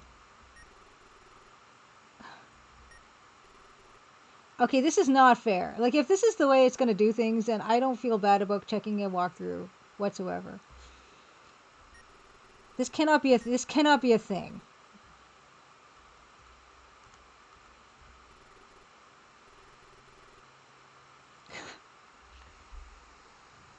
Uh, so the first thing in the walkthrough says, use the magnifying glass on the bottom right corner of the door of the mansion. And Yasu goes, oh yeah, yubi wa ga ochite imashita. Yasu goes, oh, there's a ring fell here or something. It's like, really? How would you know to look there? There was no graphical indication that there's anything there. I don't feel bad at all. I don't feel bad at all. Yubi wa ga ochite imashita. Yeah, a ring fell off. What are you talking about? No one has mentioned a Yubiwa this entire time. The okay, I'm gonna take it. Of course, I'm gonna take it. Like, obviously, like what are you talking about? Like, you're gonna just look there, like, dewa shokohin toshite motte okimasu. Oh, this evidence. Okay, we took it. We took it. Oh my goodness. How about you? Okay, it's 12:30. I'm gonna just save on top of the slot we just saved. Okay, we found a ring there at the bottom right hand corner of the door. There's no indication, but it's fine. It's just fine. That means next week I'm gonna just go with the walkthrough at this point. Because how are you supposed to know to look at the bottom right corner of this door for a ring, right? This is the first time I've heard tell of a ring in this game. It's okay. This game is from 1985. It's okay. Okay, I'm not blaming the game for being like this. This is early days. The early days of games. Yeah, exactly, Lady Norman. Amen. Says, at this point in my life, I play games for story, and if figuring things on my own becomes too unenjoyable, I DNAGAF about using walkthroughs or easy mode. Yeah. Just knowing that I needed to find an invisible ring at that specific part of the door. Like, I don't know if there's any way to know that. Genkan Tatemono. Yeah, like the Genkan just said there it was off limits. Like, there's no way to look at the door and to indicate anything else, really. And we know that the building was built by foreigners or something. So it didn't say anything about a ring. So yeah, looks like next week we will be straight off the walkthrough, and then maybe we'll move on to the next one because I would like to see all three of these games. I think they are interesting. It's just a matter of, like, you got to see what their threshold for fairness is. Fango Ray says, you're just jealous you didn't hide any invisible rings in the bottom right corner of the doors in Crimson Diamond. It's cool. It's cool. I think this is a wonderful game, and I've been enjoying it very much. So we're going to continue to enjoy it next week when I go with that walkthrough. As I like to call it, the self-guided tour. So we'll do that. But for now, for now, I'll do a couple things before we go. First thing is, I'm going to show my duck again. I bought this duck. I bought this duck at a flea market. If you're just joining us, I want to show you my duck. And it's going to sit on this desk with me. And you're not going to see him again unless you ask, but he will be with me. Just cheering me up and cheering me on. And he is a true piece of... Oh, that's not a thing. He is a true piece of... he's made from clay from Blue Mountain in Collingwood, Ontario. Or at least around Georgian Bay. So, enjoy my duck. Enjoy him. If you want your own duck, there are more like this out there, and they're not that cheap. I mean, they're not that expensive. It's a good value. Look at this duck. Thank you. Thank you, 65535AF. He's a good boy. Okay?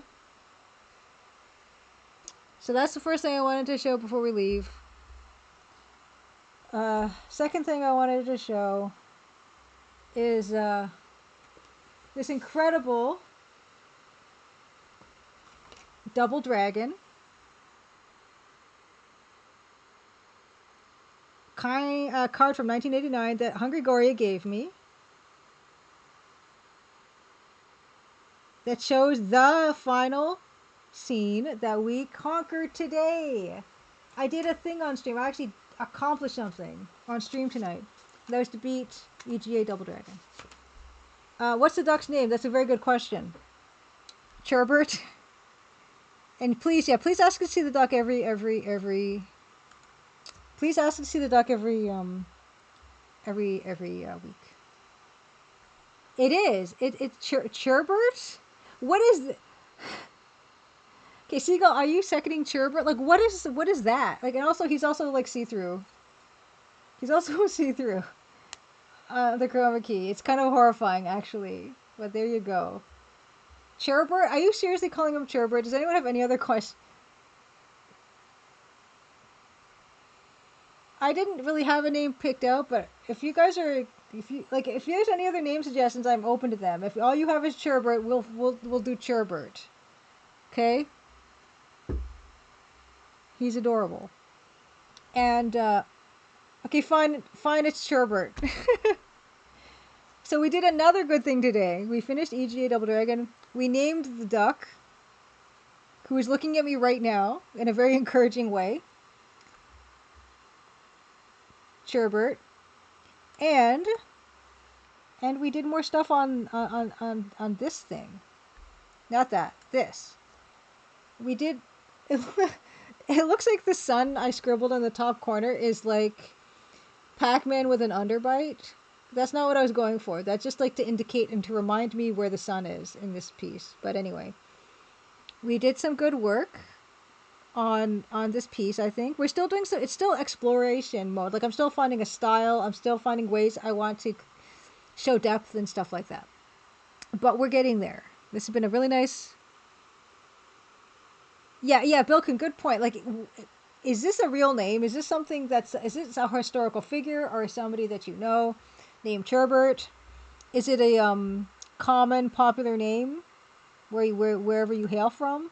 I would also like to know the lore of Churbert before we totally commit to it. I'm going to Google the name Churbert. If anything horrifying comes up, Churbert.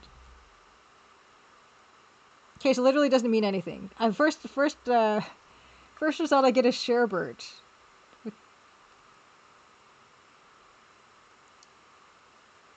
I don't see anything. There's something called Cherbert's imagery for photographic and encaustic art. What's that? More results. Literally, that might be the only... Okay, somebody's called Cherbert, who is a photographer, apparently. And their art seems fine. Cherbert has some photographs... Welcome to Cherbert's imagery. Nature-inspired fine arts and original gifts. So I think we're going to be okay. This seems fine. That's the only other result I'm seeing for Cherbert. Gustarian. It does feel that way, doesn't it? It does feel like Nancy Maple is down in town, and she has to get back before the turn of the half hour, or else Manannan's gonna have something to say about it. Okay, it's Cherbert, so it's a completely made up name, so it's safe. It's not some weird, problematic historical figure or something. Thank goodness. Alright, it's Cherbert. We're gonna find someone to raid. As I mentioned again, next week. I should change my tag. I'm so thirsty. Why? Next week, I'm not streaming on Crimson Tuesday. I'm not going to be streaming on Crimson Tuesday. I was actually planning on to stream on both days, but there's something actually I'm going to be at. Thank you, Cherber. There's actually something I'm going to be at on Tuesday, so I can't make it on Tuesday actually. So we're going to stream on Crimson Friday. No one seems to be streaming Cherber today. We're going to have a long time to wait, I think, unless I do it. Crimson Friday, August 15th, the 1-year anniversary of the Crimson Diamond, and I would love for you guys to all celebrate with me. I ordered a cake. I can't believe it. I ordered, and it was like Ann K. Like, I didn't get to shout out Ann K yet. I can give a shout out to Ann K. Ann K was like, you should order a cake. I'm like, yeah? So I ordered a cake because of Ann. So we're going to get a cake. We're going to eat a cake together. Hopefully it turns out nicely. I asked for weird stuff. They're like, that's not going to look good. I'm like, it's just for me. No one else will be disappointed. Except you guys might be disappointed. But anyway, we're going to have a cake. We're going to have giveaways and all kinds of fun stuff. So come celebrate with me if you can on Crimson Friday at 8 p.m. Eastern on Friday, August the 15th. Yeah. I don't know if we'll play Portopia. Maybe we'll start and finish it. I don't know. But yeah, please join. Follow NK. NK is awesome. She is wonderful retro stream. Judge Khan, happy Crimson Tuesday. You're just in time for me to find someone to raid. And also to be informed. Yeah, unfortunately. But yeah, you're just in time for me to say, yeah, I'm going to be streaming on Friday next week, not Tuesday. And it's going to be a big old party. We're going to party like I like to party, which is very tame and quiet and pretty much what we do usually anyway. Although with some giveaways. So that's what we're going to do. I'm going to find someone to raid. I'll turn on some music.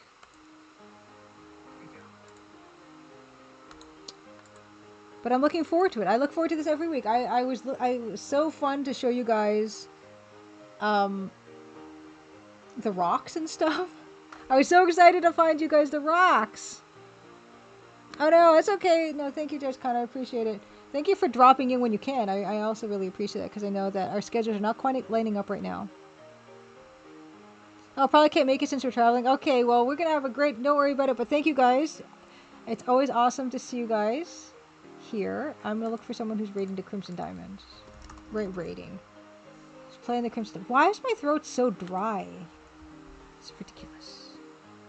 Yeah, thank you for the congrats on the double dragon. The single dragon mode. I'm also going to see if anyone has tagged me as streaming. Is anyone else streaming? Crimson Diamond? No. Okay. Yes, nice. Cormorants were in your local area. Lovely. They're beautiful birds. Their silhouette is very characteristic. It's very unique. Let's check if anyone's playing Cornell's Bequest. Ah, just gone. That's very nice of you. He says, believe me, if I didn't have to justify my existence with employment, I'd be here every week. I appreciate it. Yes, thank you. Art of Noise, Lady Norman, Judge Con, Modern Verbs, Fat Noise, Seagull, McMonster. I think I saw McMonster in here. Yay, Carrots. Everyone, yeah, while I'm looking for someone to raid, I will also say thank you again, Decaf Jedi, for the raid. Thank you for the bits. Thank you, Toad, for the raid as well. Brad Brains as well. Thank you so much, everybody. Yeah, I just always look forward to my Tuesdays with you guys, so thank you. Ah, you're always here. Vilkin as well. No one playing right now. 2 hours ago, gosh darn it, someone was playing the Colonel's Bequest. Not right now, though. Who are we gonna check out then?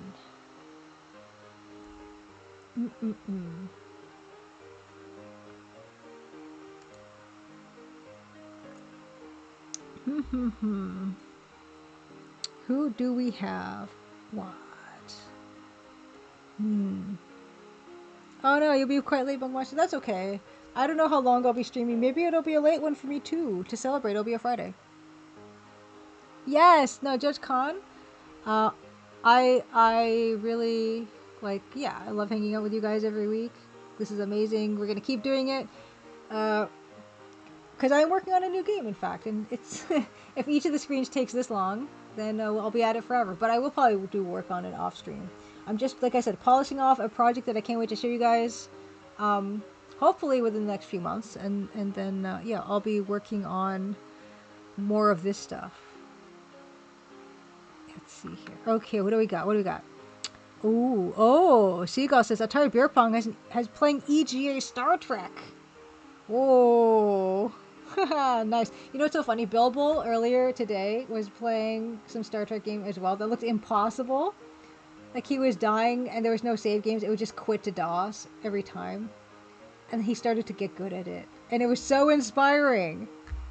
And I actually remember EGA Trek. I had this game. And I was not good at this game. I just have ads on him right now. So, but I will, yeah, let's raid EGA Trek. But yeah, Bilbo was mastering this game. He got to this part where he was fighting and stuff. I had to go by then, but it was so cool to see him go from this is utterly impossible to actually getting a handle on it, which is how I felt when I was playing Atari 2600 Double Dragon with Hungry Goria. I'm like, we're getting this. And then it used to be a struggle to get past that first screen, and now we're getting to like mission 2, second screen, all this stuff. Yeah. Someone made an AGS engine version of EGA Trek 2. I remember this game. I sucked at it, obviously. But yeah, let's totally read Atari Beer Pong, who's playing EGA Trek. Let's keep the EGA train rolling. Let me make sure I have his name spelled correctly. It's this. Okay. Yeah, let's go over there. So come join me. Atari Beer Pong, I think also an Ontario streamer. I've been really trying my best to like meet other people who are in my area who stream and who love retro games as well. It's been awesome. To hang out with Hungry Goria this past weekend, and Kay I've hung out with a couple times, and Tuigia, Old School Jay as well. We got to hang out with him for a bit too. So it's been nice because you know retro Twitch is the best Twitch. Let's do a raid. Let's raid. Is there an @ Do I have to do the @ sign? I can't remember.